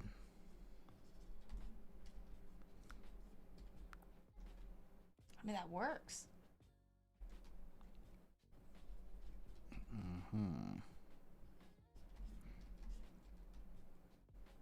That could be a beard.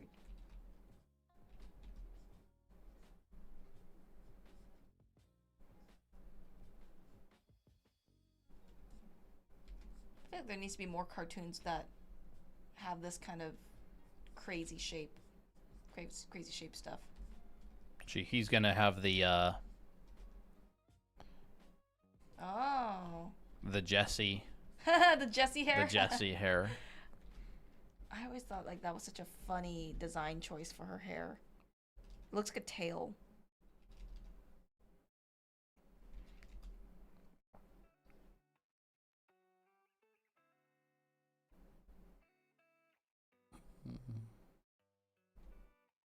I don't know. There's head. Mm-hmm. I don't even. This wasn't even supposed to be a head. It was just a random shape. Well, this is a cool pose for her. That's sick. One of the coolest character designs, obviously.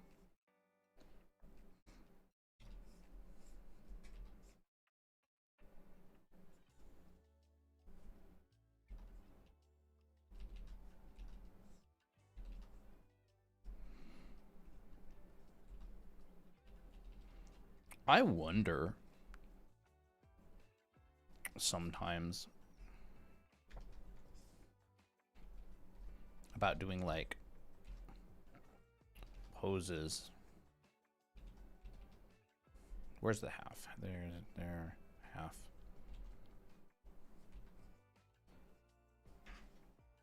He's beautiful. What's his name? I don't know. You can name him Jason? Jubbly. Jubbly? I'm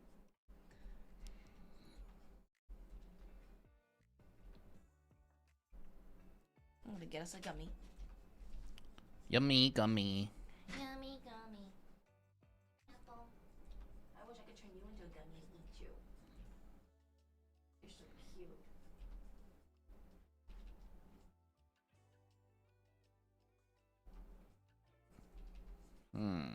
Nah, I don't really like that shape that much.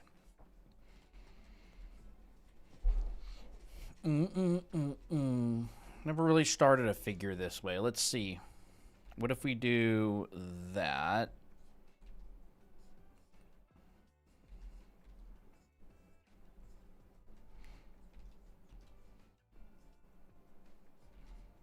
Give it another try.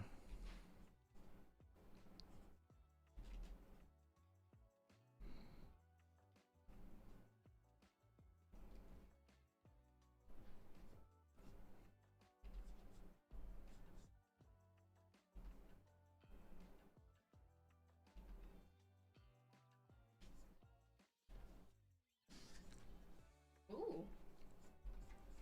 What, 100K? Oh, okay, chat. Okay. I'll get ready.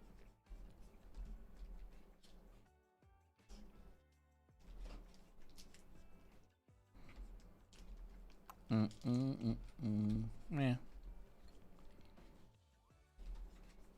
Draw it from more this side.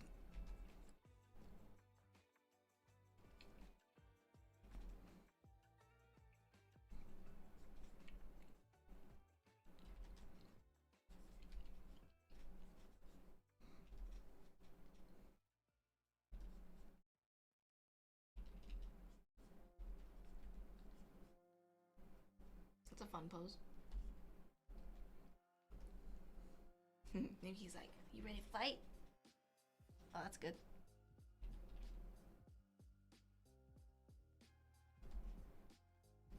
It's like a thing. I don't know. A mime?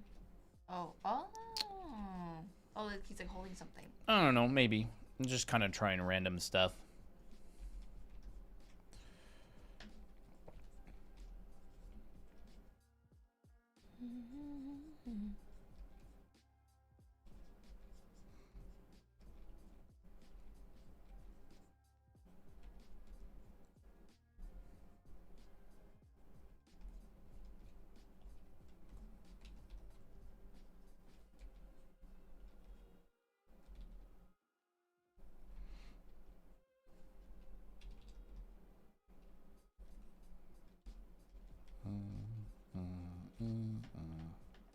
Want me to feed you a gummy?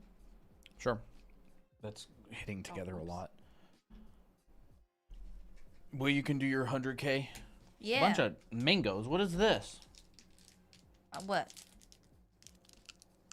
Bro, these do not come out. Good job, chat, for reaching 100K likes. This is you, and you're gonna get rewarded with some head pads. Bro, that took a long time to get out. They're like stuck in there. Great Good work. job. 100,000. That's amazing. Remember when it was 25,000? Yeah. I remember when it was 25,000. Do you guys like anime? Of course we do. Yeah. Anime's pretty Inflation fun. is BS. Inflation of likes. Likeflation. Likeflation, yep. Y'all have got to get more people in here. Look, if there were 4 times as many people, you would be able to like it the same amount.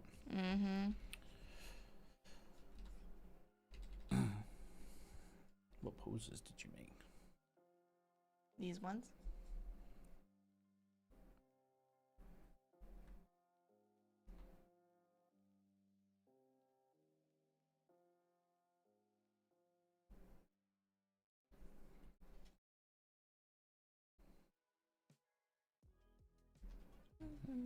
Hey, Noel. It's been a while.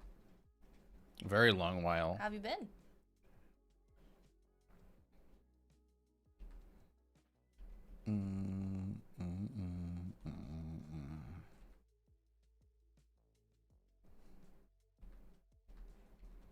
I'm trying to like the live, I promise. Oh, yeah. I trust you, Pompoof.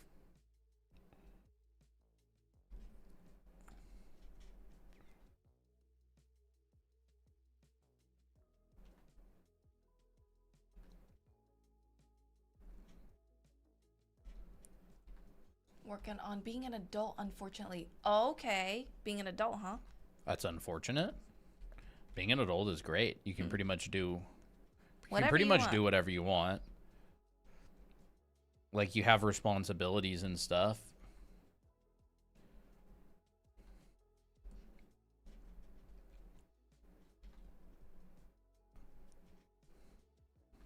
I was gonna say like Noel last time I remember was I think 18, but it's been like yeah. quite a while now. So I have no idea. I actually had no idea how old Noel was. I didn't remember at all. bills, huh? Yep, that's definitely adulting, all right. Oh, yes.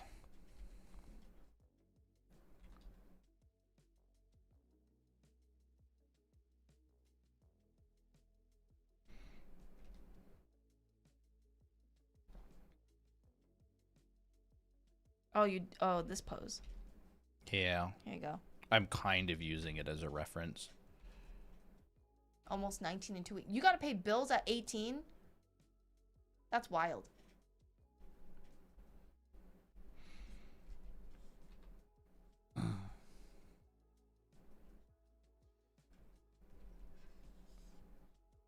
Literally wild.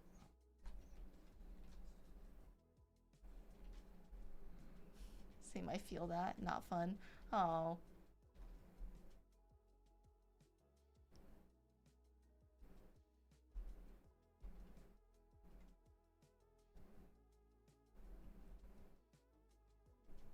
I think a lot of time with like foreshortened poses, people think that they have to be extremely accurate, but if you were to be actually extremely accurate, it may not even be as like desirable. You know what I mean? Yeah, it may not look very good a lot of the time. Yeah. So like you kind of have to like finesse it or fake it. Like you got to know what you're doing. But you also got to know like when the like making it too realistic isn't like actually working for you. Yeah. Artists have to lie in order to show the truth. That's that's literally what it is. It's like you basically have to know the truth and you have to know what would be a better version to show. Yeah. A good example is you're painting a scene outside and there's a big stinking street light right in the middle. Do you paint it or you do Yeah. it? Do you paint it or do you not paint it? I would probably not paint it. Especially if it gets in the way.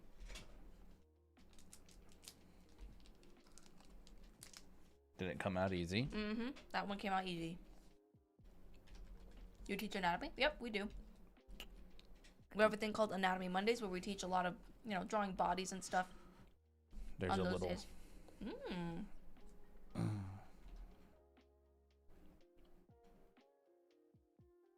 There he is.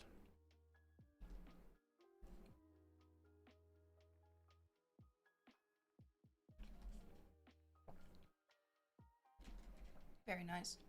I wonder if it would even be like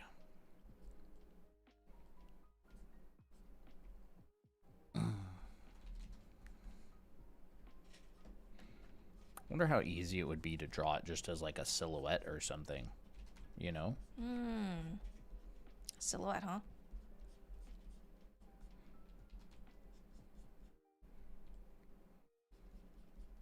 Oh, look. Oh, that works. June, thank you for the follow. I have a character named June, but without the E. Oh, that's fun.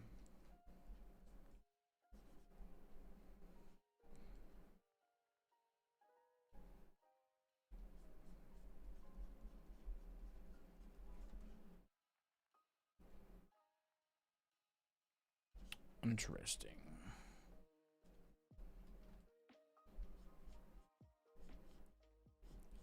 I remember watching the Ghibli movies with you. Yeah. That was fun. We didn't watch all of them. Yeah, we There's watched quite a lot of them. Yeah. Yeah, that was fun. Interesting.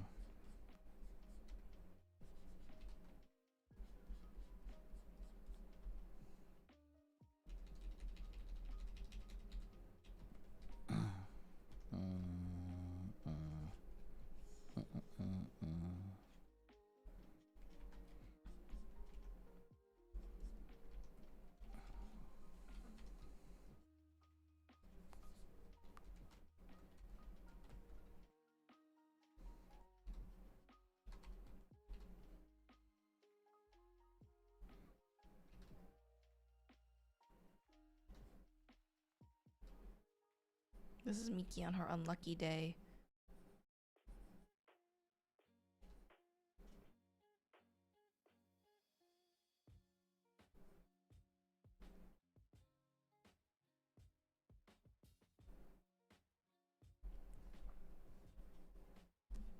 Look. Miki on her unlucky day. That's funny.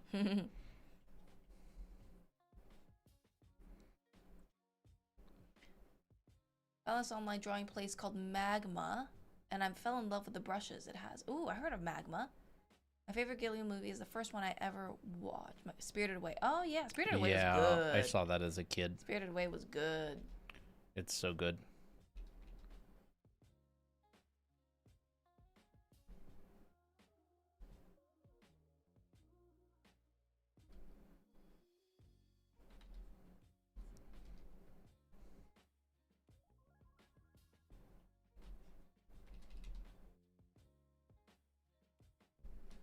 I like that. That's good. That's a nice running pose. I'm trying to like start different ways, seeing what we could do. Grave of the Fireflies made me genuinely cry. I heard of that one. I heard it was sad.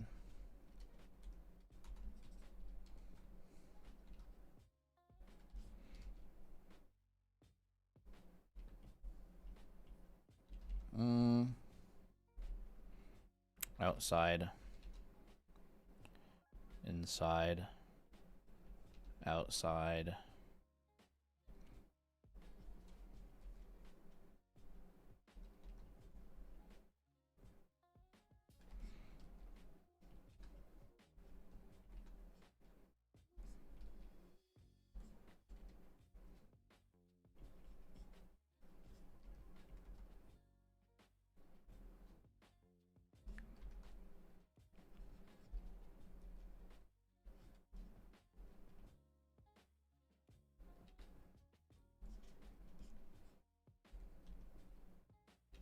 Bye, Pompoof. Good luck on your chem exam. Good luck. Yippee! Yippee! How do we jump up to 248 viewers? I have no idea. Y'all find just drawing quietly pretty satisfying, don't you? Applejack. That's funny. Mm-hmm.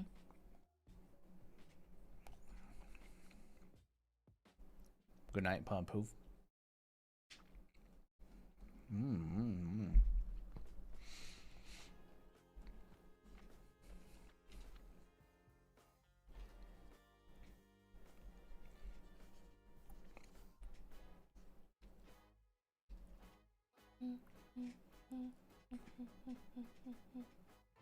And now we're at 300.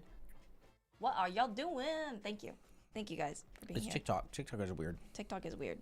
But we'll take Appreciate y'all being coming and here. hanging out, even if TikTok forced it upon you Yeah. with the doom scroll. Real. I think it's the running pose, Colton, that you're doing. Is it? Because we're continuing to grow up to 400 now. It's weird, you know? Yeah, I'm it just is weird. experimenting with stuff. I'm like, you know? Yep. Get this weird shape out of here, bro. Like, Get the weird shape out of here. Bruh.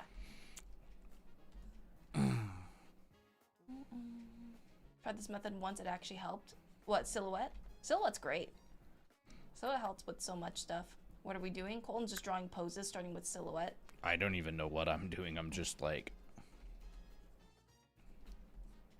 this one, I didn't start with a silhouette. I just kind of started with whatever. This one I did.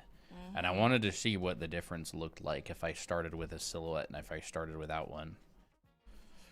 Do you use reference or just drawing out of your mind? This is like kind of partially referenced. Bullshit. This one I used reference on of that. Like I kind of glanced over at it. It was laying on the table. Yeah, he's using it as a reference, but not exactly. Yeah, not the same angle. And then this one I just drew after I drew this one, and I didn't look at the thing. And now this one I'm kind of looking at it from a different angle. Colton is drawing on an Intuos, so a screenless tablet, and then I'm drawing on the iPad. Yeah.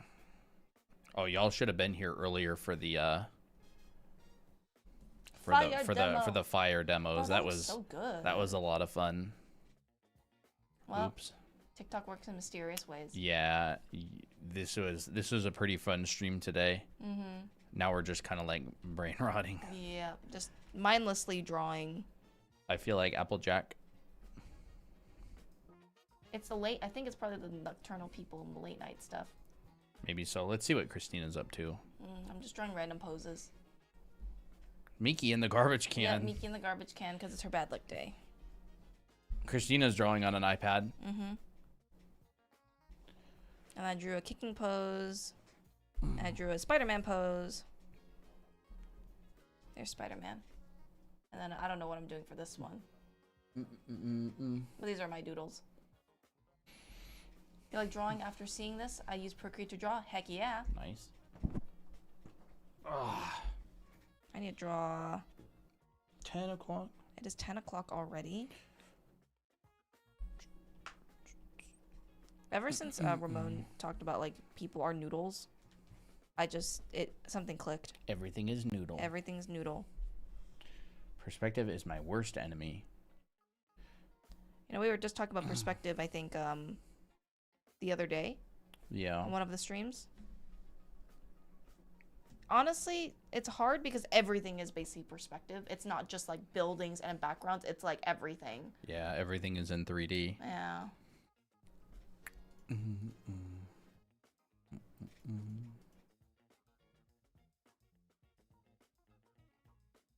Like even clothes are 3D. Like this is 3D. Paper is in 3D. Yeah, this isn't traditionally like. I mean, this is perspective, but it's not like in the sense of something like this, where Yeah. it's like, oh, there's like lines and stuff. It's just depth.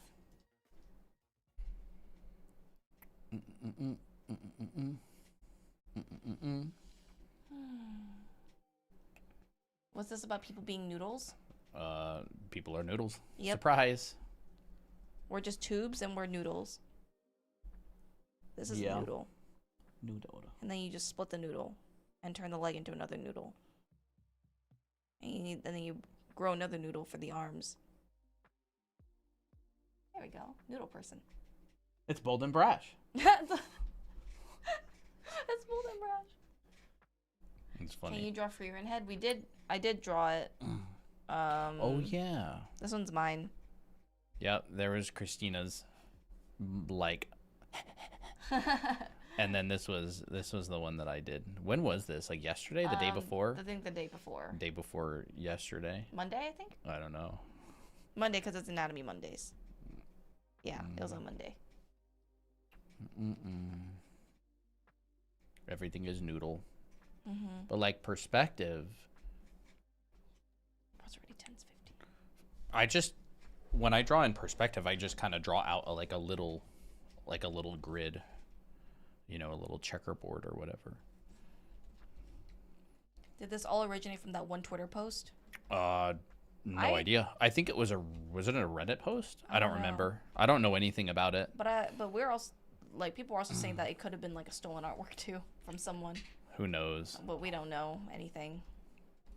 right? Just draw out like a little grid. You can draw out like a little crappy checkerboard. And then you just use your primitive forms, boxes, cylinders, ellipses. can just draw a little volume on the ground, and that's how like these were made. That's sick. And then the fire is really simple. You just go from like a dark, deep red, and you make it a little bit warmer and come up, right? And warmer, and you come up and up into like orange and yellows and come up. And then, you know, you can go into like white, and then you're going to just apply it to a 3-dimensional volume. Could be like this one's kind of like a ring of outward tilted cylinders. This to me is like what I think of when I think perspective. Like I don't think so much, oh, vanishing points and horizon lines. Not for this. This is like a cylinder of fire. Like that. This is like a ribbon of fire. So, zoop.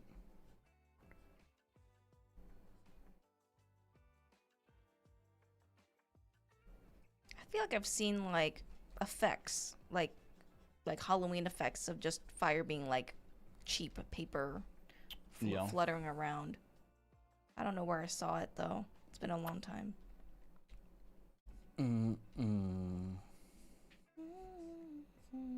I don't. I'm gonna have to look for.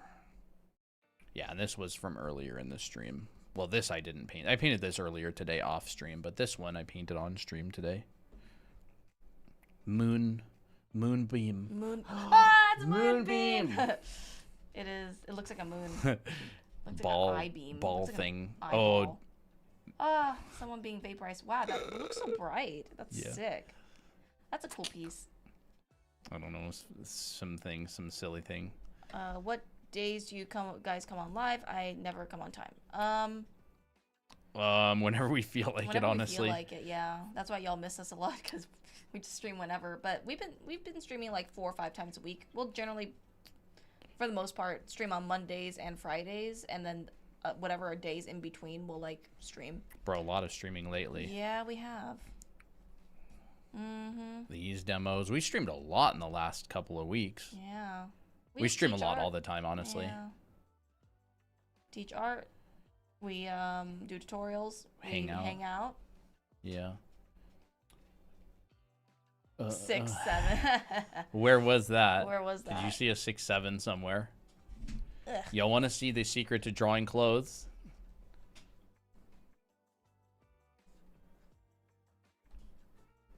I drew it right here too. Check this out. 6, 7.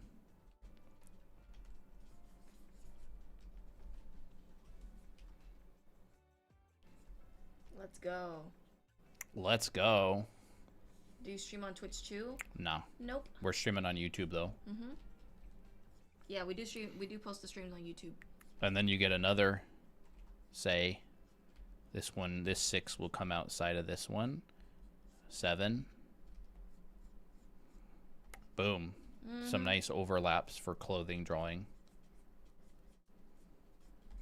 No way. Open your stream and you make a 6, 7 joke. We know people. Once we say 6, 7, Yeah. people will start flooding in. Crazy. What are the odds? It's almost like Or it's almost like we knew. conspiracy to bring more people in is by saying 6, 7. Yeah, but anyways, you can break down a lot of stuff with simple numbers such as 6 and 7. Board artist. Hello, Hey, it's board been a really artist. long time. Yeah. That's a new file. Here it is.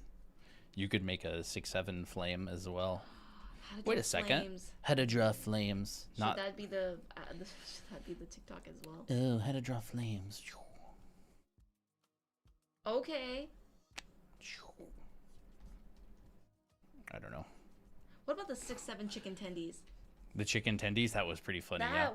That was wild. Have y'all seen that TikTok? The chicken tendies that were the 6 and the 7, that was really funny. It's so funny. Boom, boom, boom, boom, boom. It was pretty funny. Do I also have to learn a box method for drawing bodies, or envelope methods enough, which you uploaded on YouTube? Envelope is just the 2D version of the box. Yep. It is just a 2D version of the box. Mm-hmm. But I also turn the envelope into a box later in the video. So I believe I do. I mean, I have to because I talk about volumes and stuff. Why does that silhouette earlier look like Silver Chariot? I have no idea what that is. That's a name though. Yeah. Is that a person from like an anime or a game Is or it something? like a character? By the way, chat, What's up? you want to draw? You can get our bookies. Yes, we have 2 books. Mm-hmm. And we have a school. JoJo can check it out on Bizarre our- Adventure. Our website right there. Yes, we have classes, we have books, we have a Mm-hmm. YouTube channel. We've been live streaming every single week, like 3 or 4 times for the last like year and a half. Yeah. We have a lot of educational content up. Mm-hmm. We post most of our streams on our YouTube. Bro, 6 is a whistle. Okay. Oh, bro, imagine when everyone turns 67 years old. Maybe everyone will turn 67 at the exact same time. I wonder if 6'7" will still be a meme by the time I'm 67. Mm-mm. Mm-mm.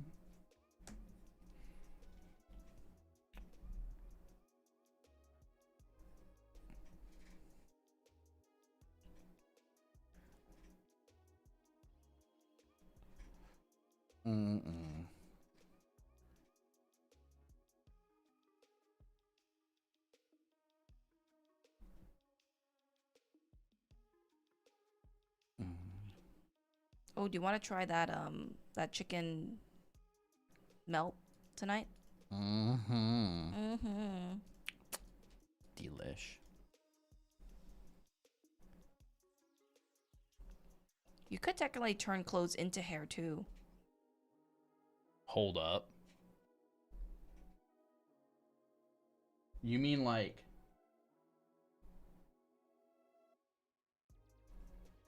Okay, I didn't expect it like that. But yes, you definitely can do it Okay. like that. I was gonna say, turn It these into hair works. strands.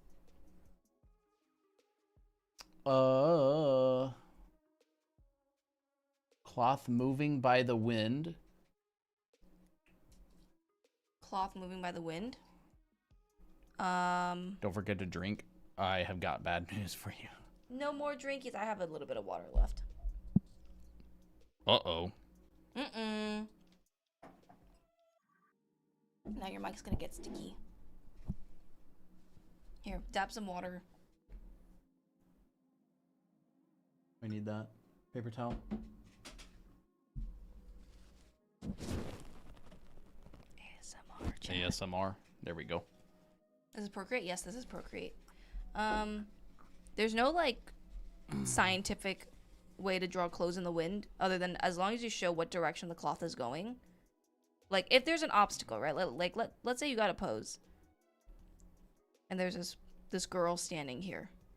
And the wind is blowing this way. And you want the wind to, or you want the cloth to be going this way. Basically, there's going to be an obstacle. There's going to be an obstacle here because the leg is preventing the cloth from going any further. But anywhere else, like outside from here, will go this way. That's it. That's it. It's just gravity is now kind of sideways. Exactly. So it's like drawing clothes normally, except you're not drawing the things going down. You're drawing them going to the side, kind of. Yeah. And down. Mm-hmm. And then to show even more, you want to ruffle it, especially if it's a dress. You want to show the overlaps. Like there's one going behind another, going behind another. That's what's gonna make it feel very nice and flowy. And include a lot of S curves. Look at all these are S curves.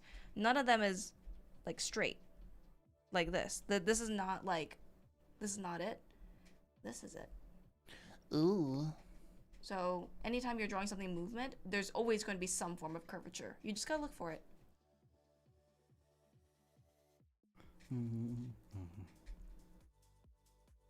How do you draw abs? Back abs. Baguette. Check. Baguette. They're baguettes. They're bread. Yeah. I mean, Abs you on can, bread. like, here's your pecs. Your abs flow down from your pecs down to the crotch.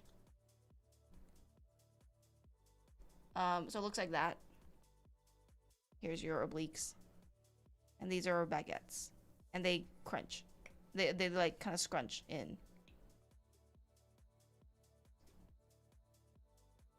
There we go. Not the prettiest abs, but you know, it gets the job done. You want them to look more attractive. Keep in mind that's not waffle abs like this, but rather they kind of interlock. They kind of like fit into each other like a puzzle.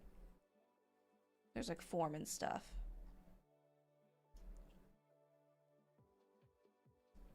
So you can see that if I drew a wireframe or if I shaded it a little bit, it will look like this. And this will curl in. And this will go out and then reach the other side. I'm just making this like very, very clear so it's easy to see. What about the way you now enjoy drawing abs instead? Remember Oh yeah, the wedging into the each wedging other? into each other. Yeah. I need to look at a reference for that. I'm trying to find it. Where the heck? It's somewhere there. Oh, there it is. This? Yeah. Yeah, those are some. That's good. Was it? I still Well, need a do like this. Oh, okay.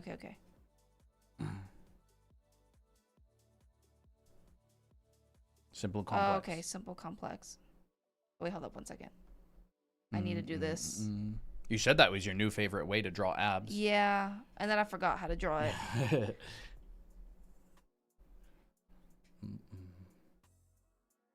I do draw a nose when you're looking up. You can take a picture of me. I'll be your reference. It's like that. Oh, okay.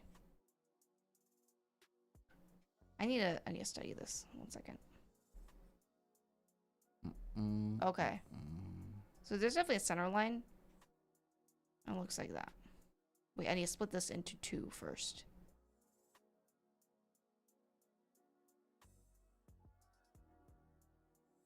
And then split. My brain is tweaking. I can't draw this. There we go. Something doesn't feel right though, the way I'm doing it.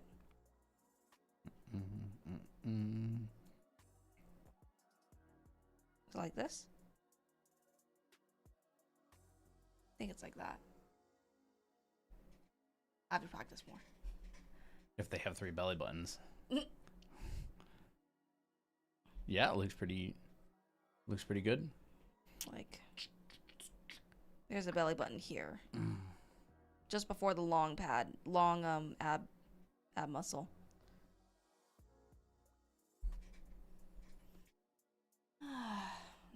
I'm tired. Tired. Yeah. By the way, chat, if you're interested in learning the fundamentals of art, we have classes online. So our program is Anime Art School. You can find it on our LinkedIn profile. You'll find all the information there. If you want to learn how to draw anatomy, how to draw clothes, how to draw perspective and backgrounds easily, and painting, it's all in there. And you can also get the brush on that website. So here you go. The brush that we use is for free. It is also on our website, drawanime.com. It is the green button on that website, so you can go get it there and yoink it. And tell us how good it is, because it's a great brush. It is totally free. Do you also do coloring lessons? Oh, yeah. Oh, yeah. We do a lot of coloring lessons. We did coloring lessons today. This was some of the aftermath. Everything is on fire. Everything is burning. Whoa. Yeah, It's so some of the bright. coloring Love it. lessons today. I was kind of in the mood to draw fire, so we did fire, and someone asked about blood as well, so we did some blood. What app are you using? This is Photoshop. I use Procreate. I got your book and got another for my niece. Oh, that's so sweet. That's very nice. Love Awesome. it.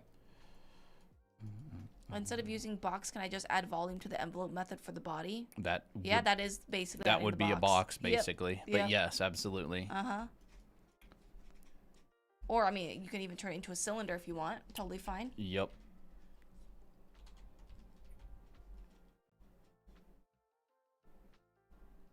We also have a YouTube channel, so we post basically most of our streams. Like this stream is currently on YouTube, so you can check and rewatch all of our streams on there too. Yes. If you do that, it's basically a box now. Yeah. You can put an armhole.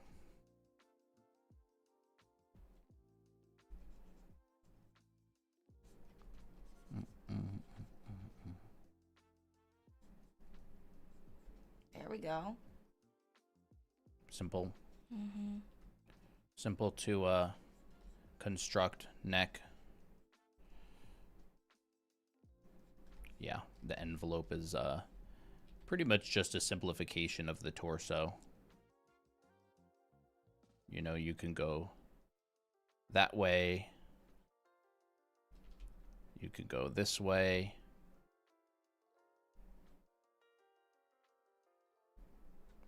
And you can also bend it How do you draw someone leaning forward? like this. Yeah, like that. Leaning way forward, it would kind of be like this. Mm-hmm. You'd see the clavicles, and you'd probably see like the back going over like this. It'd kind of be along the lines of that. What program? Photoshop. This is Photoshop.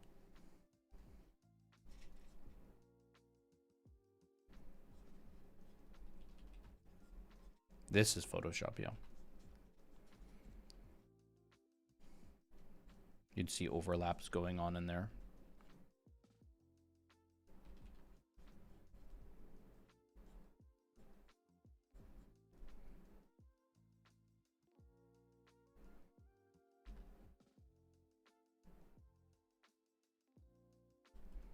If you want to do that. You could also, you know, put the head up. Hmm. Oh, that's fun. A nice pose. But you definitely get like this overlapping effect where it's kind of like, here's your pillow and it's drooping over and it's very, very sad. Hmm. Oh, poor thing. The saddest pillow. You Gotta make the sides droop too. yeah, you can literally, it is the saddest pillow you've ever seen. Ah, You haven't slept in 3 days, you have a final coming up, and you spent your entire term playing video games. And so now you're not sleeping because of poor planning and time management, and your pillow is the one who's suffering for it. Oh. Except it's you hunching over your desk drawing.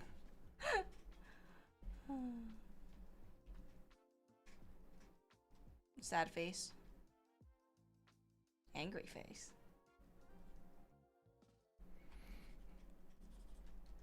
And you're like, Herf. Stupid test. Stupid drawing. and Okay. there's your pencil, and you're like, I don't know. You're like, crap. You're like this. I'll do it here. Oh yeah, that's good. Huh? What the heck? How do I How- solve this problem? How draw anime? Because you're in a manga school. Psych. Anime art school.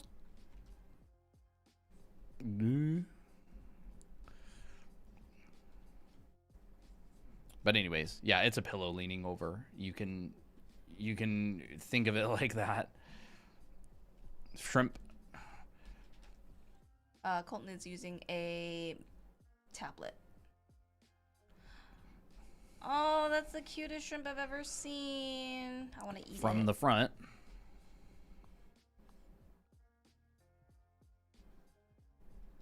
would kind of overlap like this, probably. You know what that looks like? An embryo. Really? Or was it zygote? Cute.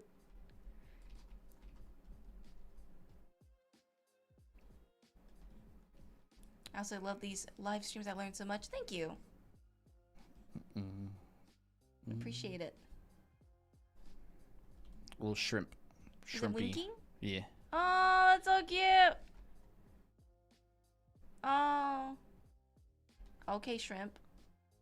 Rizzing me up. You know what I really liked about The Promised Neverland? What? Their smiles were like this. Oh, yeah, that was cute.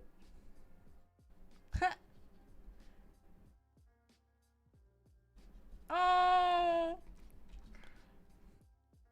Oh my gosh. That's so cute.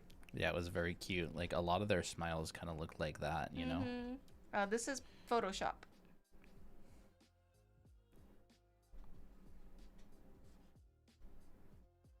Oh, that's so cute. Oop. How long have we been live for? Like over 4 hours now? 4 hours and 6 minutes. Wow. They had those, like, cute smiles. It was fun. What about that super cute face? You know what I'm talking about. Yeah, that one was the you cutest one remember? ever. Me? Do you remember what the face was? I don't remember how to draw it, really. I think it was like... What app is this? I was drawing on Photoshop. Christina's drawing in Procreate on the iPad. I absolutely love these live streams. I learned so much. Awesome. I'm glad you like them. It was like this. I don't remember exactly what it was.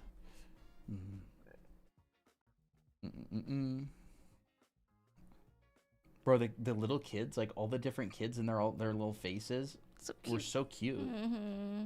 I really liked that how they did it. Yeah. It was They were like, very "Crap, we need-" unique faces. It was fun. I like crap. We need more kids' faces. Let's just draw like a bunch of unique ones. Yeah, it was so awesome. I never thought about doing that really. Yeah. Applejack, are you a little shrimp right now? He's a shrimp right now. Yup. Yep. We should have gotten an aerial shot. More like donut shape. Get over here. Croissant. Get over here, you little croissant. It's cute.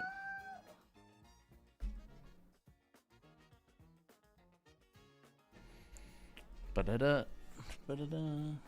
So cute. He's so squishable too. Gonna turn you into bread. You literally look like a shrimp. He has his foot sticking out and stuff. Oh yeah. Proper shrimp. Raw shrimp.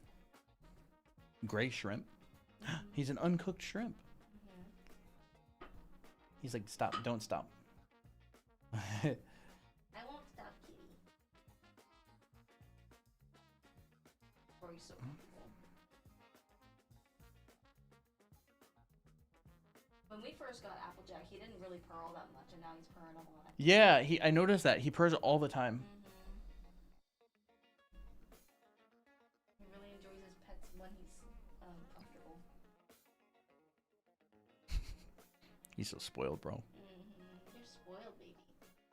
The shape of his body when he's walking away from you is like, it's so round. He's so like, you just want to like, kitty, ba-da-da-da-da-da-da-da. My hands look chubby. No, they look like, well, there's cat hair everywhere. They look literally like hands. For some reason, every time I'm on camera, I feel like my hands look chubby. Every time you're on camera? Like if I'm here, Oh, for example, like I feel like my hands look kind of chubby. no. No. What's your YouTube channel? It's the exact same username as our TikTok. Draw Anime Academy. We're live there right now. Yep. Ooh, big yawn. Big yawn.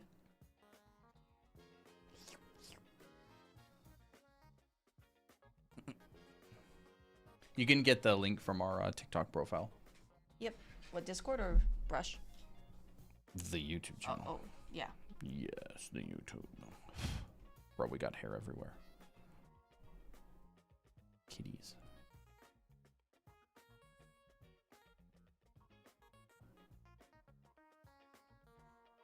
It would be really cool if we did a guest stream with Rodgon. Yeah, that would be Should fun. we like DM him? I was thinking about it. He comes around often enough that I was just gonna ask him on stream. If you're here, let's do a collab or like an interview or something. Sounds like it would be really fun. Mm-hmm. Y'all play video games? If so, what game? Not a lot. I don't really play games that much. I'm waiting for what's it called? Tomodachi Life. I play chill fun. games and farming games like Rune Factory. Rune Factory is my comfort game. Animal Crossing I played. The only horror game that I actually do quite enjoy playing is Little Goody Two Shoes. That's actually quite a good game. Pokemon I've played, but I have not played like the most recent ones. I actually want to try the Arceus game. Was it Legend of Arceus? I don't know if that's like a different format. If it's like a 3D, like a open world type stuff, but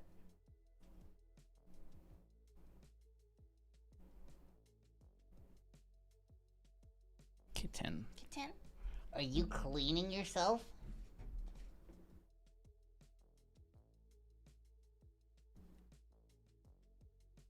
Wait, are you gonna lick me? Yep. You nudge. Nuzzles. Toby! Toby. Oh, look at him. He looks so tired. Oh, He is just woken up. this is the Toby when at its best, when he Peep just Toby. wakes up. Toby. We got another shrimp. Hi. In our midst.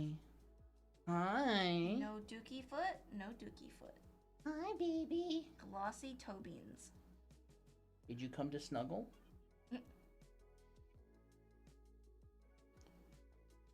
Welcome back.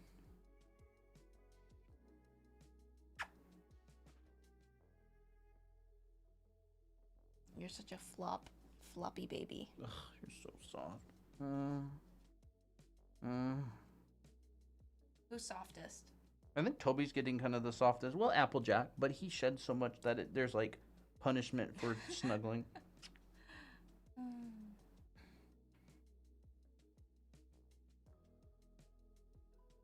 Who's floppedest?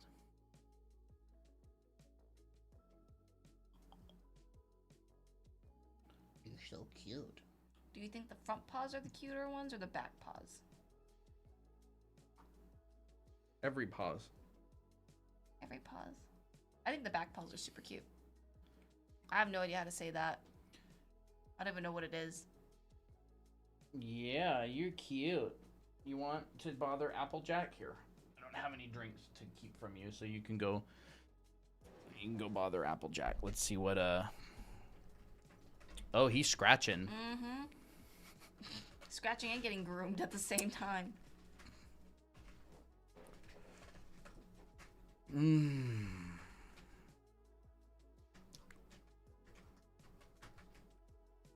Everybody's just spending their time Bro.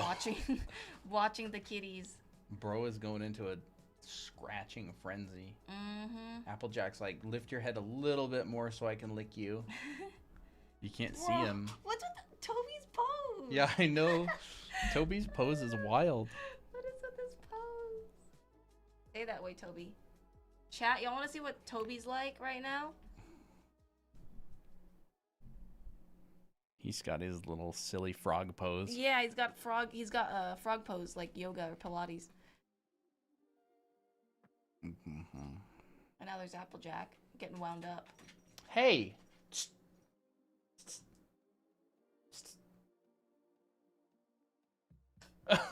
He's like, he can't get up.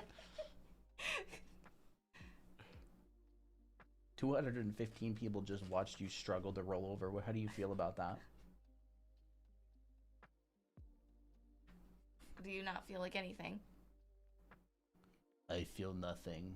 I don't think, therefore I not am.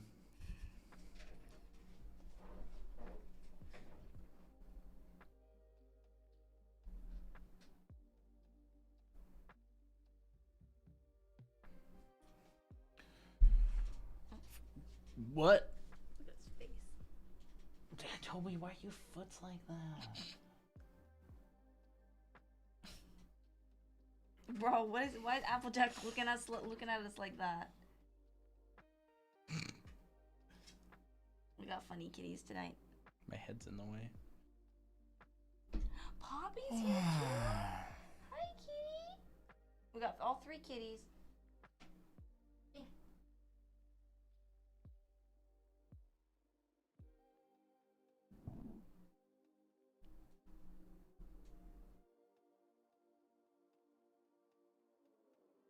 Look behind you. Oh, look who decided to come visit. They all decided to wake up. Guess who left a little bit of hair in here too?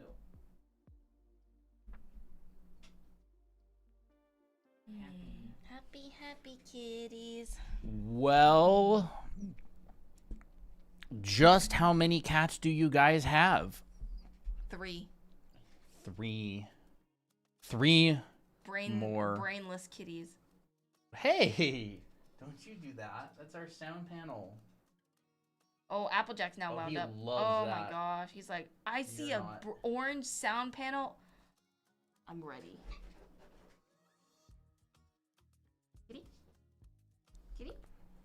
Hi. Hey. No playing with the sound panel.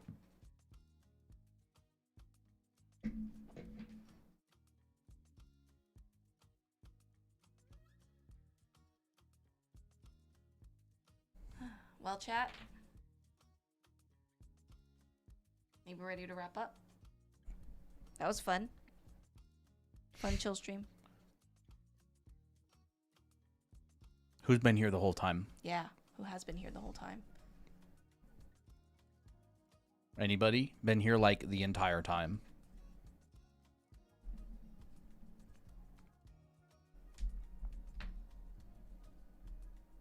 No one? Fico Riggs. Yeah, Fico Riggs always here very Yeah, early. Fico Riggs. We did a stream the other day. Did not see you talk once. I looked at the top viewers. You were like number 2. You were there for like 4 hours. Do you just like chill and draw while we're live? Do you get sick? Absolutely sick of us? Yes, I lurk. Lurk. That's fun. Was here for the most part, maybe gone 30 or 40 minutes. Been here the whole time drawing. Nice. That's fun. Nice.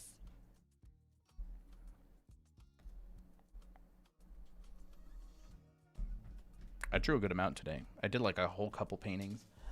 Help. Hey, those are microphones. No. No sniffing the microphones. Toby loves those little toothpicks. I always find them He with loves them. toothpicks almost as much as you love toothpicks. Almost as much. Almost as much. Maybe about half as much. I can't believe Toby's actually bigger than Poppy now. Poppy's very small. Toby's been bigger than her Poppy forever. Poppy will never grow any bigger. Poppy is so tiny. Now they're grooming each other. Poppy's aggressively grooming him. That's cute. She's like, you're so stinky. I have to clean you. Applejack?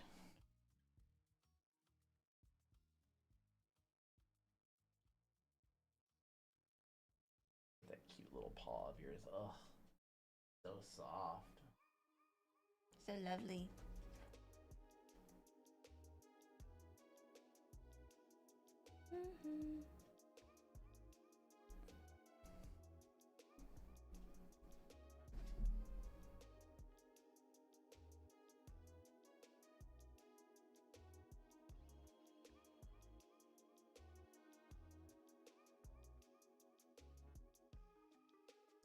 He's literally a bear.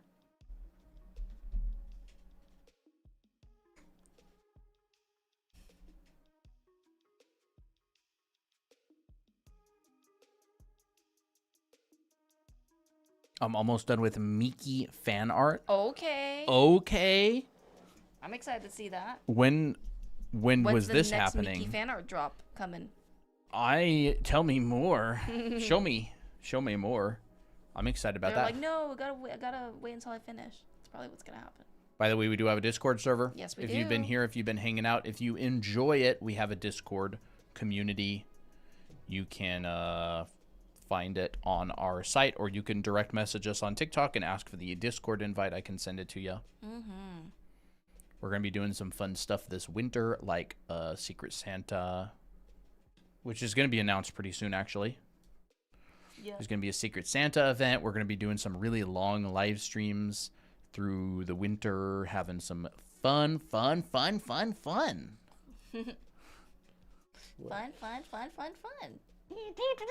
What's that from? It's the Kazoo Kid. Oh, really? I Yeah. didn't know that. It's a meme. That's funny. Who knows Kazoo Kid meme? That's old. it's not that old. That's like what? Since I was in high school? I remember people were like obsessed with the kazoo. What did they have before memes? Just inside jokes? Probably. How long have memes been around? Just like memes in general. Like I guess the concept of when. Why does this look like the Monopoly Man running? Is it? All right, let's find it. Don't want to do that.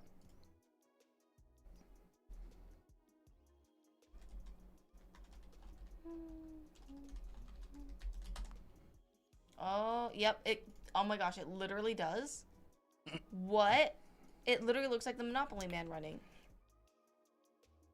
Let's do it this way. Bro, I didn't know he was so athletic.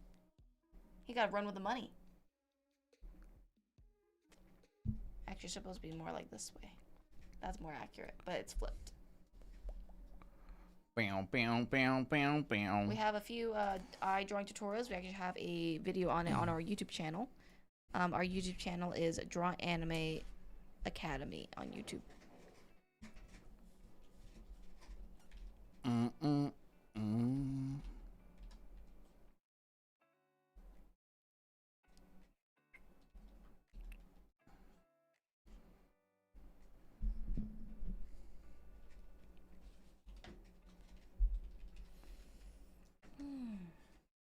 What are you doing? An anime eye? Yeah. No. Don't do it.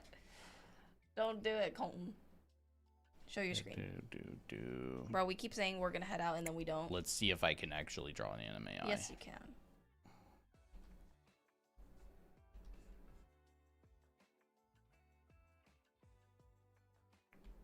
Bow, bow, bow, bow.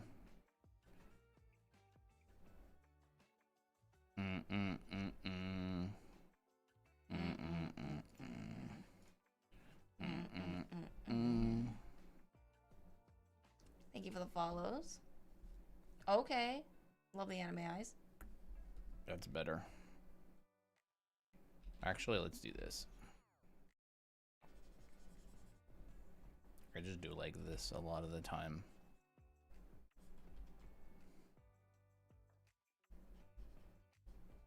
It's cute.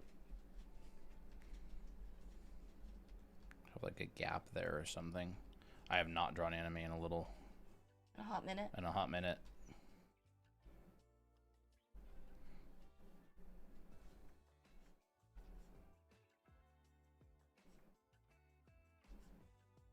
Yeah, good enough. That's pretty good anime eye. There. From good enough. imagination, especially.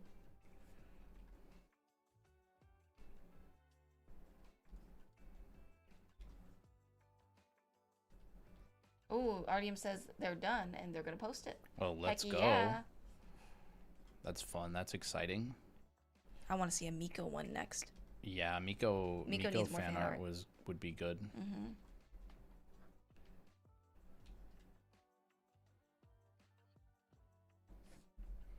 I don't really draw a lot of anime these days, you know? Mm-hmm. We have a phase, you know.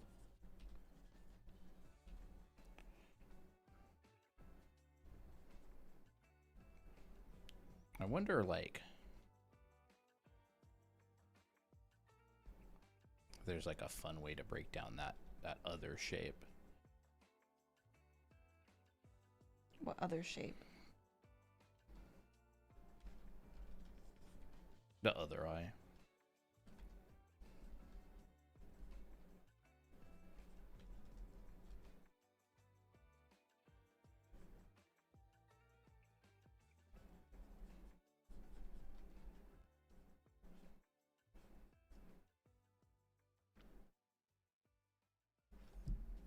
Oh, cute.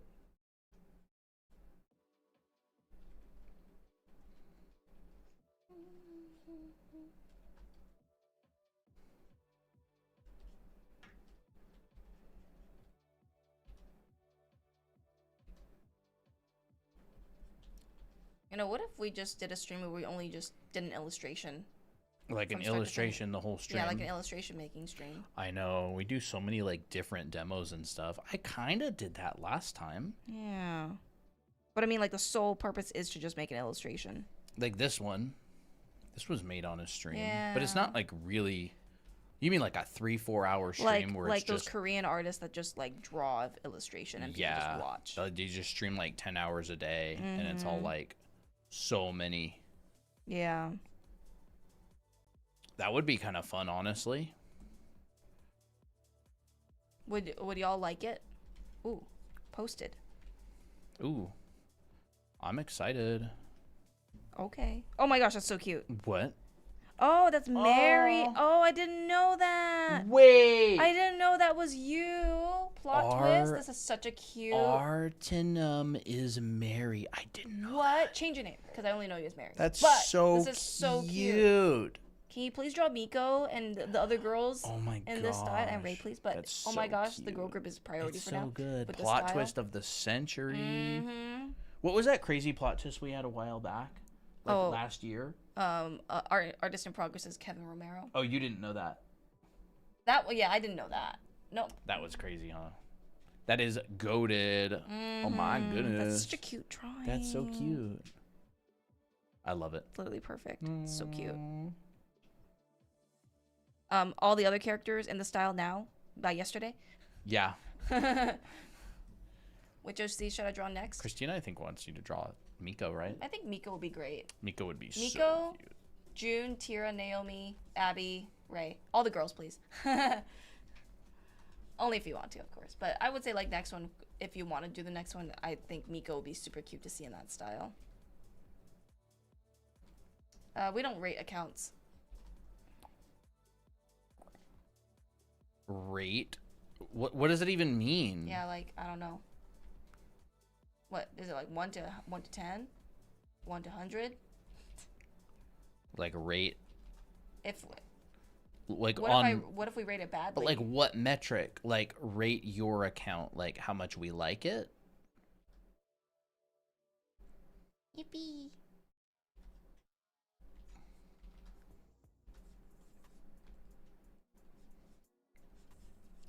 It's already 11. That's crazy, bro.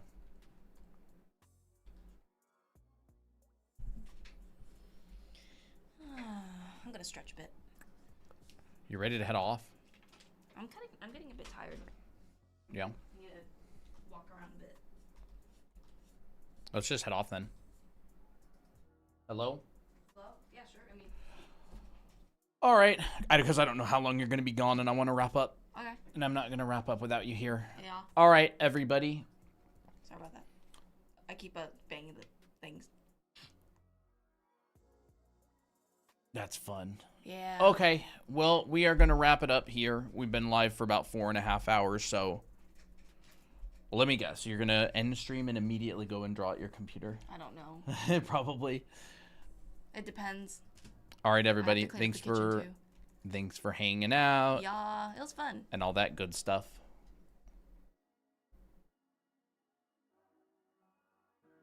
Bye-bye, everybody. Bye, chat. Oh, we'll be live, I don't know, sometime real soon. So we will see you. We will see you later. Mm-hmm. Bye-bye. Bye. And we'll see you later, YouTube. See ya. I'm kind of hungry, honestly. Are you? I'm a little